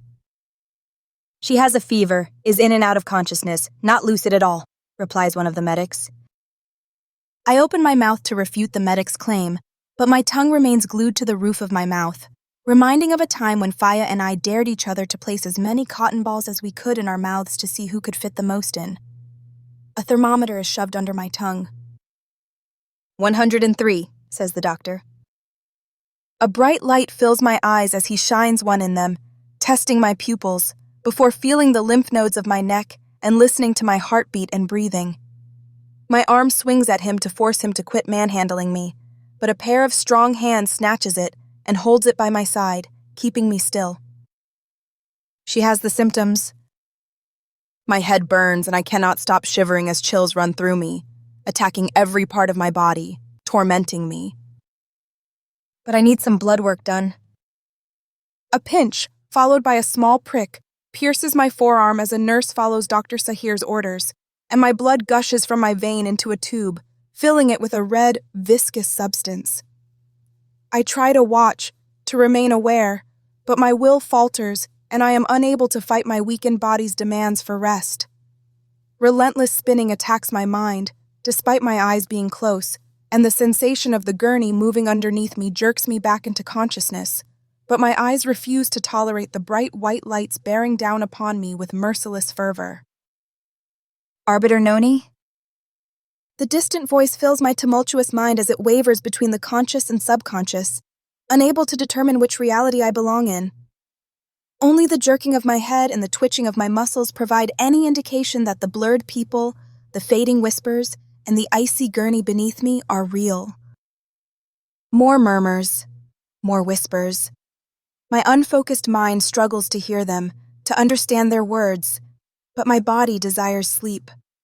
Sights and sounds meld together, fusing into one confusing world, until the distinct clinking of glass vials bumping into one another pierces the air, stabbing through the jumbled mess that fills my mind and catapults me back into my present situation and the reason for me being here. I open my eyes. Concentrating, I force them to focus, and walking toward me is a nurse, carrying a tray with 5 vials of clear liquid, the medication I need for Chase's sister.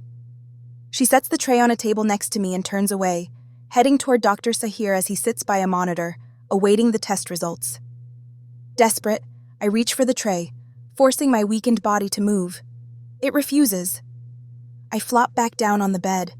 Glancing in their direction, I see them huddled by the translucent monitor, still awaiting the results. The nurse peeks at me, taking in my condition, and turns away. This is my last chance. Swinging my arm out, I lift myself up enough to snatch a vial of what I hope is the medication that Gwen needs, and shove it in my pocket. It's positive, says Dr. Sahir, rushing from the monitor and toward me. He scoops up a package with an unused needle in it and tears it open, placing the paper-thin tip into one of the vials, filling the tube with the clear liquid. My hand remains glued to my pocket with the coveted prize as he inserts the needle into my vein, injecting me with the cure. A warm sensation fills my arm, starting at where he has pricked me and spreading outward in waves up my bicep and down my forearm to the tips of my fingers, followed by drowsiness. Unable to stay awake any longer, I turn my head toward the doctor, taking one last look at him before the world goes black and all the voices around me cease. Sometime later, my mind pulls itself from a deep slumber. I have no idea how much time has passed or how long I have been asleep. I turn my head, wanting to go back into the blissful abyss of unconsciousness, where pain does not exist, but my mind rebels, jerking me awake. Murmurs spill in from the hallway. The voices sound familiar, and I struggle with my memories to place them. "How did she get this sickness?" comes a demanding and curt voice. Commander Vise. "She had the vaccine." Vaccines are not foolproof, says Dr. Sahir. I imagine Commander Vi's disapproving glare as she stares at the doctor, demanding answers in that silent way of hers. "I'm sorry, Commander," continues the doctor, "but you did say that she had been lost for a few days in the wildlands. Perhaps she picked it up there, maybe a more virulent form of the disease. Her charts indicate that she had a broken leg, bruised ribs, and was suffering from dehydration and lack of food. In such a weakened state, vaccinated or not, she would have contracted anything." I open my eyes just in time to watch Commander Vi unfold her arms, placing them by her sides. "The important thing is that we caught it in time." A nurse bustles into the room with a tray, her white uniform making the immaculate walls appear dingy and soiled. "Oh, good, you're awake," she says, her burgundy lips curling into a smile, as though she is happy to see me alert and aware of my surroundings. "You gave us a bit of a scare for a moment." How long was I out? I ask her. 2 days. 2 days? Gwen, what if she did not survive this long? She was already ill when I found her, and if she doesn't... Something wrong? Asks the nurse. I shake my head, scolding myself for allowing my internal emotions to show through. Arbiters are supposed to be stronger than that. We are supposed to compartmentalize, but as I try to remember my training, thoughts of Gwen lying dead on her cot with a lugubrious Chase looking down on her, holding her hand as though trying to hang on to what was left of his world, ravage my mind. I need to get back. When may I leave? I ask, doing my best to sound casual about it. Eager to get back to work? Replies the nurse, her rose-colored cheeks complimenting her black skin and reminding me that I must look terrible in comparison. You were pretty sick. It is preferable if we keep you here for another day or two, just to make certain that you are well enough to return to duty. Another day or two? I'd much prefer to return home, I say, spotting my uniform folded into a neat pile atop the only dresser in the room. For the first time, I realize that I am wearing a hospital gown, and a wave of panic washes over me, fearing that they found the vial of medicine that I had stolen earlier. The nurse grins at me again, giving me one of those knowing smiles as she places the tray in front of me and reveals the plate of food on it.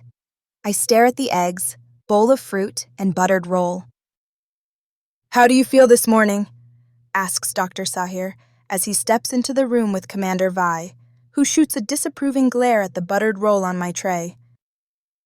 Better, sir, I say. He takes my wrist into his smooth hands, checking my pulse. Pulse is good.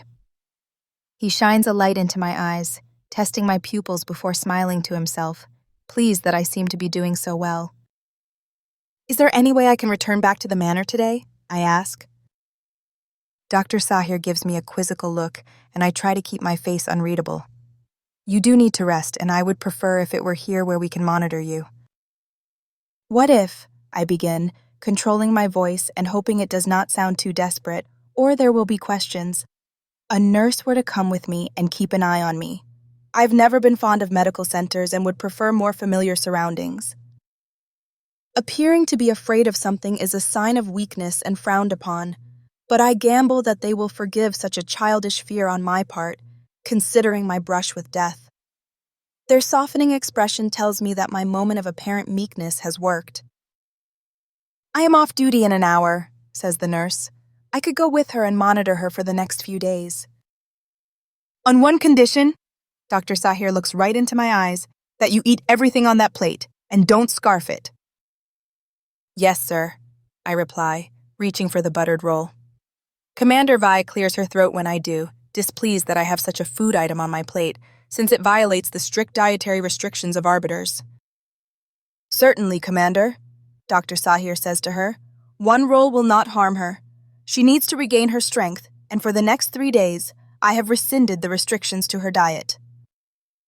Commander Vi backs away, knowing that his orders concerning my well-being supersede hers for now, and the doctor winks at me before leaving. Shall we? He says to Commander Vi, and she follows him out of the room. I'll be back in an hour, the nurse says to me. Alone once again, I push the tray away and crawl out of bed, pausing for a moment when my rubbery legs threaten to buckle beneath me. One unsteady step at a time, I make my way to the dresser and grab my uniform pants and reach into the side pocket, relieved when my fingers touch the smooth glass of the slim vial, but stop when I feel something else. I ease the mysterious object out of my pocket and almost gasp when I discover that it is a needle, still wrapped in its sterile package. In my sickened state, I never remembered to grab a needle at the same time that I snatched the medication, so what is a fresh one doing in my pocket? And who put it there? A note is stuck to the plastic encasing the needle. Administer 4 ml every 2 hours until the medicine is gone, it reads. I shove the vial, needle, and note back into my pocket, wondering who wrote that note, and how they knew what I intended to do with it. But the biggest question plaguing my mind is, why did this mysterious person not inform the medical board of my infraction? Not wanting to risk being caught with these items by having someone else handle my clothes, I take off the gown I am in and put on my uniform, smoothing the wrinkles out before hurrying back to my breakfast. I pick up the buttered roll and take a bite, chewing it with care, not wanting to upset my empty stomach by eating too fast. Drops of melted butter roll down the sides of my chin, and I wipe them away with a napkin, relishing its salty taste. Once I finish with the roll, I munch on the eggs and fruit, taking small bites. The nurse walks back into the room the moment I swallow the last bite of fruit. Good, she says. You cleared your plate. She pulls a wheelchair into the room. I don't... Doctor's orders. Knowing I will not be allowed to walk out, I sit in the wheelchair and allow myself to be pushed through the medical center until we reach the entrance, where Commander Vi waits with a transport. Nurse Natalie, says the commander. Commander Vi. One does not need a knife to slice the tension between them. It is so taut that a simple tug will snap it. Not knowing why the two acted curt with one another, I rise from the wheelchair and sit in the back of the transport, reassuring myself that the medicine for Gwen still remains snug in my pocket.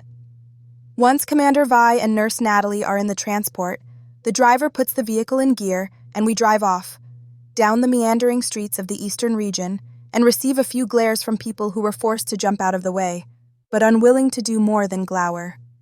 I stare out the window. Plebeians follow their masters, looking at the ground as usual. I have never paid much attention to them before now. One Arelian citizen smacks their plebeian so hard that he falls to the crumbling pavement and receives an approving nod from a nearby arbiter. My fist clenches at the sight, but I release it before anyone notices. A shadow spreads across the transport, covering it, and I look up at the towering wall as it makes its presence known, the one barrier between us and the outside world. I study it, the missing pieces of mortar and the plebeians rushing to repair it, the guards on its uppermost level, patrolling its walkways, and the feeling of protection that I once had whenever I looked at it withers away, replaced by dread and the sense of imprisonment. I push the negative thoughts away.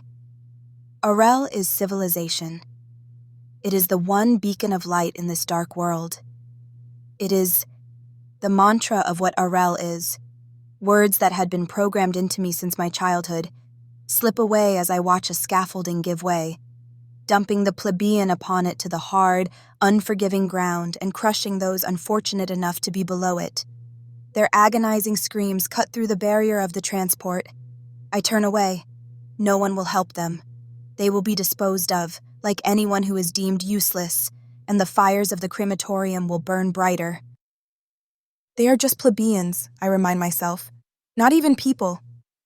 The hollow words bring a pang of guilt, and I grip the side of my pants once more, feeling the slim vial and needle, a reminder that they were for a plebeian, but not just any plebeian, one I care for. Relief fills me when we pull up to the manor, and I know that I can go to my room and lock myself away from the world for the next few days. Nurse Natalie helps me out of the vehicle. I wish she would not fuss over me so much, but clamp my mouth shut, remembering that it is her job to ensure that I get my health back. We walk past Commander Vi, and the nurse hands her a small disc. This is the list of what she should eat for the next 3 days. Dr. Sahir's orders. Commander Vi takes it with a quick swipe of her hand, not thrilled at being forced to obey the orders of someone who is not part of the Martial Diplomatic Corps. Once inside, I spot Shelia. Knowing that I will not be allowed to leave my room, much less sneak down into the plebeian quarters, I turn toward her and say in a commanding voice, "I'm thirsty. Bring me some water." Shelia nods and scurries away. As Nurse Natalie leads me to my room, the other arbiters of the manor gather around. Some give me approving smiles and nods, no doubt remembering my encounter with molars 2 days before, while others glare at me as though I am still diseased. Renal stands by the stairs and pats me on the back as we go up them. Once in my room, the nurse sits me in the chair. I need a way to get the medicine to Shelia so that she can deliver it to Chase. My mind races to think of a plan. "Nurse Natalie," I say. "Just call me Natalie." "Yes, ma'am. May I have another blanket? It's a little chilly in here and we are only issued one." "I'll see to it." She hurries out of the room. When she's out of sight, I jump up and move to the door, looking up and down the hallway for Shelia, but there is no sign of her. Thinking of a contingency plan, I look at my bed and rush to it, pulling the medicine, the needle, and note out of my pocket and shove it under the pillow. I reach my chair just as Natalie returns, followed by Sheila. "Here you go," Natalie says to me. I smile at her, hoping she takes it as an act of appreciation, before turning to Sheila. "Put the water on the table. After that, you can take the blanket and make up my bed and be sure to fluff the pillow." Sheila obeys and I watch as she unfolds the blanket, stretching it over the bed and tucking in the corners.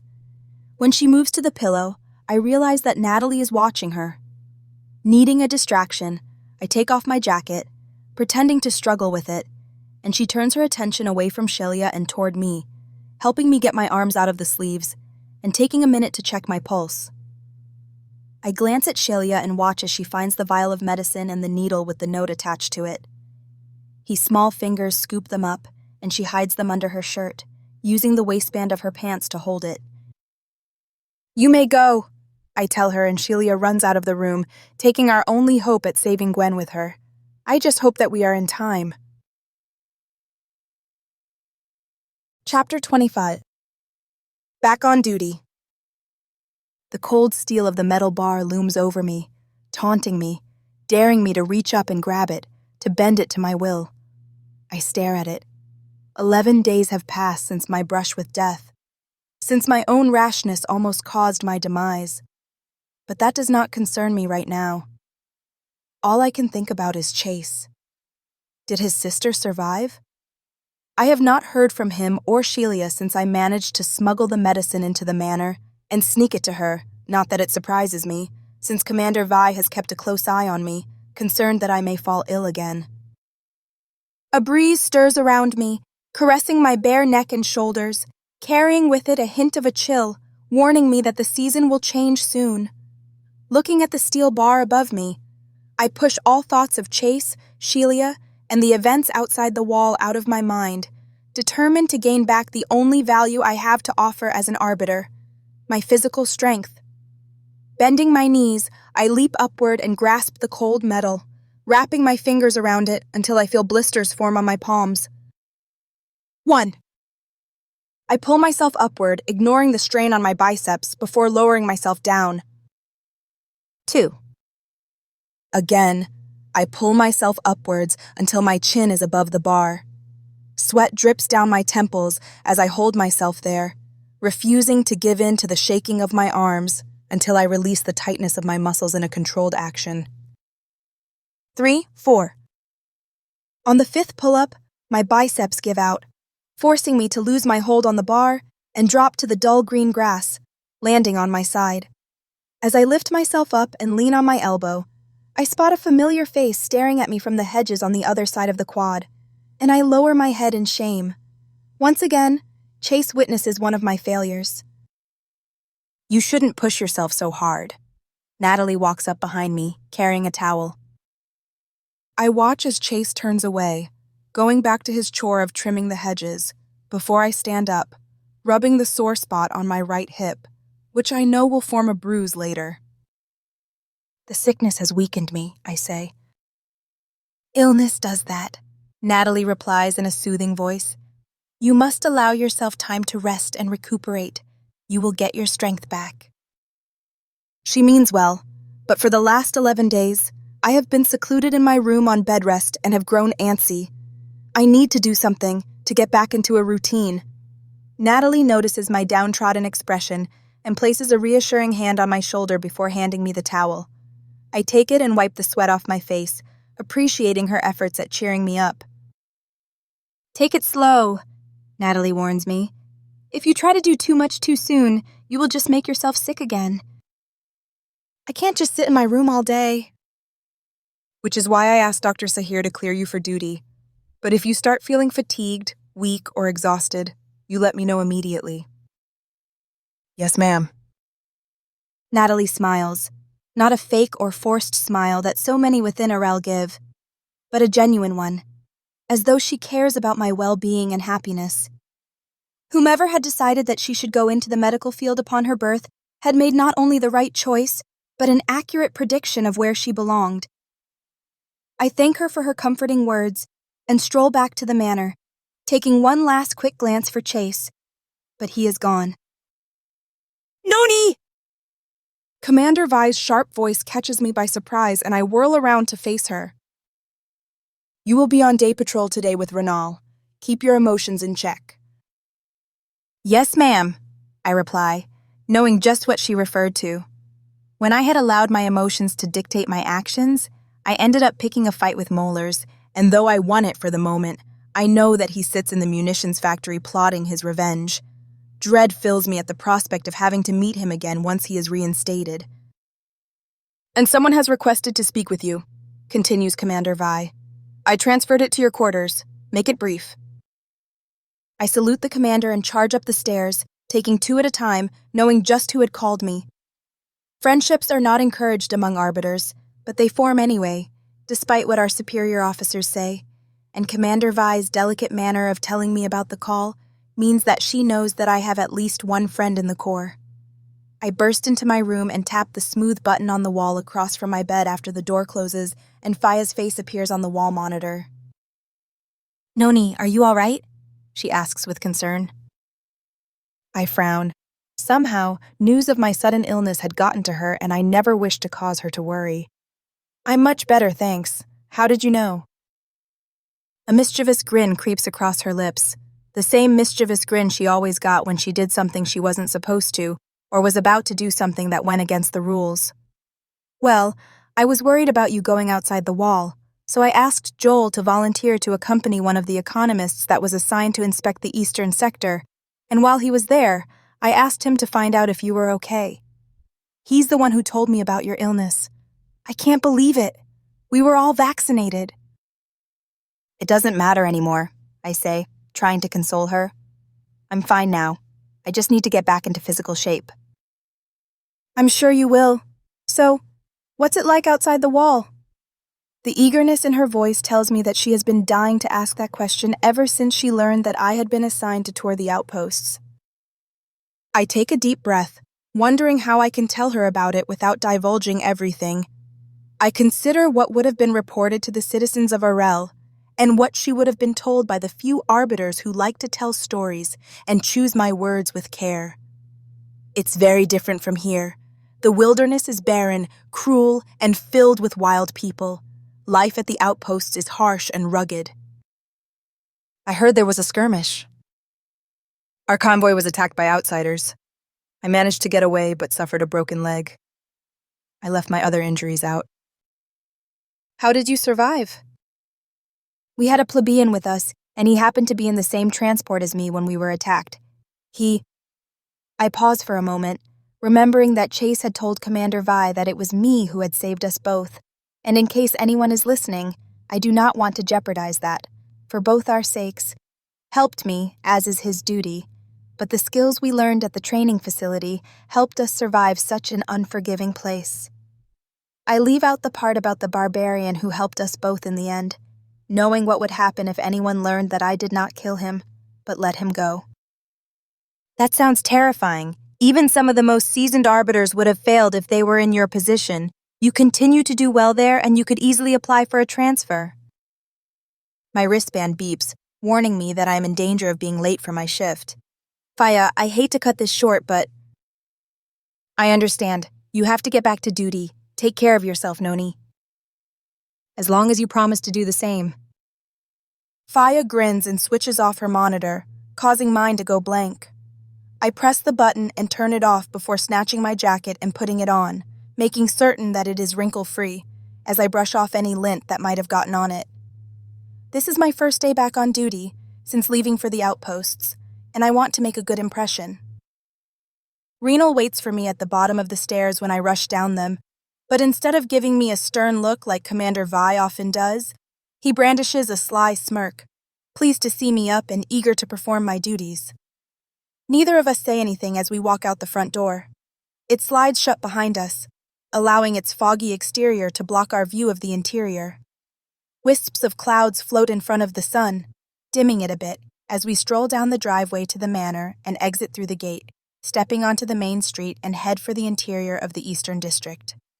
The hum of a passing railcar draws my attention, and I glance up at the railway as it whizzes by, blowing a loose strand of my hair into my face, remembering my first day as an official arbiter, the day I first arrived in the eastern sector. I catch Renal watching me, and I increase my pace in an effort to prove that I had not been dawdling. A slight chuckle escapes his lips. We hike deeper into the eastern sector, taking a moving walkway to minimize the time it takes us to get there. Everything looks to be the same as when I had left for the outposts. Citizens hurry down the streets and walkways with their plebeians in tow, carrying packages or bags. A rail car passes overhead every few minutes. It all seems unchanged, yet it is all so different. A plebeian girl about the same age as both Shalia and Gwen rushes past us after her master as he steps onto a moving walkway, carrying a bundle half her size. It falls from her grasp. Fretting, the girl tries to pick it up as the conveyor belt carts it away, but each time she manages to reach it, someone kicks it, pushing it further away from her. An impatient huff escapes her master's lips as he watches her vain efforts, his face contorting into anger with each passing second. No one bothers to help her. No one notices her plight. As I watch her, I remember Gwen's frightened face the night I had seen her, the night I had chased her for the crime of trying to help her former mistress. As the plebeian girl reaches the package and is about to pick it up, a pointed shoe rams into it, sending it skittering further down the walkway, and I recall Shilia's frightened face when Moeller struck her. I leave Renal's side. With quick, purposeful strides, I hurry down the moving walkway toward the package, encouraging people to move out of my way. Not that I have to give them that much incentive to do so, since one glance at my arbiter's uniform forces them to jump out of the way on their own. I reach the package and pick it up, handing it to the girl. She gives me an apprehensive look, the distrust evident in her opal eyes, and we stare at one another in awkward silence as the conveyor belt carries us away. I hold the bundle out to her, urging her to take it. Her nimble fingers snatch it from my hand, and she runs away, back to her master who eyes me with suspicion, but refuses to say anything. Straightening up, I stroll down the moving walkway, against the direction of the crowd, my head held high, daring any one of them to challenge me, but none of them do, settling for sending me a few odd glances. One woman glares at me. I face her in response, boring my gaze deep within her brown eyes, and she turns away. When I reach Renal, he motions for me to follow him. "That was an odd thing to do," he says to me, once we are away from the crowd. I try to think of a good excuse, but do not have one. "Not really," I reply, and it sounds weak, even to me. "Oh? What purpose was served by taunting her?" I ask. "I suppose there was none, but you shouldn't have helped her like that. She is not their property. Toying with her like that was not necessary. They should have ignored her and tended to their own plebeians." I hope he accepts my reasoning. Renal stops. I look at him, curious as to why he has stopped, but he points at a lower level, where a group of 3 boys dressed in green uniforms draw on a poster that has the images of our presidents on it. "Go that way," he whispers to me. I race to another stairwell, following Renal's instructions, and charge down the staircase, my heavy-soled boots clanging on the graded steps, as I barrel my way through a group of citizens as they climb upward to the moving walkway. They start to speak, but stop when they see my uniform and the determined expression on my face, realizing that I have spotted a crime and am on my way to rectify it. I leap from the third to last step, landing on the platform with a bang. Not missing a beat, I jog toward the boys, hurrying down the causeway, while Renal charges from the opposite direction. The boys notice us. They split up. Renal chases 2 of them, while I charge after the third. He tries to dart around a corner, but I cut him off, snatching his arm and twisting it behind him, allowing my training to control my movements. My grip remains firm, while the boy struggles, and I drag him back to the poster where Renal waits for me with the other 2. "What's the meaning of this?" he demands of them. They lower their heads and shuffle their feet. "Why aren't you in class?" Renal asks, his tone stern. No answer. I glance at the poster and gasp when I notice what they have done. The poster depicts both Kumi and Tapua standing side by side staring at a distant horizon, as though they looked into the future, with a halo of sunshine enveloping them, bestowing heaven's approval upon them. This is what the poster is supposed to look like.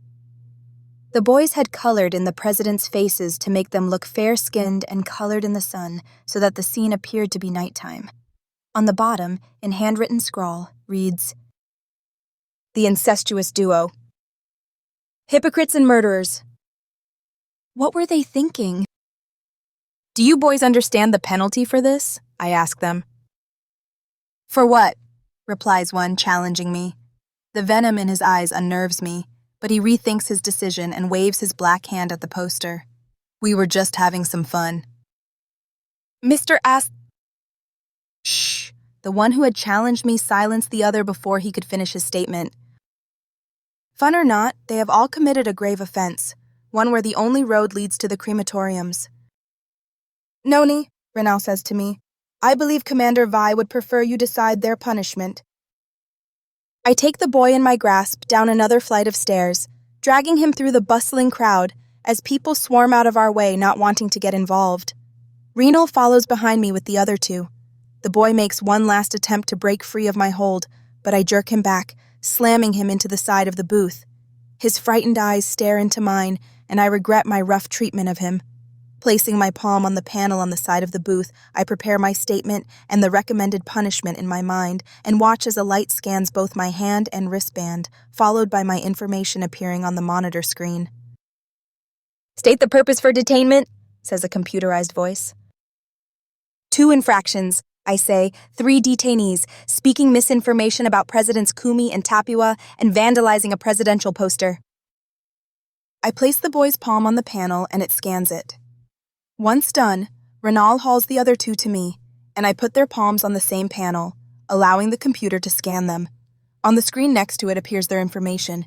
The oldest is 16, while the others are 12 and 14. Though the standard punishment is assignment to the crematorium, due to the young age of the perpetrators, this arbiter recommends re-education. It will be taken into consideration, the computerized voice says, and a door on the side appears before opening, revealing a dark hole. One by one, Renal and I shove the boys in there and it closes, dropping them to the prison transport waiting in the tunnel beneath us, which will take them to the Ministry of Justice. Re-education? Renal asks me. They are young enough, I reply with authority, and the law allows them that chance. Renal gives me an approving nod. I am not wrong. The law does say that any person under the age of 18 is allowed a chance for re-education for their first infraction, as it is believed that they are young enough to learn from their mistake and be re-assimilated into Arelian society. Any transgressions afterward result in an immediate transport to the crematorium. I believe that it is lunchtime, says Renal, and he walks off, leaving me with no choice but to trail after him without a word. Chapter 26. Strange Curiosities. My stomach grumbles as we approach the door to Segal's Kafa C, reminding me that not only has it been a while since breakfast, but that I had not eaten much of it either. Reminding me of the first time he had brought me here, Renal opens the door and beckons me to go through first. Once again, the overwhelming aroma of baked pasta, roasted beef, steamed carrots, and fresh-baked pies and cakes blend together, tantalizing my nostrils and palate, urging me to indulge in their forbidden flavors. I reach for a piece of sliced carrot cake, sitting alone on its serving plate, daring someone to snatch it. Renal stops my hand. Remember the diet restrictions? He says with a smile. I glare at him, knowing full well that he came here often and helped himself to a few sweet treats. But this time, I have a secret weapon. You forget, sir, that for the next 12 hours, I am allowed certain liberties with my diet. Renal laughs, and I realize that he has been toying with me the entire time. He picks up the cake, folding it in a nearby napkin, and hands it to me with a grin so large that I think his face will freeze in that position. And so you are, my little arbiter. I take the slice of cake, unable to contain the smile that breaks through my feeble attempts at maintaining an irked demeanor, and we both chuckle. Renal leads me to a table nestled in the back, much like he did the first time he brought me here, where we can watch and observe without anyone sneaking up on us. Eyes glance in our direction as we pass jovial patrons indulging in rich foods that are banned to arbiters. But no one says a word, nor do they make a move to challenge us, as Seagal's affinity for serving arbiters and keeping us happy is well known. A few other arbiters who have also stopped by for a bite to eat wave at us, and we both return the gesture. You better eat that before it disappears, Renal says to me when we sit down, and I realize that I am still holding my piece of carrot cake. I take a bite. My mouth waters as saliva spills over the piece of cake that my teeth chew, surrounding my tongue in a mix of flavors. Honey, cinnamon, ginger, cloves, and something else that is both bitter and sweet. Nutmeg? I take another bite, larger than the first, and chew it, allowing myself to taste every spice that is in there and remarking at how the slivers of carrot are not too soft, nor too crunchy, but just right. My lips smack together as I lick some frosting from my fingers, enjoying the way it has just the right amount of sweetness so as not to drown the flavors of the cake itself. Two arbiters push past us. Their envious glares burn holes in my cake as they watch me eat it, and I take another bite, reveling in their displeasure. Snorting, they turn away and rush out of the eatery. You shouldn't rub it in too much, Renal warns me. I never liked them anyway, I reply. Since the day I had first arrived at the manor, those two have given me a hard time, teasing me and taunting me. Let them see me enjoy food that they are forbidden to have. Oh ho! Sigil walks up to us in his usual jovial manner. Having dessert first, are we? Are you sure you should? I swipe my thin bracelet against the tablet he holds in his meaty hands, and my information scrolls across the screen. Dietary restrictions temporarily removed, I see. Well then, I guess I should tell my wife to bring you another piece. As for you, he turns to Renal, it will be the same fare. Surprise me, Renal jokes. Seagal bounds off, and within minutes, he returns with a tray overflowing with savory foods to eat. Before Renal, he places a plate full of baked black beans, steamed broccoli, twice-baked chicken breast, and a bowl of dragon fruit.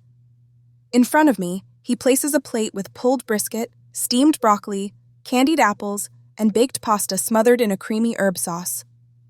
My stomach gurgles, encouraging me to not waste my time delving into the food. Dig in, says Seagal, as he moves closer to Renal and smuggles a small roll onto his plate, and where he had that hidden stumps me.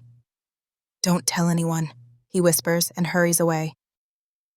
Renal eats his contraband roll first, while I shove my fork into my pasta, marveling at how creamy the sauce is and wondering what herbs had been used to give it its savory flavor. Time passes, and as I place the last forkful of food in my mouth, the door opens, which isn't unusual, but who walks in intrigues me. Natalie. She steps inside, looking around in a manner that displays she does not want to be noticed, while wrapping a dark coat around her, holding it tight in an effort to mask her white uniform. I have never seen her here before. Not that it means much, since I can only come in for a single hour each day, and she does work in the eastern sector, and Seagal's place is the highlight of this region. Yet her behavior is odd. She closes the door with care and skulks in the shadows, away from the ceiling lamps, her head twisting in every direction as she creeps to the back hallway where the restrooms are located. I'll be back, I tell Renal. Where are you going? Restroom, I reply. Be quick. I nod and hurry off, making my way to the back hallway, hoping to abate my curiosity about Natalie's strange behavior. Mindless chatter fills my ears, but I hear none of it as I enter the darkened corridor that leads to the restrooms and away from the bustling activity of the main dining area. No one is there. I go to the women's bathroom and push the door open, poking my head inside, finding no sign of her having been in there. I close the door. Soft voices prickle my ears. Their faint sound cause me to believe that it is an illusion, a trick of my mind based on my already suspicious thoughts.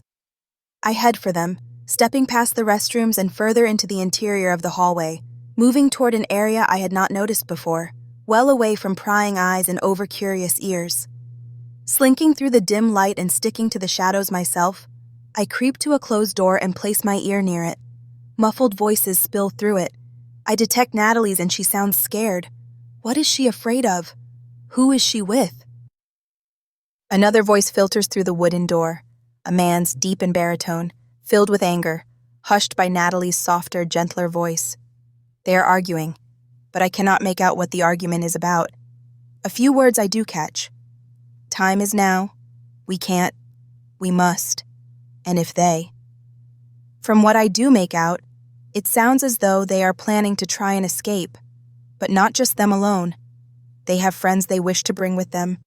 Or are they smuggling people out of Arel? Leaving the city is forbidden. Everyone knows this, but it does not stop some from attempting to flee. Shuffling and the scraping of chairs against the floor fill the area, warning me that they have finished their discussion and are preparing to leave. I sneak away, not wanting to get caught. Just as I reach the middle of the hallway, a sharp voice stops me. What are you doing? I whirl around, startled, my mind racing to come up with an excuse for my wandering, thinking that it is Renal who has found me. But instead, I find Segal. His harsh tone unnerves me and seems odd when compared to the jovial behavior I am used to seeing. "I'm sorry," I say, deciding it best to pretend to be lost and act like the newbie most treat me as, "But I was looking for you." Me?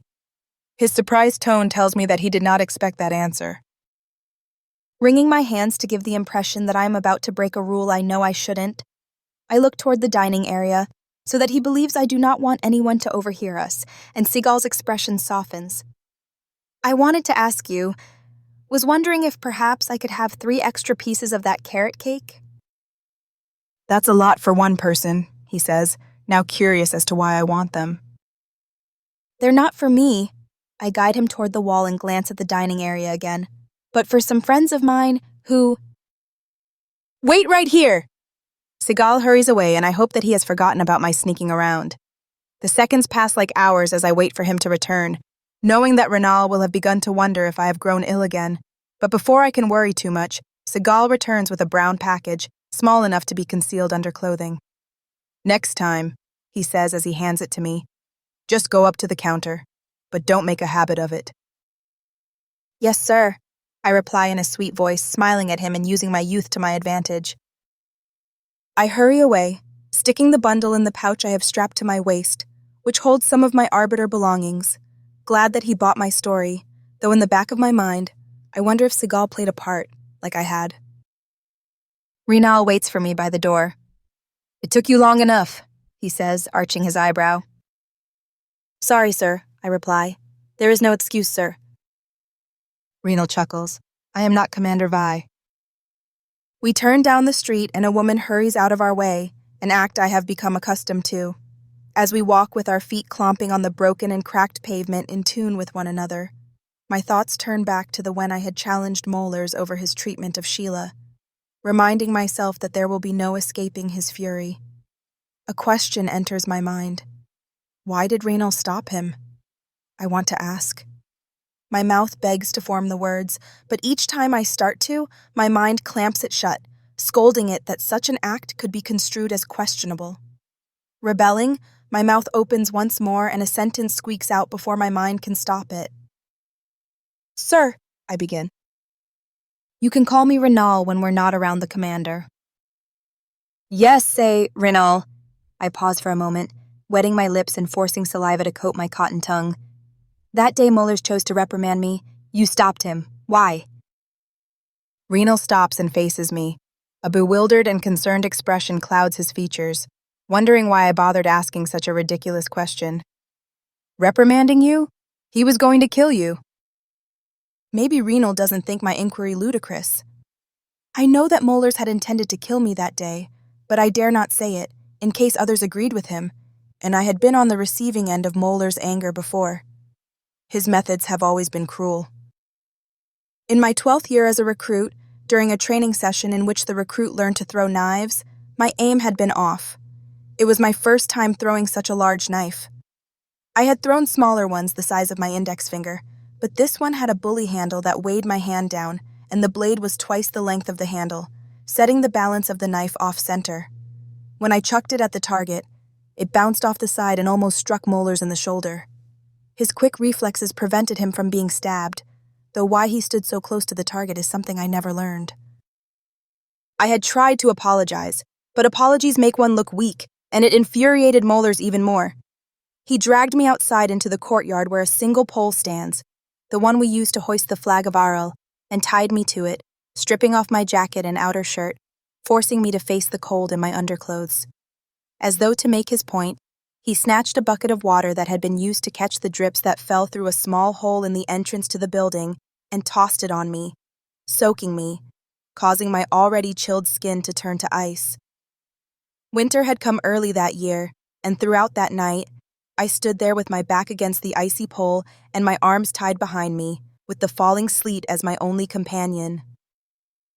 Mandy saved me. Before the sun had a chance to peek over the horizon, she rushed out with the commandant and his second-in-command, screaming at the guards of the facility to let me go. Her hoarse voice filled my ears with comfort, and I realized that she must have spent hours convincing the commandant's second-in-command of the unjustness of Mollar's punishment. The commandant had been away that day, but Mandy must have somehow gotten a hold of him and forced him to return. I remember the ties around my chafed and sore wrists falling away and falling into outstretched arms that comforted me and carried me to the medical wing amidst an array of angry shouts, dominated by Molars and the commandant's voices. I spent a week in the hospital wing and lost the tip of my right pinky due to severe frostbite. Lucky that it was the only thing I lost. No one saw Molars for 5 months after that, and the commandant's second-in-command had been reassigned to an outpost. Without thinking, I look at my maimed pinky, one of the lasting scars left to me by Molars, and Ranel breaks through my musing. What you did wasn't smart, but it did not warrant his reaction. I should not have interfered, I concede. He did break Aurelian law, even if it is one that most people and arbiters ignore, but be smart about it next time, Noni. I glance up into Ranel's eyes, remembering how his actions had forced Molars to let me go, and had silenced everyone within the manor. Seeing a look in his eyes I had never seen before, and the opposite of what he shows me now, loathing. I think back to how Molars released me, refusing to challenge him, something that goes against his character. Could Renal be? Renal's wristband beeps and flashes red, jolting me out of my internal musings and back to the present. He taps it, turning off the annoying, high-pitched sound. Finding the nearest information booth, he scans his palm on the monitor, and a message appears on the screen, and judging by the frown on his face, it is not a good one. I have to go, he says. You should report back to the manor. I can carry out the rest of my duties, I say, not wanting to go back to the manor where I will be forced to take it easy. He gives me a doubtful look. I'm more than capable and please don't make me go back there, where they will force me to stay in my room on bed rest. I can't take staring at those walls anymore. I hope I do not sound too whiny, but what I say is the truth. Staring at the walls of my room for the last week has driven me crazy. If anything happens, I know what to do, and the other arbiters on patrol are not far away. Fine, Renal concedes, but at the first sign of trouble, radio for help. I'll meet you back at the manor at the end of your patrol. No deviations. Yes, sir. A panel opens in the information booth, the same one used for detainees, but Renal's orders must have conveyed how quick he needed to be somewhere else, and he steps in, disappearing behind the wall as it closes. Left alone on the street, I look around, catching a few stares that avert themselves when they notice me watching. A familiar shape, sneaking out of the alley that backs onto Seagal's restaurant, catches my attention. Natalie. I hurry to the walk, keeping my distance as she darts down the street, pushing her way past people, while still trying to hide her uniform under the jacket she wears. She glances around with the same disposition she had in the eatery. She does not want to be noticed. I stay back, not wanting her to see me. She darts down a narrow path, avoiding the moving walkway, past 2 buildings squeezed close together. I have to walk sideways just to keep her in sight, and out the other side, blending in with a crowd of people wearing a jacket similar to hers and heading for the plebeian quarters. I have never been to the plebeian quarters, and every region has an area designated for them. The plebeians who reside there are ones not assigned to a specific residence or business, but belong to the sector itself. doing menial tasks, or laborious jobs that need doing. In the eastern sector, those jobs consist of repairing the wall, cleaning the streets, waste removal, building repair, when we receive the funds for it, and sewage maintenance. The quarters themselves are just a block that is sectioned off from the public where the plebeians are crammed in. Arbiters assigned to the area patrol it day and night, and to my knowledge, there is only one way in and out. My mind races, wondering why Natalie would be heading there, as I follow her before stopping. Eyes watch me, taking in my every move, flickering away the moment I look at them. I look around at my surroundings, noticing that the closer we get to the plebeian quarters, the fewer arbiters there are, unless they are the ones assigned to the area. But their uniforms are different from mine. They are thicker, tougher, and contain body armor. I need to blend in. Sticking to the far side of the walk, while still trying to keep Natalie within sight, I look for anything I can use to conceal my uniform, understanding why Natalie hides the white of her medical uniform. I spot some clothes hanging on a line between two crumpling brick buildings. Making certain that no one watches, I jump up and snatch a tattered shawl, wrapping it around myself and keep my head down, mimicking those around me. Natalie turns left. I do the same. She sprints down a narrow causeway, draped in the shadow of a 2-story building missing the majority of its roof, avoiding the holes within the concrete pavement as she skips over them with ease, aware of where each one is, while my feet stumble into every one of them. Splashing surrounds me, and I almost fall over when my left foot stumbles into one of the potholes. She turns around and I jump into a corner, squeezing myself against a wall riddled with bullet holes, hoping that she does not see me. I wait a few seconds before daring to peek around the edge of the wall I hide behind. She's gone. Fearing I lost her, I run down the causeway, not caring if my feet make any noise, finding myself in another hidden alleyway. Unsure of which way to go, I pick a direction and go to my right, knowing that I have a 50% chance of being right. I propel myself forward, wishing that I had not been ill, as my lungs rebel and refuse to take in the amount of air they need. An opening lies ahead. I quicken my pace. Once I reach it, I stop and duck back into the alleyway, hiding. I have reached the plebeian quarters. A stone wall similar to the one protecting Arel wraps around the area, trapping those inside, with guards patrolling the perimeter accompanied by dogs, but it has suffered damage from the constant outside attacks on the city. Gaping holes filled in with barbed wire make up much of it. As for the dogs, these ones are not kept in a starved state like the ones in between the outer and inner parts of the wall that encloses Arel, but they are bred to be mean, snarling and growling at any who venture too close. A few people stroll past at a hurried pace, not wanting to be so close to the plebeian quarters for longer than necessary. I spot a gate. Studying it, it is clear that this is meant to be the only way in or out, as more guards hover around it, checking the wristbands of the plebeians wishing to leave, making certain that they have permission to do so. I watch the despondent, pallid faces as they form a line, not daring to look their darker-skinned masters in the eye. Movement catches my attention. Natalie. Glad to have found her, I spring away from my hiding place and hurry after her, wrapping the shawl over my head and tight around my neck, keeping my face down. A guard strolls past me. My heart beats 3 times its normal rate when the dog sniffs my shoe before moving its inquisitive nose to the pouch that holds the pieces of cake Segal had given me, and I curse myself. My shoes are standard issue and will give me away if anyone cares to take a closer look at them. When the guard yanks the canine's leash, I hurry away, thankful that he seems more interested in finishing his patrol instead of my attire. I look up, but Natalie is gone. Knowing that I have wasted too much time, I think of a way back to the central part of the eastern sector. I need to get back there before anyone notices my absence. Not only do I not have permission to be near the plebeian quarters, but I have abandoned my post and have nothing to show for it, except suspicion. If caught, nothing will save me from the tribunal's wrath. Barking catches my attention. Another dog and its owner heads for me.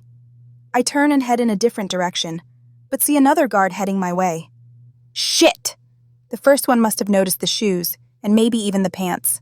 I head in a third direction, doing my best to keep my pace normal, debating whether I should reveal myself or not, but knowing full well what will happen if I do. I have no proof that my suspicions of Natalie are correct, and without it, I have nothing to bargain with, leaving me with a single destination if I do not get away. I hear the bell of the trolley and spot a group of people making their way toward it. Falling in behind, I follow them while glancing behind me, hoping that the guards fall for the ruse. They don't. Why do they not just grab me? I glaze at the neck of the person in front of me and receive my answer. Her number begins with a 1, meaning that she and the others with her are from the executive district. Why they are here is a mystery, but it explains the reason for the guards staying back. They don't want to cause an incident that puts them in a bad situation. I stay close to them, but not close enough to garner any questions. If I can get on the trolley with them, I will be safe. We pass a small gap in the buildings we stroll by just as someone pulling a cart crosses between me and the guards following me.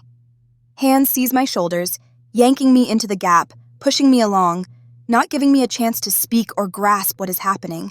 I try to talk, my desire to know what is going on outweighing my common sense. In response, the same hands pull me back toward a door, shoving me through it and shutting it behind us.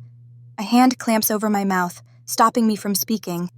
I reach up to remove it, when a familiar voice whispers in my ear, "Stop." "Chase?" He allows me to turn so that I can see him, and my eyes focus on his grungy face as he holds a finger over his lips, pleading with me to remain silent. I obey. We listen as the guards wander outside, conversing amongst themselves, disappointed that I managed to evade them, but refusing to tell their superior. Failure means the same in Arel regardless of who you are. Death or severe punishment. A dog sniffs around the door, and my heart sinks. But just when I think we are about to be discovered, a whistle sounds, and someone yells about seeing us go in a different direction, and the guards sprint away. "What are you doing here?" Chase demands. "What are you doing here?" I reply. Like me, he is not supposed to be in the plebeian quarters. Chase refuses to answer. "I need to go." He holds me back. "You can't leave yet. They will spend the next 10 minutes searching for us. After that, they will give up." "How do you know?" Again, Chase refuses to answer me. "How often have you been coming here?" He averts his eyes. "Sometimes," he says in quiet voice. "Your commander sends me on an errand. If I have time, I sneak in here." "Why?" One look at his face and I know the answer. "You know people here." He hangs his head. "You shouldn't worry about them. The plebeians are given all that they need," I say, regurgitating what I have been taught since birth. But in this abandoned building, my words sound hollow even to me. "You know nothing about the plebeian quarters, do you?" Awkward silence fills the empty space between us, and I remember that I still have the cake in my pouch. Since we were to be trapped here for a while, I pull it out, unwrapping the pieces and discovering 4 instead of 3. Good old Seagal, bribing me with cake. "Here," I hand one to Chase. "What?" "I managed to sneak some pieces of cake at lunch for you, Gwen, and Sheila. And yourself, it seems. Do you want it or not?" Chase takes a piece and shoves half of it in his mouth, gulping it down without bothering to chew. "What are you doing here?" he asks again. I glance away, not sure how to tell him my real reason for being where I do not belong. I was doing my job. He glares at me, aware that I have left out most of the story. "I was following someone." "Doing your job," he spits. "Your job gets people killed." "I am an arbiter, Chase. What do you expect me to do?" "You're right." He finishes his cake. "It is your job to do the bidding of Arel by keeping us all in chains." "We protect Arel," I say. "When the attacks on the wall happen, who do you think puts their lives on the line? It's not you." "All right, I'll give you that one. But what about the other things you arbiters do? You dispose of anyone participating in unlawful activity." We hand them over to the Ministry of Justice. "And what do you think happens to people there?" "You don't understand," I say, taking the last bite of my cake. "It's my job to root out suspicious activity and keep the citizens of Arel safe, including plebeians. Failure means death. That's not just a slogan, but life. I stopped talking, realizing for the first time that the very mantra of Arel that I have been programmed to say and said along with all the other arbiters at the training facility was more than something we spouted, but reality, but not in the sense that I have always believed. You're right, says Chase. I have spent my entire life hating your kind that I never considered that you would suffer the same fate as a plebeian for failing to carry out your duties. Silence follows. A change comes over him, similar to the change I witnessed while we both tried to survive in the wild outside the wall. The hatred that always filled his eyes has disappeared, replaced with pity. Suspicious? Chase asks me, breaking the silence. What suspicious activity? Well, what would you call someone from medical personnel being here disguised as somebody else? Recognition flashes in his eyes, and the feeling that he knows who I am referring to wafts over me. But before I can say anything, Chase beats me to it. Probably the exact word I would use for an arbiter doing the same. You should go. It's been over 10 minutes and you need to get back. Refusing to argue, and knowing that he is right, I have to get back. I stand up and hand him the package with the remaining 2 pieces of cake. Here, will you see to it that your sister and Sheila get these? He takes the bundle. Go straight down this alley and over the wall. Make a right, take the first left and keep going straight. That should take you back to the central area. You should come with me. It's best if we go separately. What were you doing here? I ask again. Meet me in my room tonight after lights out. I open the door and peer outside, seeing no sign of any guards or citizens wandering about. Tonight, then, I tell Chase as I dart outside and run for the wall at the end of the alley. The soft thud of the door closing fills my ears, drowning out the thudding of my heart. When I reach the wall, I study it, spotting an iron bar poking out of the stone where bits of it has fallen away. I take a few steps back and ditch the shawl. I bolt for the wall, running as fast as I can and leap at the last second, grasping the iron bar and hauling myself up until I reach the top of the wall, my muscles straining as I heave myself over. I drop down on the other side. Following Chase's directions, I head to my right, taking the first left that I find. I hurry down the narrow alleyway, rejoicing as the sounds of the central part of the eastern sector grow louder. Before I reach the end, I slow down, steadying my breathing and wiping the sweat from my forehead. People stroll past me, unaware of my presence. Taking a deep breath, I step out onto the main road and mingle with the crowd, heading for a stairwell that leads up to the moving walkways. The ring of a trolley pierces the air. Smiling, I wait for it to draw near and jump on, clinging to its rear bumper, much like I did my first day within the eastern sector as I hurried to report for duty. A few odd glances come my way, but I ignore them, relishing the breeze that blows over me as the wind whistles over my ears. Once we near the manor, I jump off and wave goodbye at the people aboard the trolley. One waves back. I race up the driveway and to the front door of the house, slowing down the closer I get, so that people will not think I am tardy again. Just as I reach the door, a voice calls out. It appears that I am the one who is late. Renal hurries to the door with a huge smile, but worry fills his eyes. Is everything all right? I ask, concerned. We should go inside and fill out our reports, he replies, evading my question. I let the matter drop and follow him inside, counting down the hours until I get some answers from Chase. Chapter 27. A night's excursion. The cracked door to Chase's room creaks as I open it after having snuck down to the plebeian quarters the moment Commander Vi called lights out. All arbiters within the manor are to be in bed. The only ones allowed up are those assigned to night patrol, and if you are caught out of bed when you have no reason to be up, the punishment is severe. I slip inside, closing the door until it clicks, and spin around to be met by 2 pairs of eyes staring at me in the musky darkness, illuminated by a single lamp situated in the far corner of the room. Gwen lies in the only bed in the room. The color has returned to her pale cheeks, and her gray eyes stare at me, wide open and bright, taking in everything around her and allowing me to see the intelligence contained within them. Put these on, Chase says, tossing me a pair of grungy and tattered pants, along with a soiled shirt and a hooded jacket that smells as though it had been washed in a toilette. I remove my arbiter uniform, glad that I had decided to leave my wristband tucked underneath the mattress of my bed, and dress in the clothes he gives me, unconcerned about being half naked in front of him, and secure the jacket's hood around my face in an effort to conceal it. Once done, I place my folded uniform, the arbiter within me detesting the thought of a wrinkle showing up, knowing what will happen if I allow it to become creased, on the bed with a mental note to get it back before sunrise. You have to promise to do as I say, Chase says. Understood. Are you sure you want to do this? He asks me, giving me one last chance to back out. My hardened eyes stare back at him in response. I want to know the truth of why he was in the plebeian sector and why Natalie might have been there as well.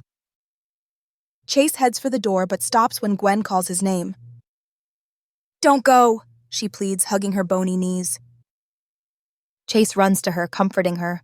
I have to. I promised Noni that I would. A tear wells up in her eyes as a frightened expression crosses her face, worried that he might not return.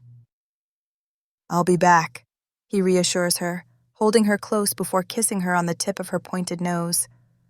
I love you more than the horizon. And I love you more than the sky, she replies in a soft whisper, wrapping her slender and short arms around him. I watch the pair of them as they comfort one another in an effort to ease the worry each has for the other, my heart pulled in several directions. I have never known the love of a mother, father, brother, sister, or even a lover. I have never known love, and here, in a Stygian room with cockroaches and rats' feces for company, are a brother and a sister telling the other that they love them, in case they never see each other again, reminding me that if I am to die, no one will miss me because I am loved by no one. I have never thought about it, until now, until this moment. Ready? Chase says to me, yanking me from my moment of self-pity, a wasteful activity that arbiters are not supposed to participate in because it leads to mistakes and distracts us from our duties. Yes, I reply, masking the choking feeling that grips my throat as warm tears try to form, shoving the tender moment between him and Gwen far from my mind. I must remain focused. Chase waves me through the door, and I follow him into the inky darkness, listening for the sounds of people who might not be asleep, but the silence within the corridor puts my anxiety to rest. He turns and heads further down the hallway, away from the stairwell that leads to the main floor. Where are you going? I whisper. He shushes me, and I clamp my lips together, annoyed at being reminded that I had promised to do as he says, a notion that goes against everything I have been taught. I swallow my pride and fall into the role of subordination, allowing him to issue me commands. He turns a corner and heads for a dead end. My mind wishes to demand to know what he is thinking, and my tongue rushes to carry out my mind's wish when I bite the end of it, forcing myself to remain silent. A rush of water flows through the pipes we tread under, meaning that someone has just finished using a toilet, one of the few reasons an arbiter may be allowed out of bed at night. The further we go, the darker the area becomes. Chase stops. I almost ask him why he has stopped when I notice a small window, just big enough for someone of slender build to squeeze through. He opens it, being careful not to make a sound, and motions for me to crawl through. I place my hands on the uneven edge of the windowsill, ignoring the sharp points that dig into my skin, and hoist myself up, forcing my way through the window, releasing the breath I have been holding so that my chest will fit through, grimacing when the metal frame of the window scrapes some skin off my left breast, as though I had no shirt or jacket on at all. Moist grass greets me when my feet exit the window. I jump into a sitting position and hug the exterior wall of the manor. My heart beats so fast I think that it will burst from my chest. Chase slithers through the window and closes it before urging me onward. We dart across the grass to the fence that surrounds the manor. Again, I question his plan, since I know that neither of us can squeeze through the bars, but he crouches behind a hedge and grabs one of the iron bars, shifting it some, showing me that it has loosened and its repair has been neglected, assuming Commander Vi even knows about it. I crawl through the space with him right behind me. Before I have time to reconsider my actions, Chase taps my right shoulder and motions for me to follow him. We charge down the street to a nearest alleyway and duck down it. No sounds greet us as we move through the eastern sector, enveloping us in an eerie atmosphere of the unknown. We head for the moving walkway. I reach out to stop him, knowing that there are cameras there. Granted, some have been damaged from previous attacks, but enough of them still work. Chase stops underneath a set of stairs that lead to the lower level of the jumble of moving walkways. He starts to jump at a low-hanging bar, but stops. I hear it too. Steady, rhythmic footsteps approach us. I seize his shoulder and jerk him away from the sidewalk, deep into the dark shadows that fill the empty space beneath the stairway, watching and listening. An arbiter on patrol strolls past, twirling his baton in a bored fashion.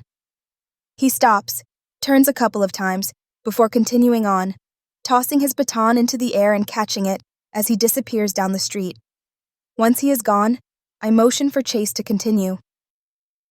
He steps out, looks at the low-hanging bar, and jumps for it.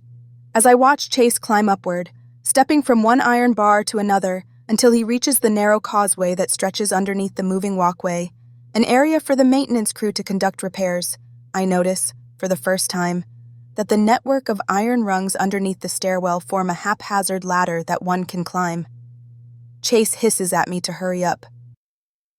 Following his movements, I leap for the first rung, gripping it and hauling myself up, straddling the bar as I reach for the second one. Heaving myself upward, I hang onto the back of one of the steps, steadying myself as I stand. I spot the third iron bar. Taking a deep breath, I bend my knees and jump, clinging to the third bar, pulling myself up and balancing on it. Bar 4, 5, and 6 are easy to climb, but the seventh one lies just out of reach. I gauge the distance, calculating the amount of force I will need to reach it, preparing myself while Chase waits above me, his impatience showing more and more as time ticks by.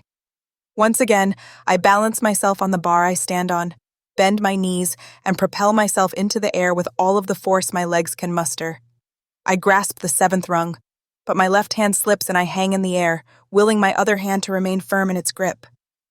I look downward, and the ravine in my stomach grows, knowing that at any moment, I can fall.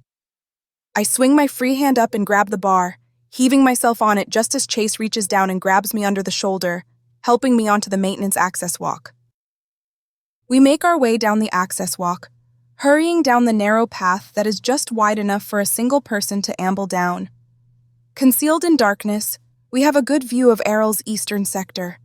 I glance at the wall and the beams of light spilling from the towers, shrouding it in white light, which fades the further down it goes, until a curtain of black overtakes it. My hands reach out for the rail on each side of me, steadying me, as my quick steps try to keep up with Chase. Vibrations riddle through my body from the constant hum of the causeway above us, the roar of its motor drowning every other external noise, until my mind hums in tune with the conveyor belt. We reach the end and climb downward, jumping from iron beam to iron beam until our feet touch the ground. Chase pushes me down another alley and toward a brick wall, the same wall I had climbed when escaping from the plebeian quarters earlier this afternoon. I go first, taking a running jump at the wall and grip the top, my muscles burning as they pull me up. Keeping my body flat, I roll over and drop down on the other side, feeling a slight twinge in my right ankle as I land. A soft plop sounds next to me as Chase appears by my side. He hurries down the dim alleyway and I follow after him, stopping when he holds his arm out. I watch his face, remarking at the concentration upon it, and realize that he is counting. Glancing to the side, I see a guard patrolling the outside perimeter. Chase watches him too. He pauses to investigate a spot on the cracked pavement before rounding a corner and fading from sight. "We have 15 seconds until the next guard appears from the other side," says Chase. "Go!" He runs across the open space and I charge after him, stretching my legs, allowing them to carry me to the wall surrounding the plebeian quarters. Chase stops at a hole with barbed wire filling it in a shoddy attempt at patching it, and bends the wires so that I can squeeze through. I do not wait to be told to go, but ram my way through the barbed wire, cringing when one of the barbs rips my jacket. Turning back, I do the same for him, holding the wires so that he can also crawl through. Chase grabs my arm and pulls me away from the opening just as the second guard on patrol strolls past, swinging his arms in a tired fashion before stifling a yawn. Here. Chase hands me a tattered cloth napkin. I take the tiny bundle, cupping my hands beneath it so as not to drop the contents within as they shift. I unfold it, revealing an orange, a pear, a chunk of bread, and 4 nuggets of cheese. Studying the remnants of food, I realize that he must have been stashing some of his rations away just for this purpose, and not so that I would blend in. Let's go, Chase says, holding a similar bundle of food. I snatch his hand and hold him back. What if they give me away? They won't. He stands up and creeps in the shadows, staying out of the moonlight, and I follow him, keeping in the darkness myself. I search around for any guards, but the only ones I spot are on the wall itself with their heads turned toward the city outside, ignoring the people who live within its confines. We steal through the murkiness, stepping over discarded rods and boards, as bits of paper drift past us, scraping across the broken pavement before getting caught in the cracks. Eyes devoid of every emotion, except fear. Watch us. I turn toward them, gasping at the spectral faces staring back at me, their pale skin turned zombie-like by the pale moonlight. A slight breeze brushes us, swinging the loose strands of blonde hair around one woman's face as she crouches with a child cradled in her arms, encased in the darkness, while the silver light of the moon shines upon her cheeks and nose, transforming her sorrowful demeanor into that of an apparition. Here, Chase says, holding a loose board up. I crawl through it and into a building. Bulbs encrusted with layers of black dust and abandoned webs shed yellow light on the morose atmosphere within. Frightened faces gape at me as my hood falls, revealing my dark-skinned face, and those nearest me jump back. Sunken eyes and protruding cheekbones surround me, a striking contrast to the plebeians I have always seen in Arel. As I glance at the sallow faces surrounding me, shrouded by a translucent veil of dust waltzing in the amber glow above us, something stirs within me, a feeling I have never experienced for anyone. Pity. What is this place? I ask. A tomb, answers Chase. When I give him a questioning look, he continues. About half of the plebeians are kept here, especially those who are deemed too weak to work in public. The strong are sent to do the menial tasks that need doing. The lucky ones, if you can call them that, are sent to houses or businesses to work where they will be fed and kept relatively healthy. But if you get a horrible master, your life can be more hellish than this place. These people have been declared unfit, and so are left here until they die. Every week, guards come through with another group of plebeians to cart the bodies away for disposal. By disposal, I'm sure Chase means that they are sent to the crematoriums. But why keep them here if they are too ill to work? Chase gives me a harsh look, but his expression softens as he remembers that I have spent my life thinking of people like him as nothing more than servants, property to be dealt with as I saw fit. People die in the medical centers every day. Someone needs to sort through the clothes of the deceased, discarding what is deemed irreparable, and cleaning those that are kept and redistributed. Who better to do it than the ones who are already dying? What you see before you is one of Arel's many secrets. A claw-like hand reaches for the orange in my own, and I jerk away, startled, unused to seeing something that resembles the spokes of a cultivator more than a hand. The hand snaps back. My eyes follow it, finding the teenage boy it belongs to, but his physique is nothing like Chase's. Chase is strong and healthy, but this one resembles a skeleton. His wide eyes study me as he shrinks away, afraid that I might retaliate due to his overzealous reach for the fruit. I place the orange in his hand and wrap his bony fingers around it. There are so many children here, I say. Most of their parental units are dead or have been assigned to a place that did not want them. He points at the children before us. So they are sent here. The strong ones survive and are reassigned somewhere. The weak ones are given other tasks. Other tasks? Suicide missions. I scrunch my eyebrows together, unsure of what Chase means. One example is the mines. If a new shaft needs to be built, or there is an area too small for an adult to fit into, one of them, Chase points at 3 pallid children huddled together, will probably be sent with an explosive charge that detonates the moment you set it. I understand his meaning now. It makes sense in a morbid way, but as I study the people around me, a part of me, the portion that has been beaten into silence since I was a child, believes that such things are wrong. Mines? Where do you think some of the resources for your weapons come from? I had never thought about it.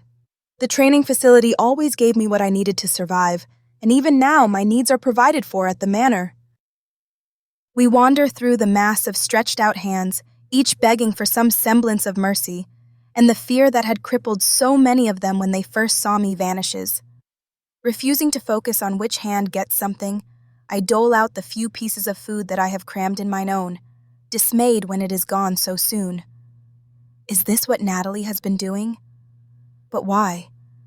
As I glance around at the dead-like bodies surrounding me, I understand the reasoning. She feels empathy for others, no matter who they are. Did you ever spend time in a place like this? I ask Chase. Yes. Tell me. Gwen and I were not born in a maternity ward, like so many within Arel, says Chase. Our parents happened to have been assigned to the same outpost. They managed to hide my mother's first pregnancy and keep me a secret until I was old enough to pass as one of the newly assigned plebeians to the outpost that are sent there every few months. I was never allowed to call them mother or father. That makes sense. The outposts use water that they get from their own wells and do not share water from Arel's reservoir. But she had 2 children. They were unable to hide my sister. The commander found out, and when I intervened to stop his punishment of my parents, he realized why I looked so similar to them. He executed them both, but kept Gwen and me alive. We were both healthy and would make fine additions to Arel, though I think he just wanted me to suffer as I watched my infant sister die before my eyes, unable to feed her or care for her. What makes you say that? We were sent here. A guard shoved me through the gates, leaving me alone with strangers, and with nothing but a newborn infant in my arms. What food I got, I had to scrounge for, oftentimes stealing it from another in this place. Gwen would have died if it wasn't for our mistress. She came here, looking for a strong plebeian to do the heavy work around her home, and she took us both. She saw to it that Gwen was cared for and that we were both treated well, until she died and we came to your manor. I picture Chase as a child of about 8 or 9, walking alone in this dismal place with a screaming Gwen in his arms, understanding why he is so protective of her. There are few siblings in Arel. Some manage to be born, but it is rare. I open my mouth to speak, thinking that it is something I should do, but before I can utter a single word, the harsh yells of the guards pierce the air, forcing us to hide. Chase grabs my arm and pulls me away toward the hole we had crawled through, but before we can reach it, the door bursts open and guards storm inside. We duck behind some tattered blankets that had been hung up to provide someone a sense of privacy. I peek through a hole in the soiled blanket and watch as a plebeian crumples to the floorboards the moment he tries to stand, his legs unable to support his weight. A guard hauls him up and tosses him to another, muttering something about taking him to disposal, but instead of fear on the boy's face, all I see is contentment. "Line up!" the guards yell, shoving those huddled within out the door and into the rain. I start to stand up for a better look, but Chase yanks me back down, forcing me to look through the tiny hole as people shuffle outside, forming a single line while keeping their eyes to the ground, ignoring the rain that drenches their clothes and tangled hair, providing the only bath that they will get. The last guard stalks outside, but remains close to the open door as it swings in the wind, its hinges creaking with every movement, giving me a glimpse of what is happening. Mud squishes beneath the boots of a man with steady strides as he paces in front of the plebeians being offered to him, his sour expression conveying how unimpressed he is with the offering. A gold sash stretches from his left shoulder to his right hip, standing out against the emerald shirt he wears, a nice contrast against his dark skin, with Arel's insignia embroidered in silver in the middle, catching the moonlight with every turn, displaying his importance. I gasp. This man is from the executive district, maybe even from the council chambers itself. "That one," he says, pointing at a teenage girl whose muscles have not atrophied yet. Guards seize the plebeian, shoving her to a nearby transport, and the man stalks away, waving his dismissal of everyone. Chase grabs my wrist and motions me to the hole in the wall, and I follow him, wanting to get out of here before we are caught. I crawl through the hole and cringe when my jacket rips as it snags on an exposed nail. We hurry through the encampment, hiding in the shadows, taking advantage of the distraction that the night's visitor provides. Chase reaches the opening in the fence and lifts the barbed wire, waving me through, and I crawl through head first before holding the wires up for him. Hugging the wall, we check the street, thankful that no one is there, and dash across to the alley right across from us, disappearing into the darkness, allowing the rain to provide cover. I reach the wall at the end of the alley first and jump, placing my left foot on the exposed tie rod and grabbing the ledge, hauling myself up, but stop, remembering Chase.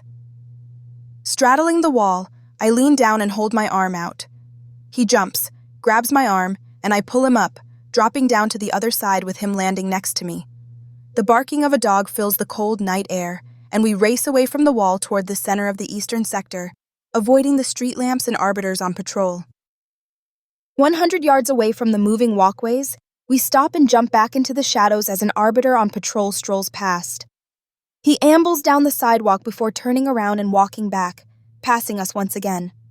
Frowning, I urge Chase to go first, knowing that we will have to dart across the street one at a time, but he shakes his head. You have to or he'll catch us, I tell him.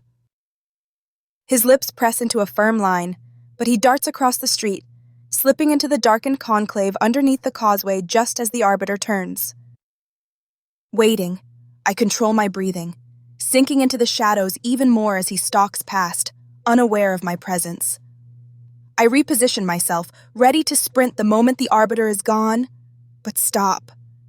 A low whine, the same sound I have heard most of my life, pierces my ears, warning me of an approaching drone. Panic rises in me when I spot it hovering over to where Chase has disappeared. I have to do something. I must do something, or it will find him. I snatch a pebble from the ground and chuck it at the drone, striking its cylindrical metallic siding with a soft clink, causing it to stop. My heart beats against my ribcage, threatening to burst through as I wait with bated breath for the drone's next act. It moves toward me just as the arbiter blows his whistle. I run. No longer caring about remaining unseen, I charge down the walk and dart through an alley, squeezing through a hole in a fence from a loose board that had fallen away and to another walkway. The drone's whine remains on my tail, and more shouts and whistles fill the night. Water vapor forms before me in rapid succession as I hurry through the eastern sector, watching as lights fill darkened windows, with the occupants not daring to poke their heads out to witness another dissenter receive their just punishment. I turn a corner, skidding to a halt when I spot another arbiter heading toward me. Turning, I race across a square to another alley. It splits into two. Not sure which way to go, I veer left, cursing the moment I do as a dead end blocks my path. Spinning around, I hurry to the other path, but am met by the pounding of boots on pavement, all drawing nearer, sealing my doom. I turn in circles, unable to think of a way to escape. Backing further into the alley, I hit a wall and take 5 deep breaths to steady my pulse as I wait for the inevitable, when strong hands seize my arms, yanking me off my feet and through a door. I stumble and fall to a rug, rolling across the floor. Instinct takes over, telling me to fight, and I swing my fists, striking a cheek before being stopped by a single word. Silence! Hisses a harsh voice, and I obey, laying on my side as the rough fibers of the rug scratch the skin of my face as we both wait, frozen, listening to the voices outside discussing where I might have gone and what to do next. Harsh fists pound the door, and the man in the room with me places a table with a cloth draping over both sides in front of me, hiding me from view. The hinges of the door creak when he opens it. Yes, he says in a calm manner. Have you seen anything suspicious tonight? Asks an arbiter. No, I haven't. Anyone else in here with you? No, replies the man in the same calm demeanor. But you are welcome to have a look if you like. He opens the door wider and steps aside. That won't be necessary. I insist. If you see anything unusual, report it immediately. Have a good night. The arbiter leaves and the door closes. The man moves the table back to where it had been, placing the feet in the same holes left by it in the rug. Mora, I'm sorry. He stops. You are not Mora. I sit up, rising to my full height, standing erect and proud like any arbiter would. Seconds tick by while we stare at one another, measuring the other, wondering who will act first. Freckles surround his nose, but none of that compares to his eyes, brown like his skin, which reveal the sharp mind behind them. Reaching up, I realize that my hood has fallen away, revealing my face and the fear that he will call the arbiters back that I try to mask. No, I am not, I say. Where is she? I do not know. Though I have no idea who this Mora is, I can only guess that she is either his wife or adopted daughter, and is also out past curfew. The man touches the bruise on his cheek, left there by my fist, and walks around me, taking in my posture, squared shoulders, and my obdurate eyes, muttering to himself.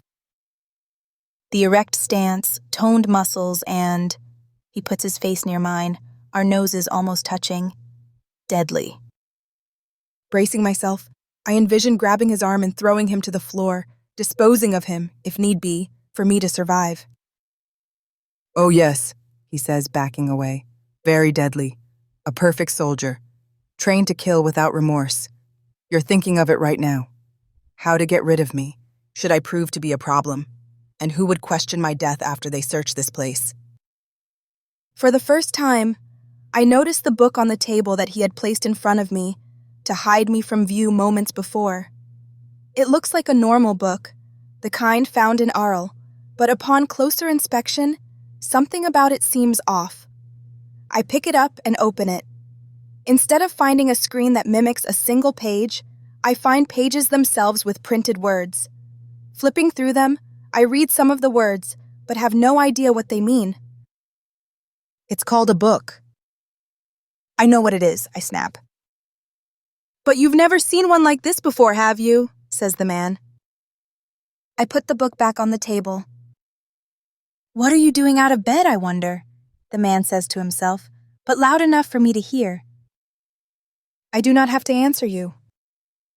Perhaps not, but I can always call the others back. Oh, but you don't want me to. My eyes turn to slits. There it is! The killer! Whatever humanity you had in you has been beaten out of you, to where all you have left is the desire to destroy anything that goes against Arel, a void where a soul once resided. And yet, here you are, out at night, afraid that your fellow arbiters will find you, and without your wristband. I grab my wrist, pulling the sleeve of my jacket further down, glaring at him. There it is again, he says.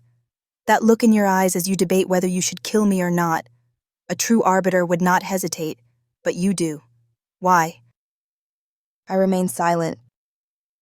You've witnessed something that has made you start to question the world around you. You know nothing about me, I whisper. I've seen people like you before. The arbiter who is no longer certain of the laws she has sworn to uphold. A distant whistle sounds, its faded tone almost inaudible. Sounds like your friends have given up, says the man. He grabs me by the shoulder and shoves me toward the door, opening it, but I twist around and seize his wrist, removing his hand. You may think you have me trapped, but I can still arrest you in the morning, I hiss. Then, I suggest you decide quickly what it is you will do. He pushes me outside and slams the door in my face, leaving me alone on the cracked and puddle-ridden pavement of an abandoned alley, wondering what he plans to do as he holds my fate in his hands for the moment. Rain is in the air. Knowing there is nothing I can do now, I run off, making my way back to the manor, hoping that Chase has made it there and is safe with Gwen. Chapter 28. Black Fire. I zip up my jacket, preparing to leave for the wall, as I listen to the clinking of forks on plates, wishing that I could eat before reporting for duty, but succumb to the idea of not having supper. I will just have to eat a huge breakfast tomorrow. Ready? Says Trix as she walks up to me. We are assigned to the wall tonight. You're late, I say to her, repeating the first words that Commander Vi had said to me, staring past her and at Chase, pleased that he had made it back to the manor when we had gotten separated after sneaking out 4 nights ago. Who gives me a nod as he pulls Gwen into view, letting me know of her recovery. The only comfort I can give him is a slight smile in return. The door slides open as I step outside into the orange glow of the evening sun, the hairs on my skin standing up from the goosebumps that formed due to the chilled air, informing me of the change in the season. Has it been almost 8 months since I have first reported here? The weather says it has. Soon, recruits will run the gauntlet and new arbiters will be brought to the manor.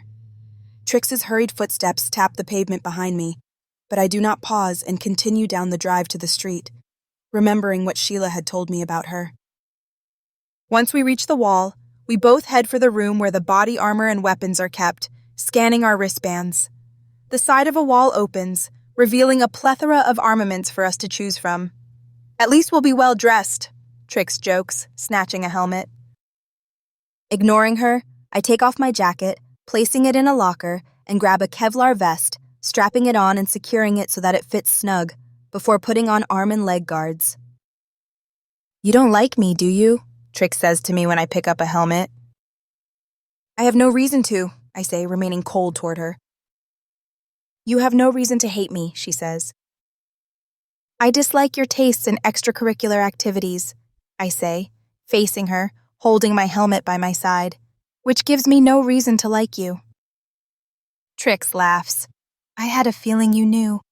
I saw the way you glared at me when you caught me with that plebeian girl that one day, and the way you stopped the master arbiter from harming her. I would have sworn it was because you wanted her for yourself. My tastes are more mature. I like mine young and innocent, fresh, if you will.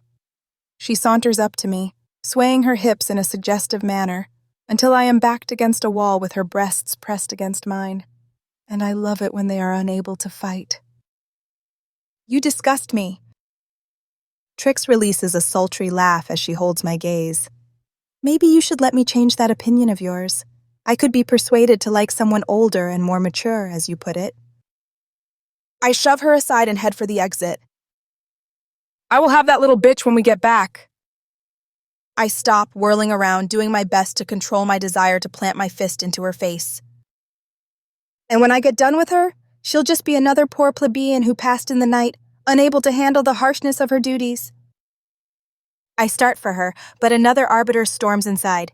You two, what is taking so long? Nothing, sir, Trix and I both respond. He gives us a disbelieving look, but continues with the reason for his presence. Arbiter Trix, you will be in the center of the wall by the main tower. Arbiter Noni, you'll be on the south side of the wall at Station 6. The man leaves. The law states that we are not supposed to, I begin. The law? Trix says, cutting me off. No one cares about the law, Noni. Wake up, everyone does it, including the commander. Before I can respond, the guard yells into the room, reminding us of where we are supposed to be. Now!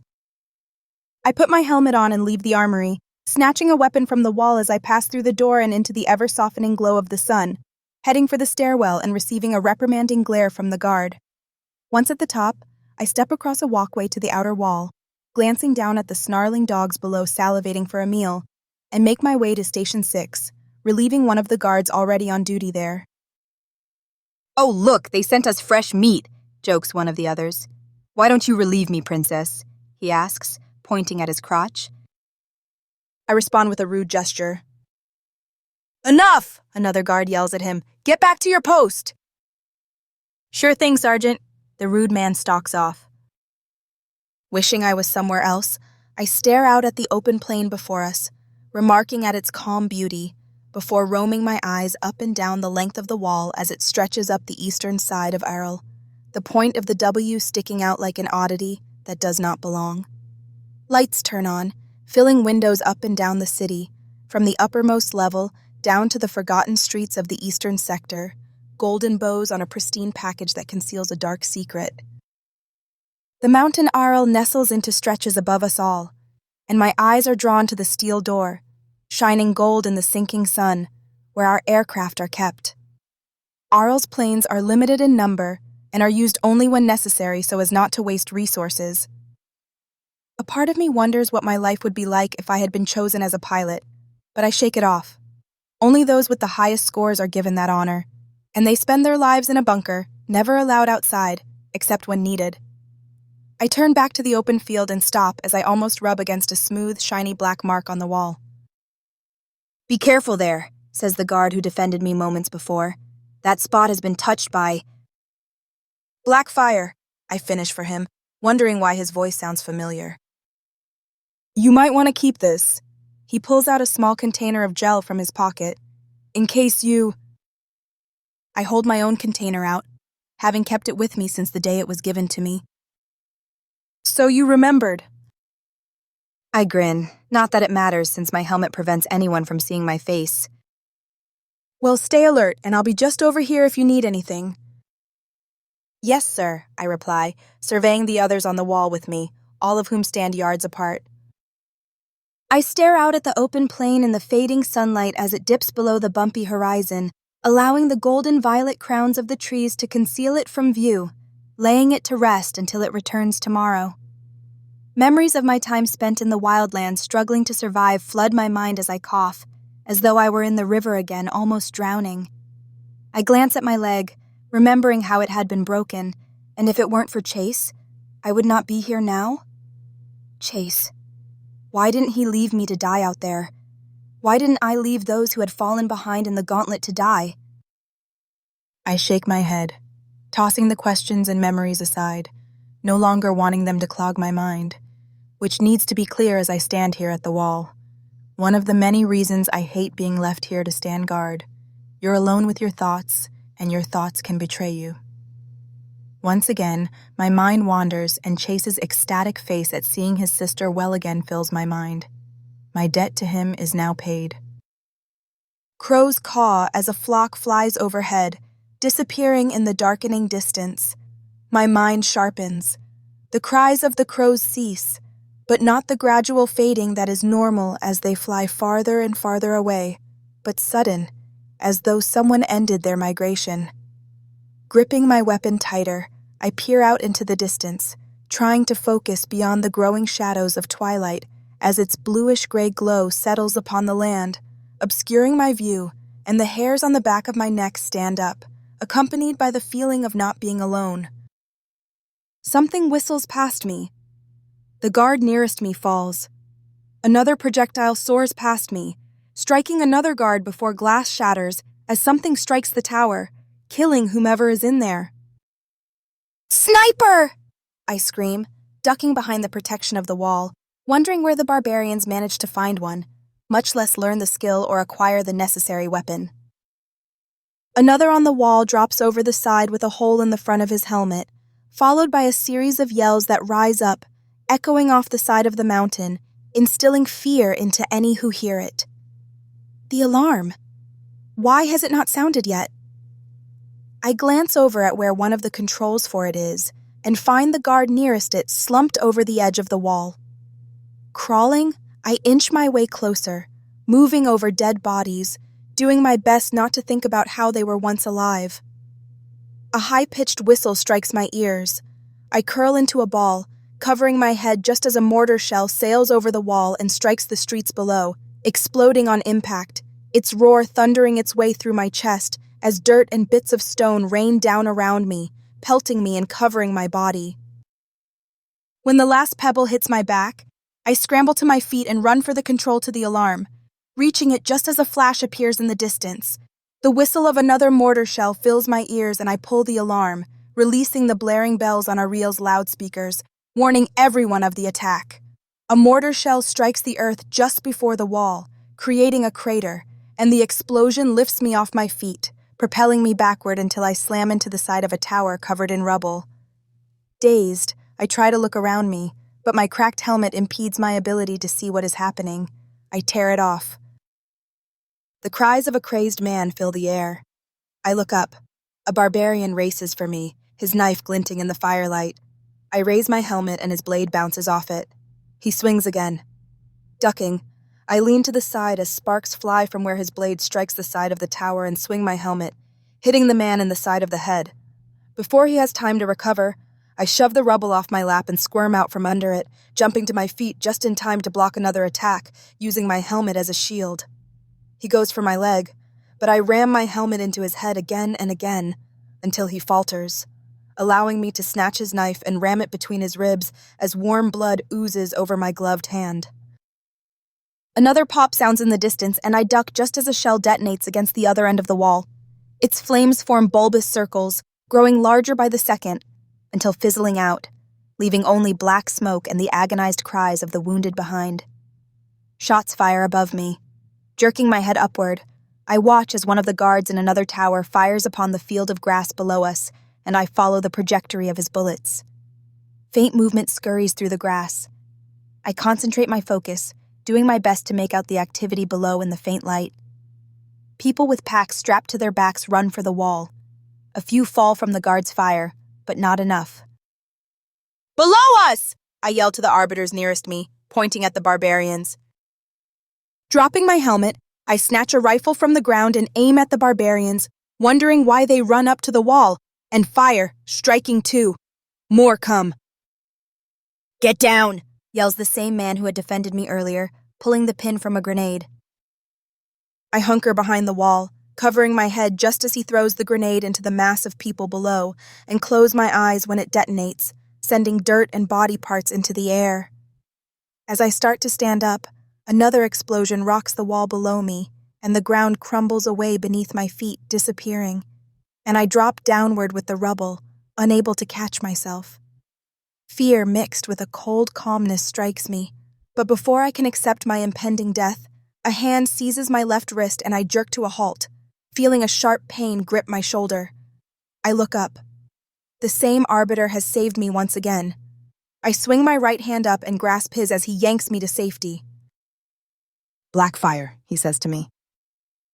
Clapping his shoulder as a way to say thank you, I scramble to my feet and hurry to one of the flamethrowers still standing along what is left of the wall.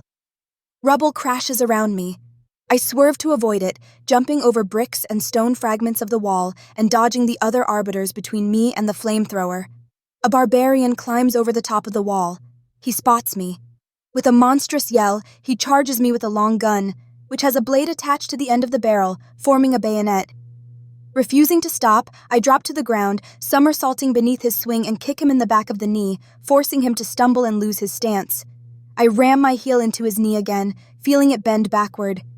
Ignoring his anguished cries, I spiral around and grab his bayonet, twisting it and fling him into the air, forcing him to lose his hold on it. He slams onto his back, but before he can recover, I stab him with his bayonet, and a shocked expression crosses his face before his head lolls to the side and he stops moving. Another barbarian reaches the top of the wall and races for me. I aim the long gun at him and pull the trigger. Nothing. Damn it! That explains the home-fashioned bayonet. The barbarian nears, swinging a combat knife in each hand. I meet his attack, using the bayonet like a staff and raising it in front of me, blocking the strike from one knife, while jumping back to avoid a blow from the second. He strikes. Again, I block with the bayonet, slicing the man's knuckles, forcing him to drop his knife. Infuriated, he lunges. I spin around, jabbing the butt of the gun into his stomach, but before I can finish him, another explosion rocks the ground, causing me to stumble and allowing him to seize me from behind.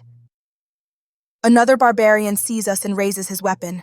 Before he can fire, I jerk my head back, ramming it into the face of the one who holds me. I feel his grip slacken. Seizing my chance, I break free, wrenching his arm as I twist around and stand behind him, using him as shield just as the other barbarian pulls the trigger. I snatch the knives and run for the third man, dropping to my knees and stabbing him in the thigh before plunging the second knife into his stomach. A sword strikes the ground beside me. I roll to the side out of the way and face my new attacker. He lunges. I cross the blades of the knives in front of me, blocking his attack. He raises his sword, but before he can strike me, I tackle him, dropping him to the ground, and slice his throat with both knives, almost severing his head, not caring about his suffering as he struggles to breathe, while blood spurts from the mortal wound I delivered him. I pick up his weapon and spot a familiar crest on it. Kittian. Taking a closer look at the man I have just killed, my mind races with questions, trying to answer an unknown puzzle, while I realize that this barbarian's face appears to have just been shaved and shows no signs of having lived outside of civilization. Black fire, I whisper to myself when a flamethrower on the other side of the wall spews its unforgiving wrath on those below it, reminding me of what I must do. Jumping to my feet, I charge through the fray, ignoring those around me and killing any intruder who tries to stop me. A body drops in front of me. I leap over it and plunge my knives into the back of a barbarian who has an arbiter in a chokehold. Refusing to stop, I rip my blades from the corpse and continue to race for the nearest flamethrower. Another explosion strikes the earth just short of the wall, and I bring my arms up, shielding my face from the clumps of soil that fly my way while still running, reminding myself that the people within Arel depend on me, on all of us succeeding. Once I reach the flamethrower, I drop the knives and disengage the safety, aiming at the invaders below. I pull the trigger. Black fire bursts from the nozzle, raining down upon those below it, drenching them in its never-ending fury as I swing it side to side to increase the damage done. Agonized screams fill my ears as those covered run amok, not caring what direction they go in, attempting to get away from the black flames that burn their flesh from their bones while its smoke sears their lungs. Some crash into the wall, others run into their comrades. Most drop to the ground and writhe in pain before going still. I release the trigger and stare out at the inferno I have unleashed, refusing to display any recoil at the stench of burning flesh as it saturates my nostrils, while the notion that I should be repulsed at the sight ebbs at the corners of my mind. The whine of a drone jerks me from my lingering thoughts. I turn toward it and watch as the softball-sized thing hovers beside me. It flies away. A fist plows into my cheek and I fall to the ground. A bit stunned, I glance up at the invader who has punched me. The anger on his face at what I have done to his friends evident, visible to the world. He takes a step for me. I get on all fours, ready to pounce when he moves. The man springs for me.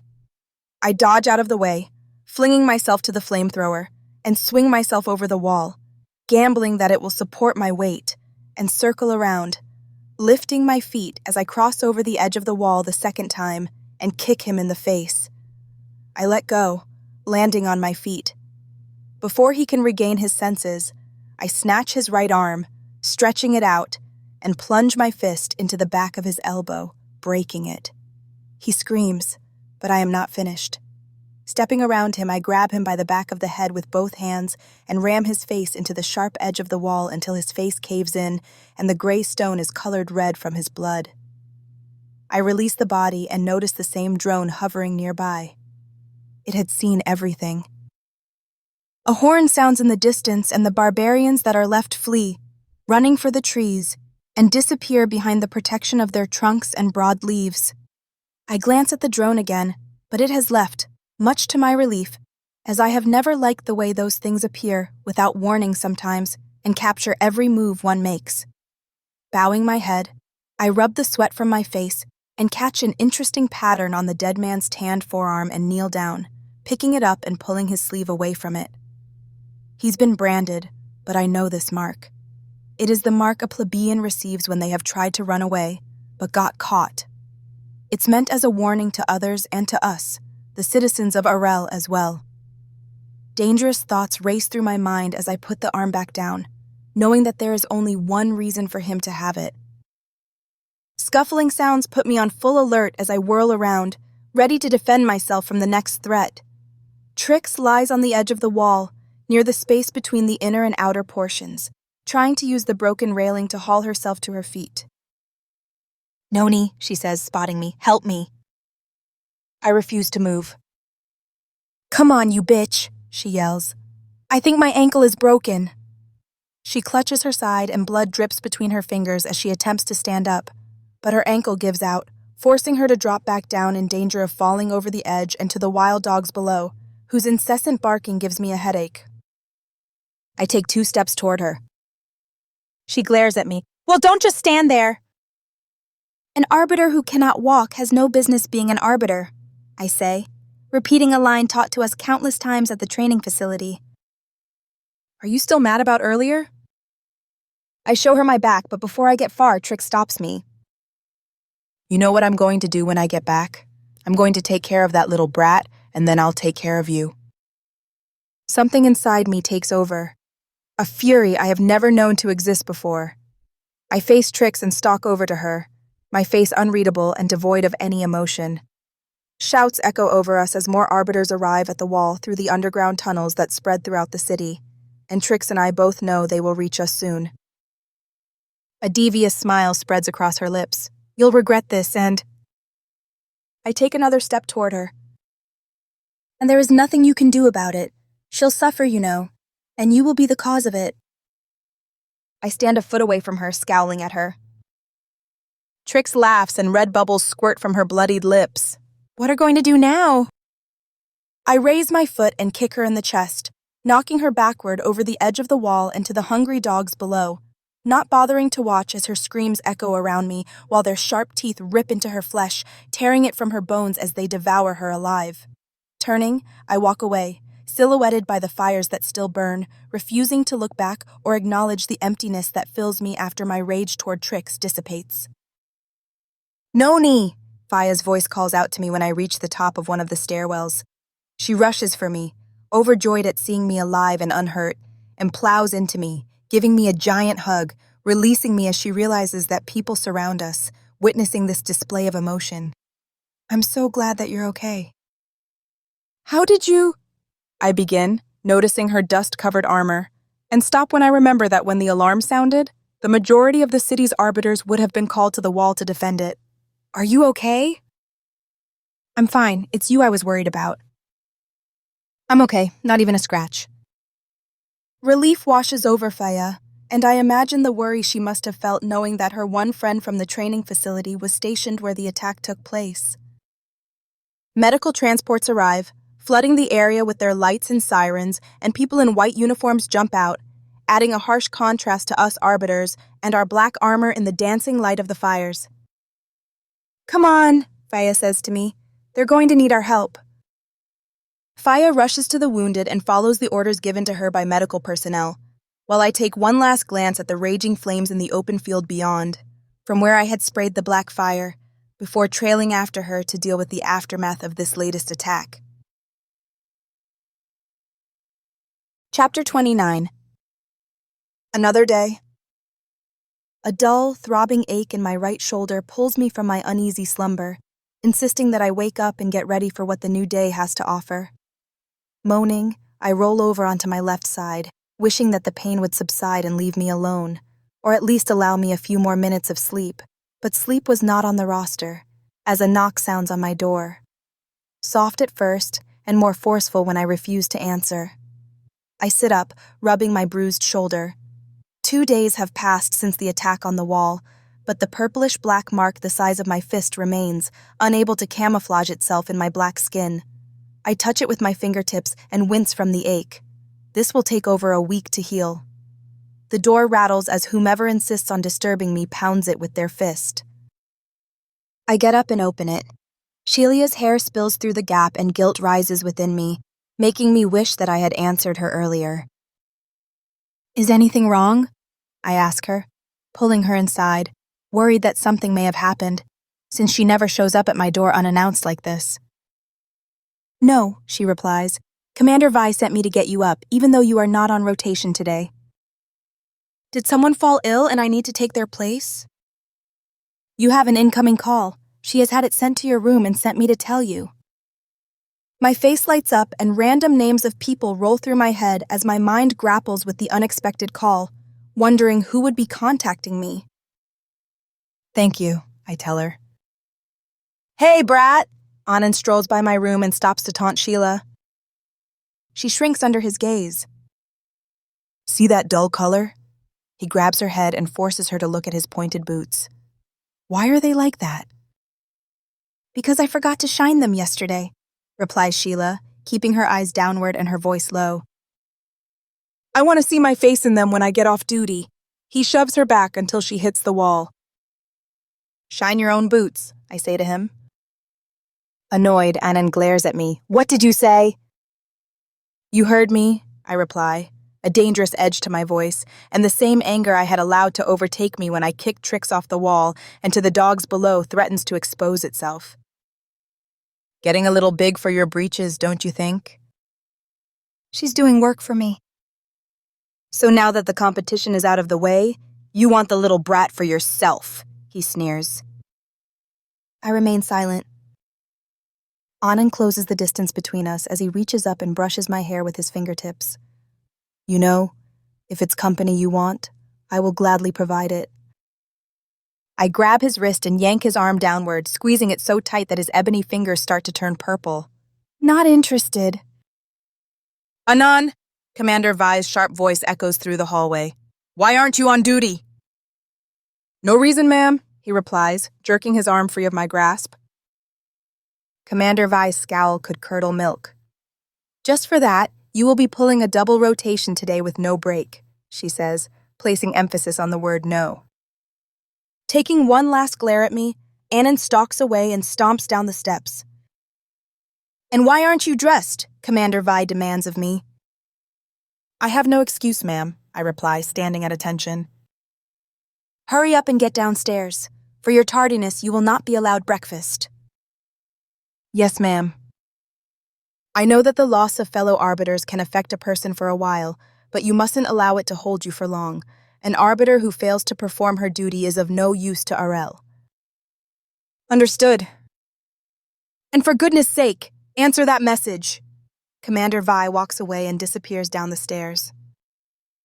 You can wash my beddings, I tell Sheila in a soft voice. That should keep you busy for a while and away from Anand. Once she has grabbed my bedding and left the room, I turn on the monitor, answering the message that has been sent to my room, receiving a pleasant surprise. Noni! Faya's face appears on the screen, and I am taken aback, since I did not expect her to call me. Faya, I say, unable to contain my surprise. What? Is something wrong? No, silly. I wanted to make sure you are okay. A little bruised, but nothing that won't heal. I don't mean to be rude, but I do have to report for duty, I say, as I pull my pants up and put on my shirt. I won't take long. I just wanted to be one of the first to congratulate you. Congratulate me? I face Faya, wondering what she is talking about, and her overexcited smile and jittery demeanor tells me that she knows something I do not. For what? I don't want to ruin the surprise. My curiosity piqued to the point where I want to beat the secret out of her. I stand in front of the monitor with my hands on my hips, my expression nonplussed. Oh, don't go giving me that droopy face. What are you talking about? You know I don't like secrets. Joel made me promise not to ruin the surprise, but I want to talk to you before anyone else does. Don't make me come to the economic sector and strangle it out of you, I joke. Faya laughs. She knows I detest secrets like this, but it is her way. So how is Joel? I ask, changing the subject. Excellent, she replies with a wink. You're terrible. We should all get together sometime. I'll see if I can get some leave. I grab a jacket and put it on, making certain that it is straight and the collar isn't turned up, and zip it close. Your commander will have to give you some now that you're... Oh, I almost ruined the surprise. My brows furrow. It almost worked. I have to go, Faya says. But you take care of yourself and I'll see you soon. You too, I tell her. She waves and clicks off her monitor, allowing mine to go black, and I turn it off before leaving the room. A minute later, I reach the bottom of the stairs and stand outside the dining area, waiting for my instructions from Commander Vi, who sits at the head of the table with a glass raised. Trix was a good arbiter and proved her worth in the latest attack on the wall. She will be missed, but never forgotten, Commander Vi says. To our fallen comrades. Strength in our kind, the others chant. Strength in numbers, strength over weakness. Weakness is failure, failure is death. I repeat the mantra of Arel with the rest of them, saying it under my breath and without the gusto that they possess, watching as they each sip from their water glasses. Once they have finished, they each file out of the room, and Gwen and one other plebeian hurry in to clear the dishes. I catch her eye, wanting to ask her how she feels and about Chase, since I have not had a chance to speak to him since the night we had snuck out, but before I can wander over to her, Commander Vi calls my name. Noni! Yes, ma'am, I reply, standing at attention. I have you on day patrol today. There goes my day off. Who will be with me today? I ask. In the past, either she or another arbiter had accompanied me while I was on patrol to ensure that I carried out my duties in accordance with the law. No one. I raise my eyebrows. You will be one your own today, says Commander Vi, her tone indicating that something more is at play here. Consider this a test to ensure that you are capable of carrying out your duties. Is everything all right? I ask. Why wouldn't it be? She snaps. Sorry, ma'am. I apologize for assuming that she is under some sort of duress. I just did not expect to be given this honor so soon. Consider it a test. Everything is a test. Yes, ma'am, I reply and salute her. Some of the arbiters within the manor give me a few odd glances and turn away the moment I look at them, making me wonder what they know that I do not.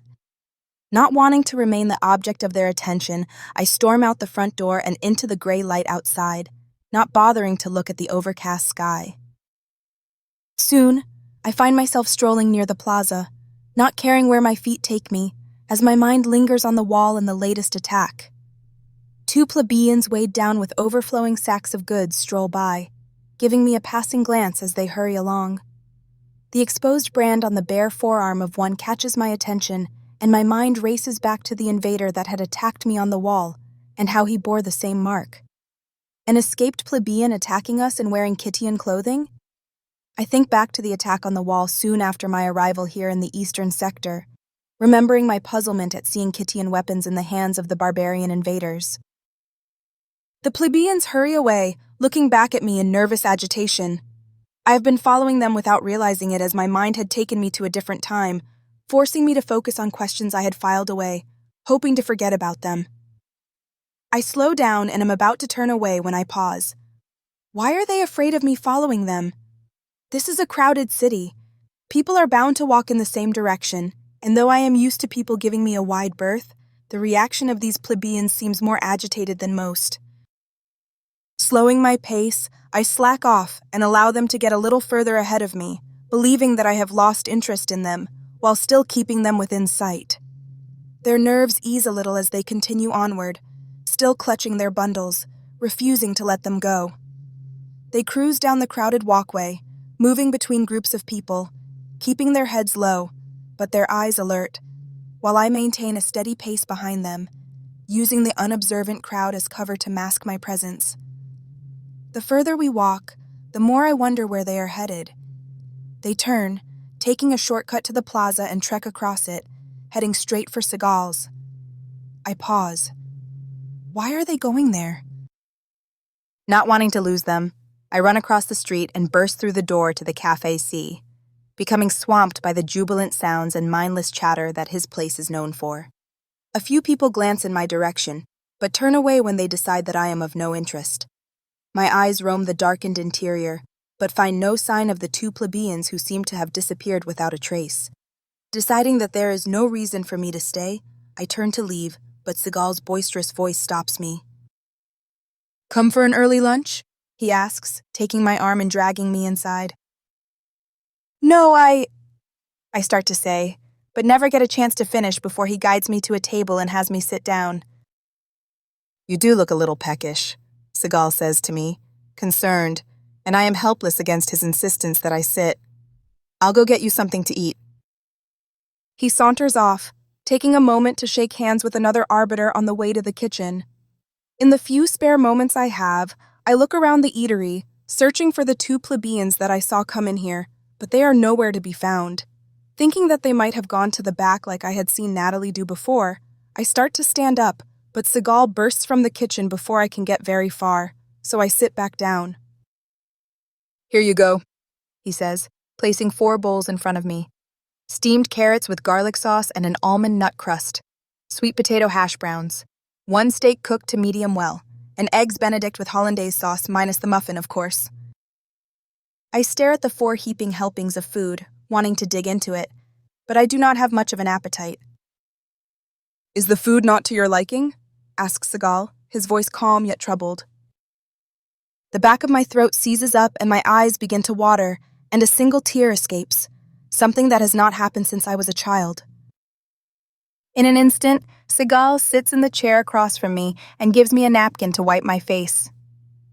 Looks like the wife put a little too much pepper in that sauce. He laughs as a couple of arbiters pass by us, but his eyes hold no joy. "What is it, dear?" he asks, leaning closer. He senses my hesitation and snaps his fingers. Within moments, his daughter stands in the middle of the room with a jubilant smile on her face, yelling, "Who wants to hear a song?" Cheers rise up as everyone turns toward her. "All right then," she yells across the room, her curly hair bobbing up and down with each movement. "In honor of our latest victory against those who attacked us, I dedicate this song to our arbiters and, of course, our presidents Kumi and Tapiwa." A few people pull out pocket instruments that they carried with them at all times and start playing a tune, while Seagal's daughter sings a song that she makes up on the spot, her alto voice carrying throughout the room, surprising some, including me. Now, Seagal turns toward me. What is troubling you? "Have you—" I begin, but have trouble getting the words out, not knowing if this is a trick or not, but something in Seagal's demeanor tells me that his concern is sincere. Have you ever wondered if everything you've been raised to believe, that maybe something is missing? "It is natural to question things," says Seagal. But here, "What has brought about this change?" I think back on the last 8 months. So much has happened. The riots, the woman with the baby, the barbarian whom Commandant Pack murdered, the one who saved mine and Chase's life, and this latest attack on the wall. I was given an assignment outside the wall some time ago. While there, the convoy was attacked and I managed to escape with a plebeian. My leg was broken, and without his help, I never would have made it, but there was this outsider. He helped us and did not act at all like the ones who attacked us. Is there— "Be careful what you question," Seagal warns me, "and do not let your doubts show." I clamp my mouth shut and regret confiding in him.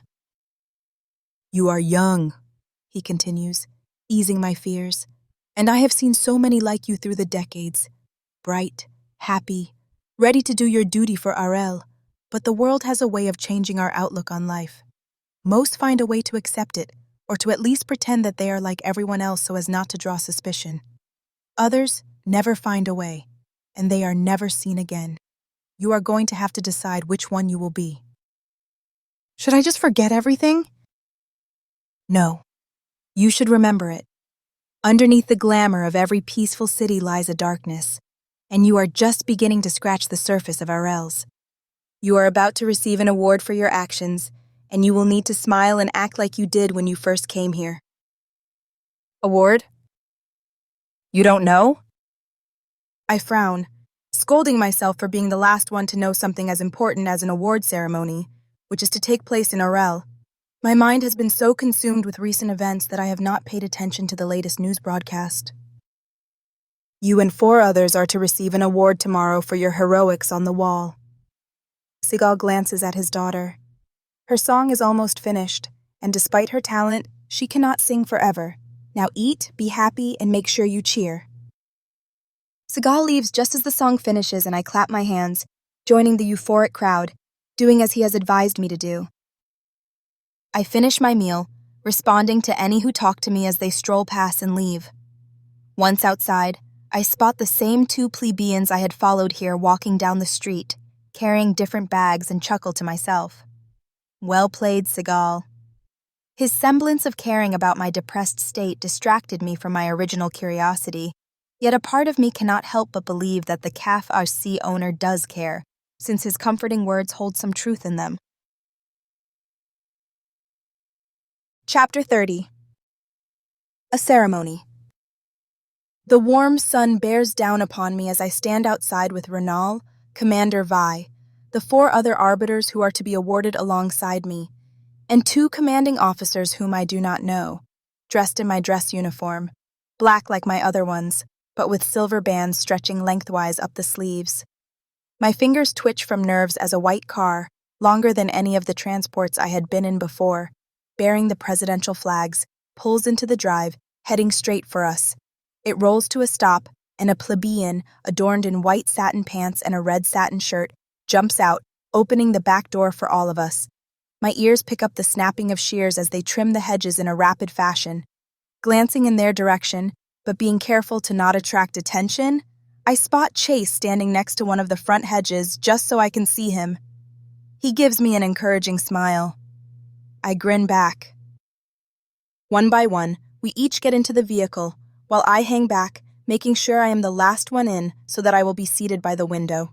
The plebeian shuts the door and jumps back into his place at the front, and as we drive away, I glance out the window, taking one last look at Chase, even though I know that he cannot see me through the tinted windows. His words from the night before roll through my head, and I focus on them in an effort to calm my anxiety. Arbiter Noni? Sir? I whirl around, unaware that someone was trying to talk to me, noticing the luxurious interior of the vehicle for the first time. Plush white leather seats with maroon and emerald embroidery lining the tops form a horseshoe within the presidential transport, with armrests that fold down, should someone wish to use them. The warm glow spilling from the recessed interior lights of the vehicle turns my black dress uniform into more of a golden color, accentuating the silver stripes, but none of that compares to the mirrored interior that makes it look as though there is 6 of me. I shift a little, pushing the purple shag rug on the floor with the tips of my boots. A bit nervous, sir, I say, hoping that it answers whatever question he had asked me. The man smiles and a few others in the car chuckle. I fold my sweaty palms into my lap, staring out the window once more, watching the people zip past as they jumped out of our way and pretend to not care that the presidential car is in their sector. The charred sides of a building missing an entire wall, which forms a pile of ash where it once stood, catch my eye, but that is not what causes me to stare. A man huddles next to the ashen remains, comforting his wife, and their forlorn faces explain their situation. They have lost their home and have no hope of it being repaired. We leave the eastern sector and cross into the northern sector, heading for the economic district. The difference between them and the eastern sector is apparent when the transport ceases to bounce and rock from every pit in the road and glides over the smooth, glassy surface that paves the northern sector. The dull charcoal and slate colors fade, replaced by buildings of vibrant colors, rivaling any rainbow. Bay windows fill every floor of the multi-story structures, each with a planter brimming with daisies, petunias, and marigolds, while the glass panes reflect the city of Arel. A railcar passes overhead, but the soundproof interior of the transport muffles its long-winded whine. People hurry out of our way, but unlike those in the eastern sector, they stare at us, curious as to who we are and where we are headed. Even the plebeians watch and have a certain spring to their step, though they remain careful to not intrude too much or anger their masters. We pass into the economic district and the homes and shops vanish, transforming into spiraling towers of glass and metal that change colors depending on the time of day. I picture Faya carrying out her duties, strolling through the skyscrapers on paved walks and streets that do not have a single crack or pit in them.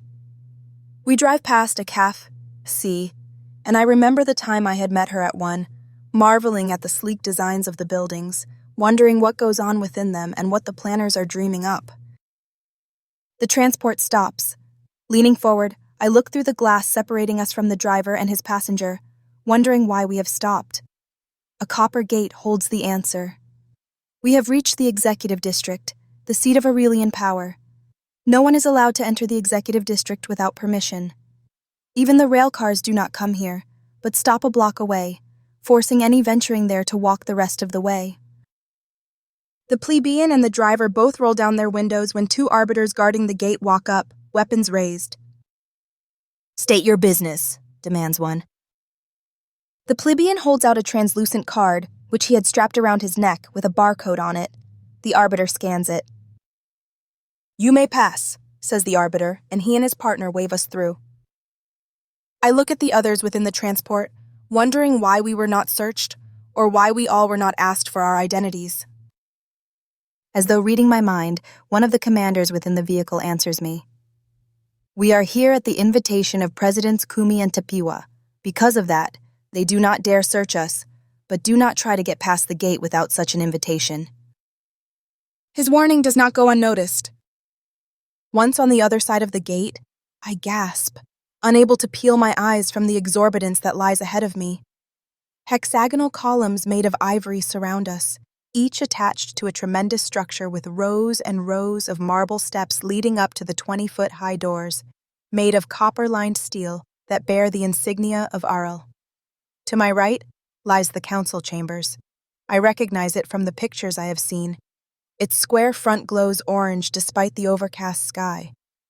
An abundance of trees stand to my left. Their trunks spiral upwards as though they have been hand-carved instead of formed by nature, overburdened by the wide, oval-shaped leaves whose Persian green color dulls the jade grass engulfing them. Vines hang from the branches, swinging in the wind, twisting together to form hammocks. As I study them, I see bits of sandstone and guess that there must be an atrium there. Central to the entire arrangement is the auriferous dome building in front of us, nestled between the wildlife and the council chambers. An array of hexagonal plates, made from pure gold, construct the dome as it arcs downward, melding into panels of glass, embedded in stone that allow light through. I stare at it. Commander Vi notices my widening eyes and chuckles, understanding my awe, but clears her throat, reminding me of the professionalism I am expected to display. I straighten up and stare straight ahead, looking at the building through the windshield, absorbing every detail of the auric structure looming before us. The driver guides our transport to the triangular, front steps of the domed structure, and the moment he stops, the plebeian jumps out to open the back door. "Madam," he says to me in a polite tone, holding his hand out for me. Perplexed, since no one has ever helped me out of a car before, as arbiters are expected to stand on their own, I do not take it. The man gives me a cheerful smile, masking any disappointment he might have had at my perceived rudeness, but my guilt for not allowing him to assist me dissipates the moment Commander Vi gets out, having refused his hand as well. A bit of sunlight pokes through the clouds and reflects off her shaven head, illuminating her sharp features and strong chin, reminding me that I had wanted to be just like her when I first met her. "Welcome," greets a boisterous man, walking down the steps. The legs of his coal-colored pants brush against each other, creating pish-pish sounds, while the tails of his marigold tunic, with crimson and blue cords stitched in a way so that they coil down the sides, flap behind him. The clothing's bright color contrasts with his night-colored skin, making it stand out even more against the marble backdrop. "We are pleased to have you all here." I follow Commander Vi's example and stand erect, trying not to gawk at the copper sandals that the man wears. "You may call me Caleb. I am the Minister of Affairs here. If you need anything, just ask." He motions for us to follow him, and we each hike up the steps, leading into the central building, passing underneath the copper-lined arched doorway and into the domed area. Unable to contain myself, I crane my neck backward, taking in the magnitude of the dome itself, admiring the paintings that adorn its underside, each depicting a glorious moment in Arelian history, and how it appears to be as bright inside as it is outside. "The dome is a masterpiece, is it not?" Caleb says, appreciating my wonderment. "Please, take the time to admire it. It is one of the finer pieces of Arelian art." "Caleb!" says a strong voice, and we all glance up a flight of broad stairs to find Tapiwa standing at the top, adorned in white. "You aren't going to keep our heroes all day, are you?" "My apologies, Madam President." Caleb ushers us up the stairs, and I place my hand on the smooth rail, remarking at its cool touch, wondering how it had been constructed, as I climb the shallow steps to the second floor, where two more staircases branch off, ascending to opposite sections of the mansion. "Impressive, isn't it?" Caleb asks in a boastful manner. "Yes, sir," I reply. La palm. The wood has been bleached to give it this color, but the plebe, citizen who built it, had quite a unique skill when it came to woodworking. Hurry now. They do not tolerate tardiness. I quicken my pace. We all follow Caleb down a walkway on the second floor, passing underneath a mirrored ceiling, and I glance up to watch our reflections until we reach a triangular beam of light spilling through a 10-foot-wide doorway with statues of our presidents on either side, each looking bold and noble, ready to defend their city. The statues' gazes follow us, unnerving me. Caleb beckons us outside, his broad smile exposing his pearl teeth, and we obey. Cheers bombard me as I step into the sunlight and I stop, unused to being greeted in such a manner. Commander Vi's firm hand presses the edge of my right shoulder as she whispers into my ear, "Take a deep breath and put one foot in front of the other." I inhale, filling my lungs past capacity, and step onto a balcony overlooking a massive crowd that have been allowed to gather underneath us. Arbiters patrol the perimeter and meander amongst the people, each armed and ready to act should someone be foolish enough to interrupt this momentous occasion by attempting an assassination. Tapiwa and Kumi stand in front of a microphone placed near the waist-high railing with carvings of laurel leaves and eucalyptus flowers weaving their way along it, brushing the oval-shaped supports. I take my place with the other 4 arbiters, while Commander Vi stands with the other commanders. Her erect and proud posture reminds me of how I must carry myself. Arms by my side, I stare out at the exuberant crowd and notice the cameras placed at even intervals so as to capture every moment of this ceremony and broadcast it live throughout Arel. "Thank you, says Kumi into the microphone, waving his silky hands at the crowd with a warm smile, looking just as immaculate in his ivory outfit as Tapiwa appears in hers. As you are aware, Arel has once again suffered an attack by the barbarians that live outside the wall, but they did not act alone. They were assisted by the warmongers in Kition. Boos rise within the crowd at the mention of our oldest enemy. Tapiwa and Kumi look pleased. "But we will not allow them to dampen our spirits," Tapiwa takes over. "We shall rise up stronger and more determined than before. We are Arel, strong and proud, strength in our kind." The crowd finishes, along with those of us on the balcony. "Strength in numbers, strength over weakness. Weakness is failure. Failure is death." These 5 arbiters, Kumi steps back, allowing the cameras to pan over us, and I stare straight ahead, keeping my face impassive, have demonstrated courage far beyond what any of us could ask for. They are a testament to their training and to their commanders, having bravely defended you, the citizens of Arel. A huge screen behind us flashes to life and footage of our exploits from the last attack are displayed, showcasing each of us in our moments of triumph, focusing on one before switching to another. Across from us is another building-sized screen playing the same footage captured by the drones. Like everyone else, I watch each scene, but take a sharp breath when my face appears. The drone that had followed me captured all my best moments, if you can call them that, from when I defended myself against the barbarians that had made it over the wall, to my desperate desire to reach the flamethrower. My face falls as I watch myself engage the flamethrower, spewing black fire upon the invaders below. The flames from the burning bodies cast dark shadows upon my stony face as my dead eyes stare out at the damage I had created, unfeeling, uncompassionate, just robotic, a drone myself, cold and calculating, and almost enjoying their misery.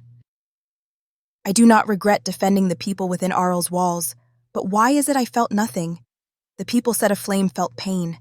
They felt agony. Did they deserve the fate I bestowed upon them, even if they did bring it on themselves? Remembering where I am, I swallow the saliva building within my dry mouth and continue to keep my face stolid, matching the reticent expressions of the 4 arbiters standing next to me. "They are the ones deserving of your praise," Tapiwa says when the footage finishes playing. "They are the ones who have saved us all. Their commanders should be proud." The commanders standing to one side of the balcony straighten their postures and stick their chins out to demonstrate their pride, bringing credence to Tapiwa's words. "And so," Tapiwa continues, "we present to each of them the Arelian Medal of Honor." One by one, Kumi calls our names, and I watch as the 4 before me march up to receive their honor, saluting the presidents and remaining stoic, though beneath the surface each one beams with pride. "Arbiter Noni," Kumi calls my name, and I am reminded of the banquet and the day I received my commission. The man who had assisted me on the wall gives me an encouraging smile as I walk up to the presidents. I manage a grin in return as sweat pools underneath the collar of my jacket, and the hairs on my arms stand on end in response to my throbbing pulse, overshadowing the roars of the crowd. When I reach them, I salute the 2 presidents, standing erect, and Tapiwa pins a medal.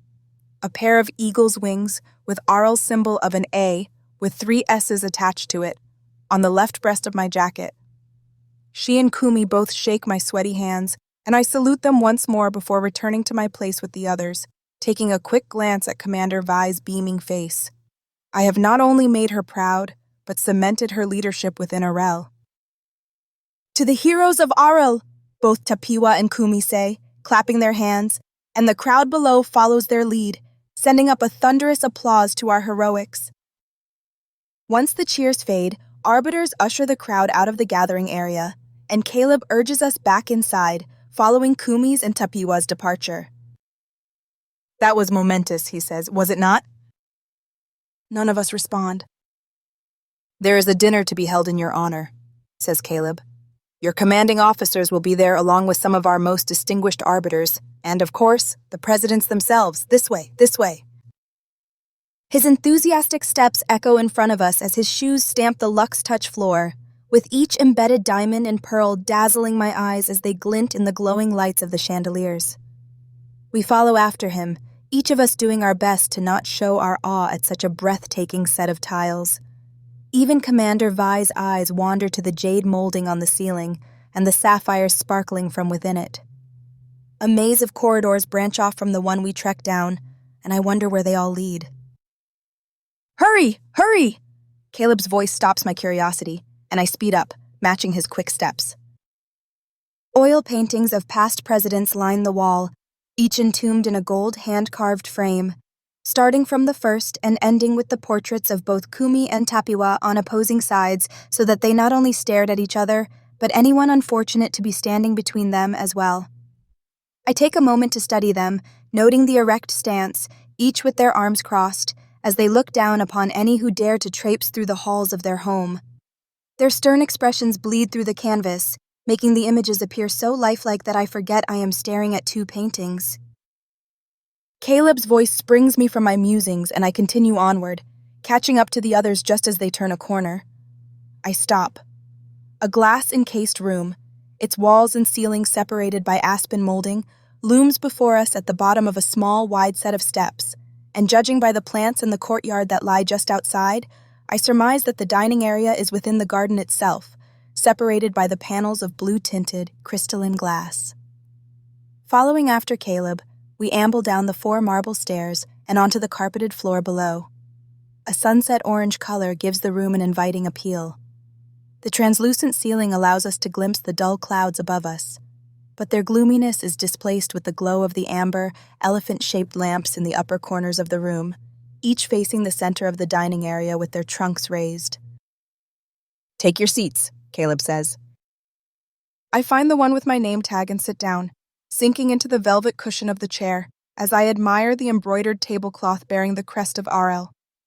Footsteps reach my ears, and in walk Tapiwa, Kumi, 3 members of the council, and a man I recognize, but had hoped I would never see again.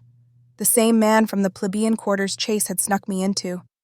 If I think his presence is shocking enough, nothing prepares me for the person who enters after him. Molars. I summon every ounce of willpower to remain where I am, instead of fleeing from the room. His cold eyes find me, and I meet his gaze, refusing to back down, as he finds his seat and we await the first course of our meal. "Welcome, all of you," says Kumi. "Now don't be shy. There is no reason to stand on ceremony here. This is your dinner, and this is all in your honor," he finishes, looking at the 5 of us who have been given medals.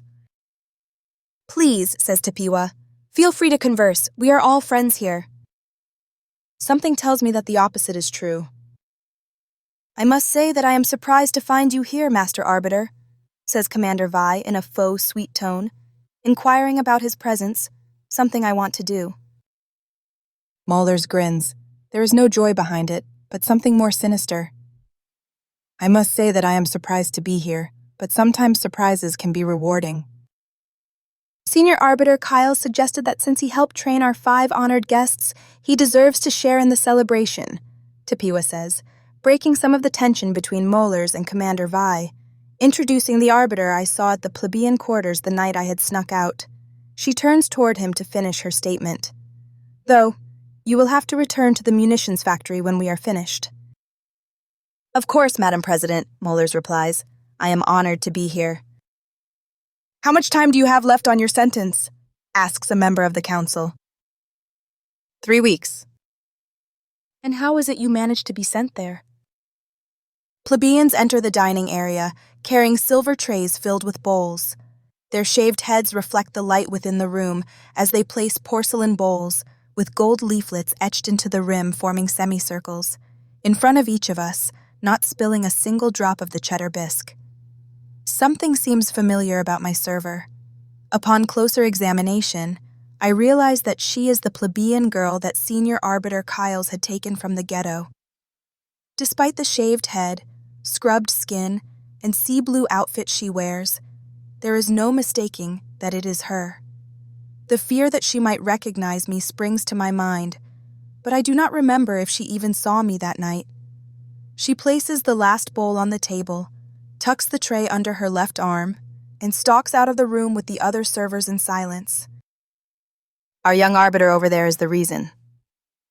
Mullers points at me, answering the question that the council member had asked him moments before, and I wish that I am invisible as all eyes turn toward me. He broke the law, I say, keeping my voice even, hoping that it would not quiver and betray my uneasiness, and sip a spoonful of the bisque. Very ballsy of you, says Kyles. Now let's not insult our youngest recipient of the Medal of Honor, Senior Arbiter, chides Kumi. Really, Kyles, says another, sloshing some of the bisque onto his shirt. There is no need to make her uncomfortable. I meant no disrespect, Mr. President, Kyles says. It was a compliment. After all, I remember when Mullers here ran the gauntlet. He murdered 15 in total to ensure that he finished first. So, your actions, my dear, are certainly braver than most. His words seem complimentary, but his tone conveys an unspoken warning. Indeed, says Tapua. Her performance on the wall is a testament to that fact. We thank you. We thank all of you. She raises her glass in a toast and the others follow suit. You must be very proud, she says to Commander Vi. I am. Noni is everything one could hope for in an arbiter, and soon she will no longer be just an apprentice, but a full arbiter. Then we are in good hands, says a member of the council. Once we finish the first course, the line of servers enter the room again, picking up our bowls and replacing them with plates of lamb chops with blueberry sauce, grilled asparagus, creamed spinach, and sweet potato curls, all arranged in a tidy fashion. I take a bite of the lamb chop, marveling at its tender texture and how the meat melts in my mouth. How are things in the eastern sector? One of the council members asks Commander Vi, and she swallows the food in her mouth before answering. Well, this latest attack has been a setback, but we are managing. Things could be better, I mutter under my breath, not realizing that everyone can hear me. What was that, Noni? Mullers asks, enjoying my little mess-up. Heads turn in my direction, and I simmer under their gaze as they wait for me to elaborate on my statement, while I scold myself for not keeping my thoughts private. Many of the buildings within the eastern sector have not been repaired. The wall requires our attention first, says another member of the council. As it should, but after the wall is repaired, what then? I take a deep breath, preparing my next statement, hoping that I do not end up being carted away for overstepping my bounds. Many of the buildings within the eastern sector were in a state of disrepair when I first arrived there, made this way from previous attacks. Since I have been there, we have suffered from 2 more attacks. The first one happened soon after my arrival, and the second one? Well, we all know when that happened. Not once did the council send resources to repair the shops or people's homes, which is why there is a lot of anger. Are you insinuating? You are all partly responsible for the unrest within Arel, I say. How dare you! A council member pounds his fist on the table, but Tapiwa's harsh voice drowns him out. Stop, I want to hear what she has to say. If you have a home, food, and live relatively safe, you have no reason to be unhappy.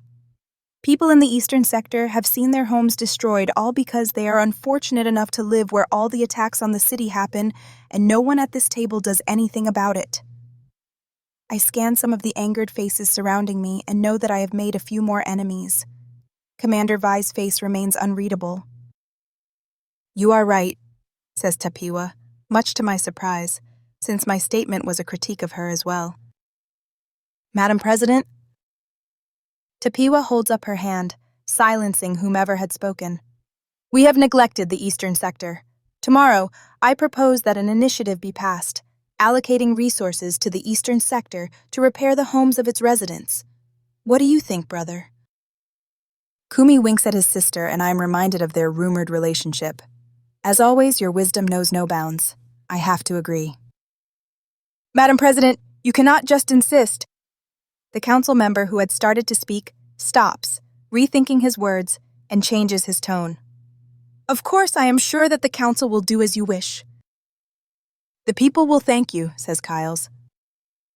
Tell them to thank Noni, Tapiwa replies. It was her idea.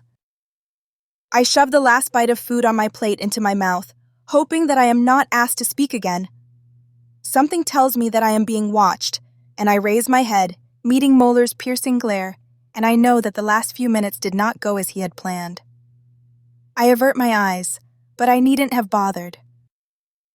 I'm afraid it is time for you to return, Master Arbiter, Kumi says to Moeller's, summoning a guard.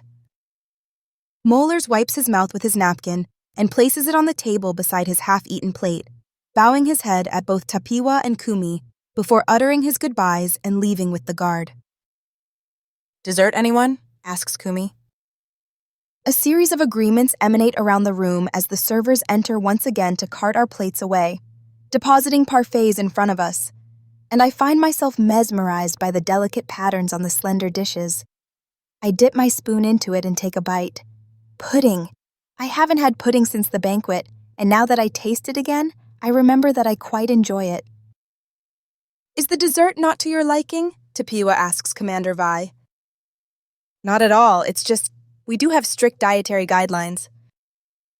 I think they have been temporarily waived, at least for tonight. Under Tapiwa's unwavering gaze, Commander Vi takes a small bite of her vanilla pudding and swallows. Her mouth twitches, telling me that she must not like pudding at all. If you really don't like it, says Tapiwa with a chuckle, I'm sure your Prot Sieg C won't mind finishing it for you. Commander Vi gives me a sharp glare, and I realize that not only have I eaten my entire dessert, but vanilla pudding eases its way down the side of my chin. I wipe my mouth and pretend to not be embarrassed, but it fools no one. Mr. President, says one of the council members after a couple had excused themselves, I noticed that you have a new plebeian. Is it that obvious? Jokes Kumi. We do, yes. One of our plebeians wished to serve elsewhere, so we allowed him and got a new one.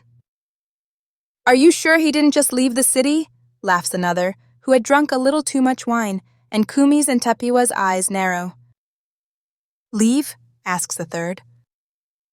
Yes, continues the inebriated one. You don't know?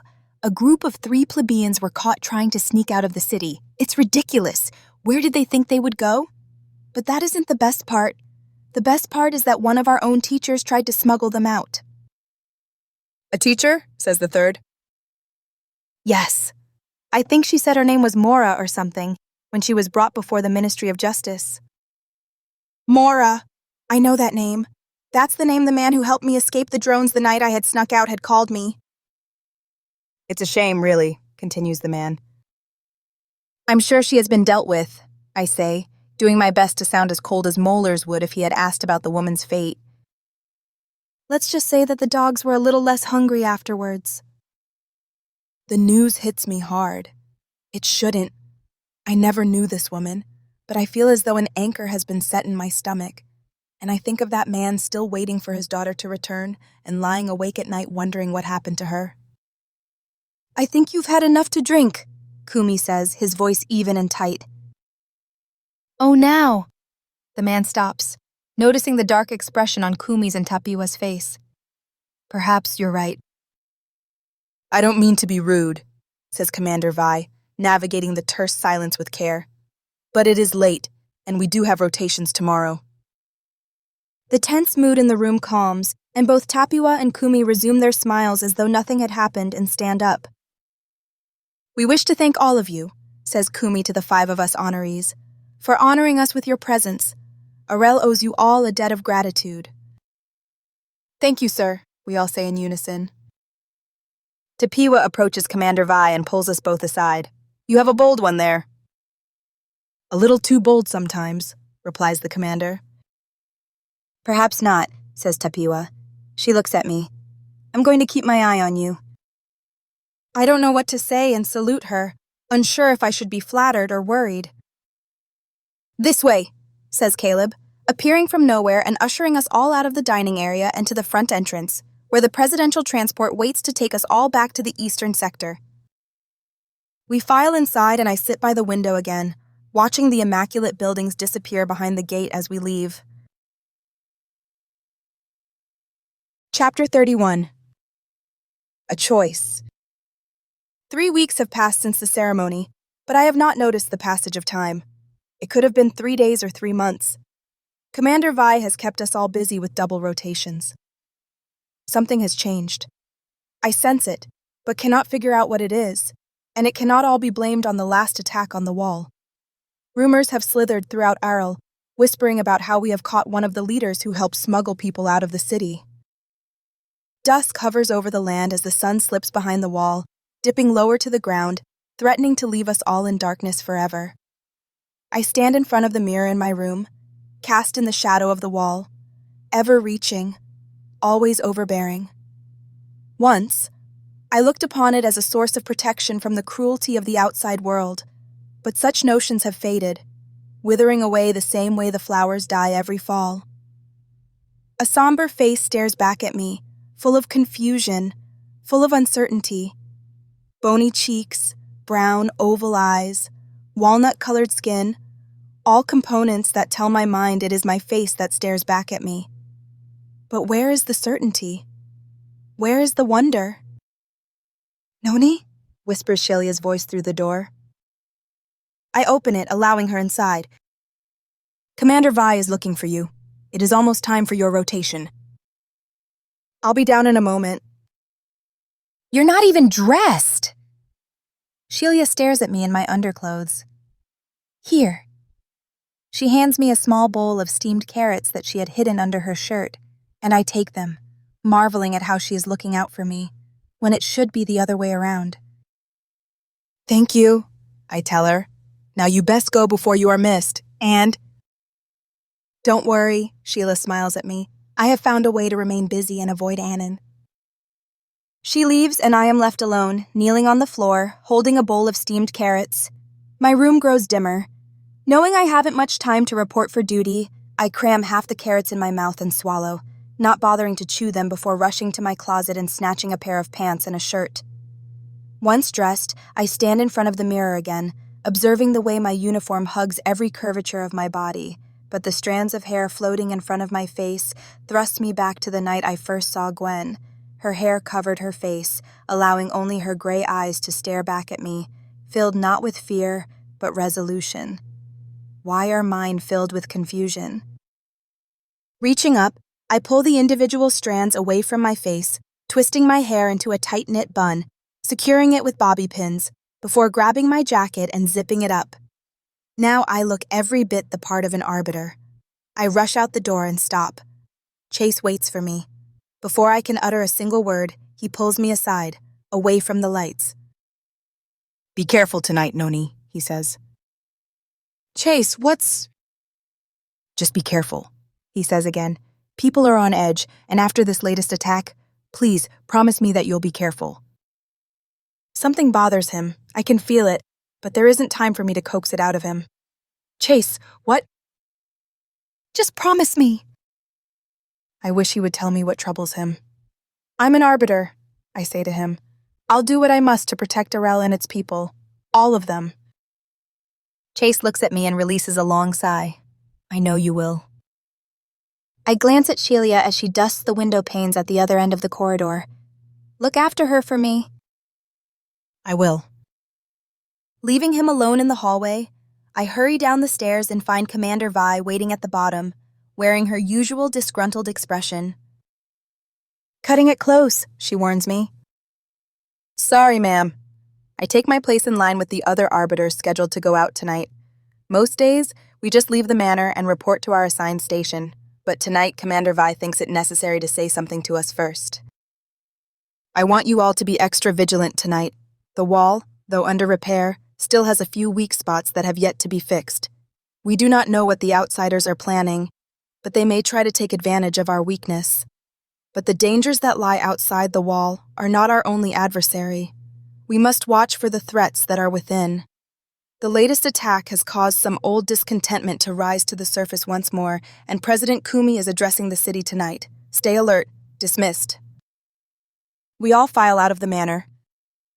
"So it is you and me again," greets Renal when I step outside into the night air. "Sir," I say to him. "Come on. We are assigned to the central region of the eastern sector near Seagal's place." I say nothing, and follow him down the drive and through the open gate. Eerie silence looms as we walk to our assigned area, permeating the very atmosphere and delving deep within our bones. Not even a hint of a breeze closing a shutter that hangs ajar is heard. Ahead of us is the center of Arel, bright and lit up for all the world to see, as people in those sectors gather to hear President Kumi's speech, while Renal and I remain shrouded in darkness on this moonless night, with sparse lamps spread throughout to give us some semblance of comfort. Cheers rise from within the executive district, filling my ears with their jubilance, and I picture the stage where President Kumi stands, staring out at the crowd in a regal stance, waiting for the perfect moment to deliver the first word of his speech. The speakers in the city sputter to life just as Renal and I reach the plaza area, lit up by the central screen within it, allowing us to see our president as he speaks to us, though the bottom corners are blacked out, making President Kumi appear to be disembodied. I look at it just as a drone hovers past, disappearing down a side street. "Citizens of Arel!" President Kumi's voice booms over the loudspeakers, but I ignore most of his words, aware that I must stay alert. Renal and I split up, patrolling opposite ends of the plaza. My steps clack on the pavement, sending distinct sounds into the air, penetrating the uneasy silence that envelops me as my mind wonders why it is so quiet. No one is outside, which is normal at night, since curfew dictates that only the arbiters on duty are allowed to wander the streets after sunset, but I cannot shake the nagging feeling that something is off. The more I walk, the more I feel the humidity increase around me, causing my clothes to become damp from sweat, and I know that it will rain again. I reach the end of the plaza, turn, and begin my trek across it again, surveying the darkness around me without moving my head. Renal looks at me from his end, and we both nod at one another, while Kumi's speech reverberates around us. I hear a low whistle.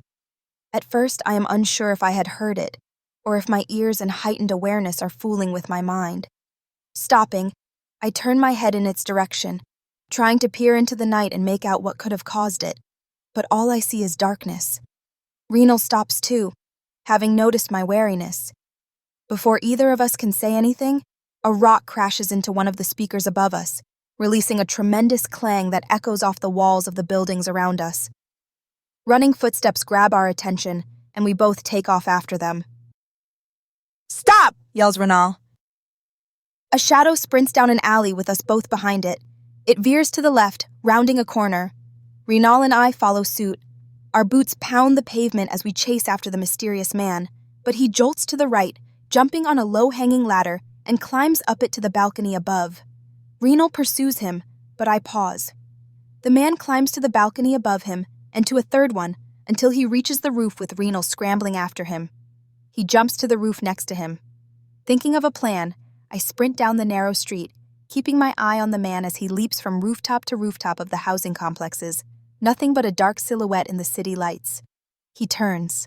I change my direction, matching his, and spot another ladder, guessing that it is his destination. I race for it. Just as I reach the ladder, feet spill over the edge of the roof and the man lowers himself onto it. I pull out my handgun, waiting. Just one more step, I think to myself, as I stand poised beneath the ladder, concealed in the darkness, waiting.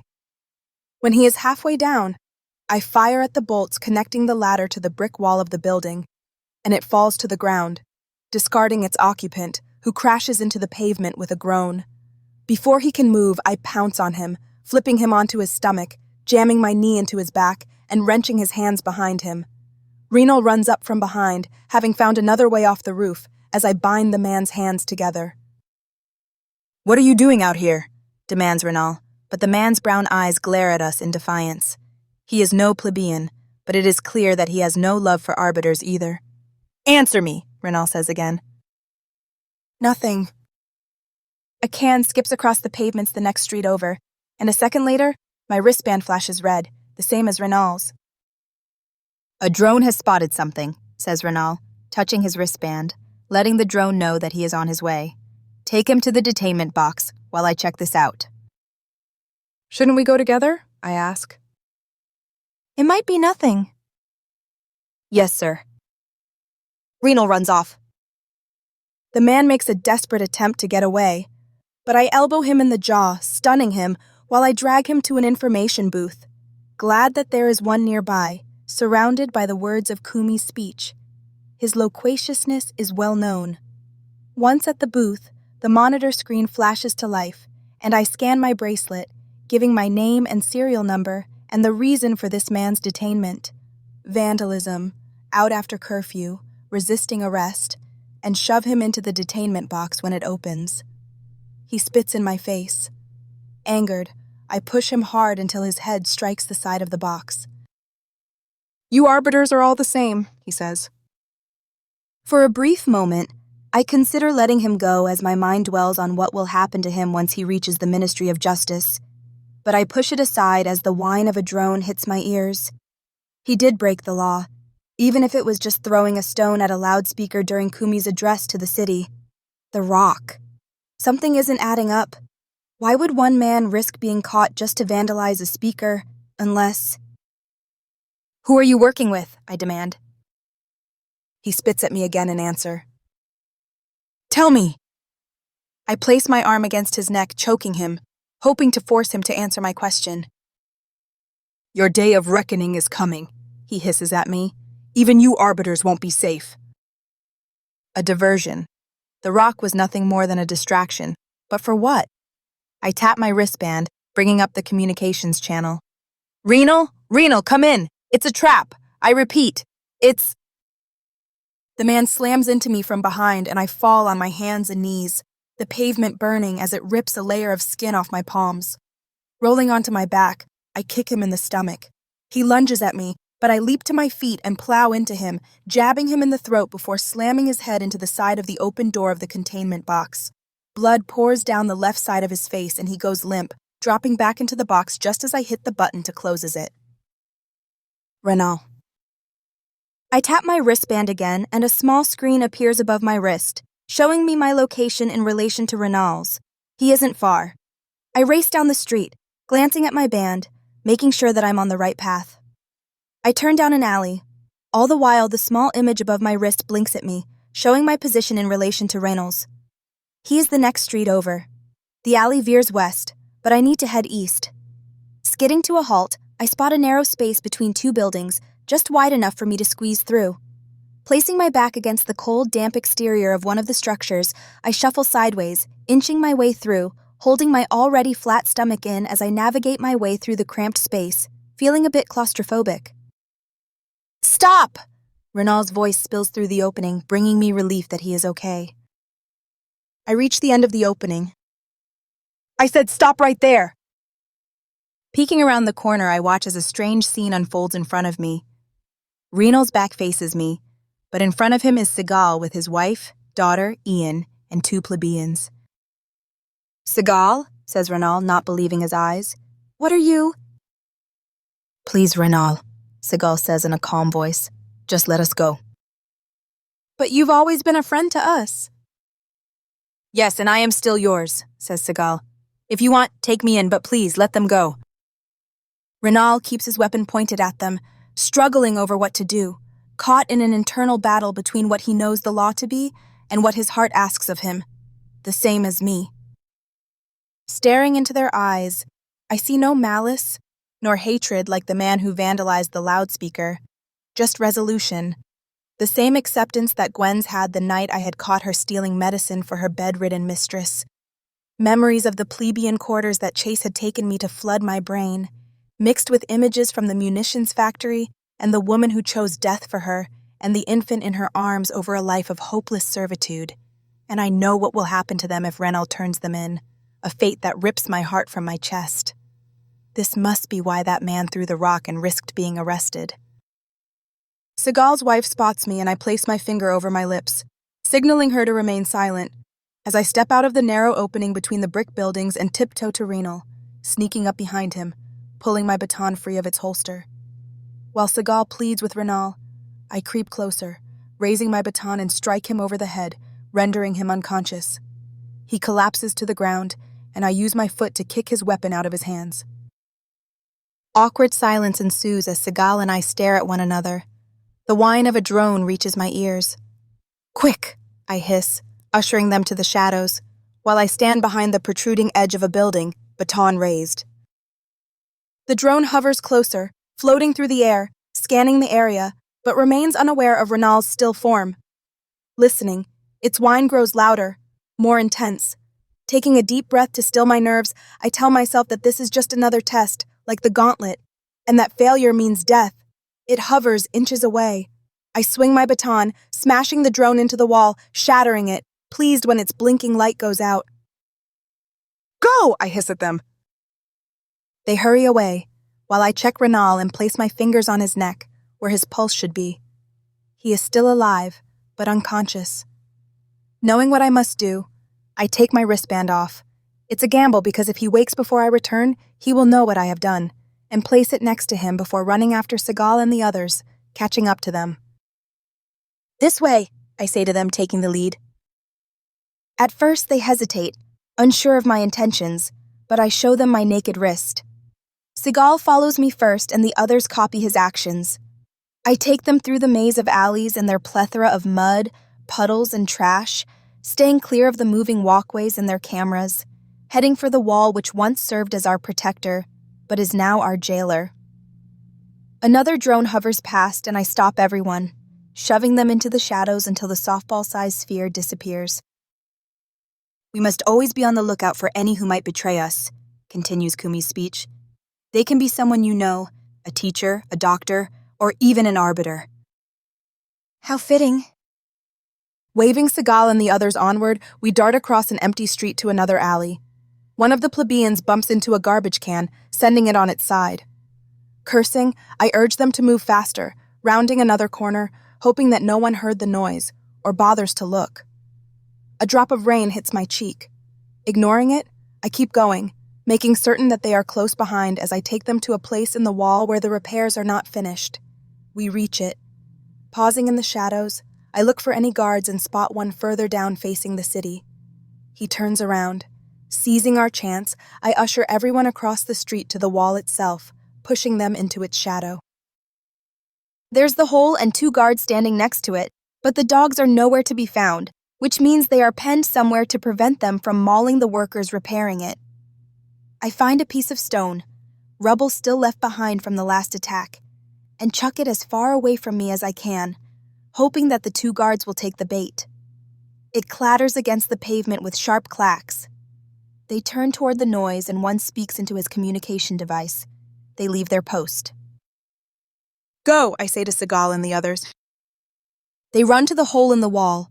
Seagal urges Ian and the plebeians through first, followed by his wife and daughter, but pauses when it is his turn. "You should come too," he says to me. "Where?" "Trilia." I think of Shelia, Chase, and Gwen. I can't. "Noni." "Go! When the guards aren't looking, hide in the tall grass and make your way to the trees." Before he can slip through the wall, I speak the question on my mind. "The man with the rock, he was to provide a distraction for you, wasn't he?" "I don't know him," says Seagal, looking at me in confusion. "We just took advantage of his actions." My face falls and more questions enter my mind as the man's warning repeats itself in my head. "Noni." Seagal grabs my arm. There is more going on here than just the smuggling of people out of Arel. It is no longer safe for me here, which is why we're leaving, and it's not Arel's laws or arbiters that I fear. I stare at him with a perplexed expression on my face. Strange that there are only 2 guards here, he says before disappearing through the hole. I watch as they wait for the guards to look away before they dart across the sand and into the tall grass, vanishing from sight, and place the wiring back where it belongs. I hope they make it. Once it is safe, I dash away from the wall and down a side street, concealing myself in the shadows, just as the 2 guards return to their station. Before I can take another step, a huge explosion rocks the city, sending plumes of smoke and fire into the air, lighting up the night. Renal! Slack-jawed, I stare at the fires that burn, watching them reach for the stars as the alarms go off, summoning all arbiters to the chaos, reminded of the man's warning and Seagal's words. There is more happening here than a few attacks and people being smuggled out of the city, and citizens and plebeians are not safe. I make my way back to Renal, using the darkness to my advantage and staying away from the lights that fill windows, knowing what I must do. Noni's story continues in Book 2 Ensnared. Thank you for reading the first part of Noni's story. Please take the time to leave a review and share your thoughts. This has been Enchained. Written by Janet McNulty. Narrated by Katie Martin. Copyright 2018 by Janet McNulty. Production copyright 2025 by Janet McNulty.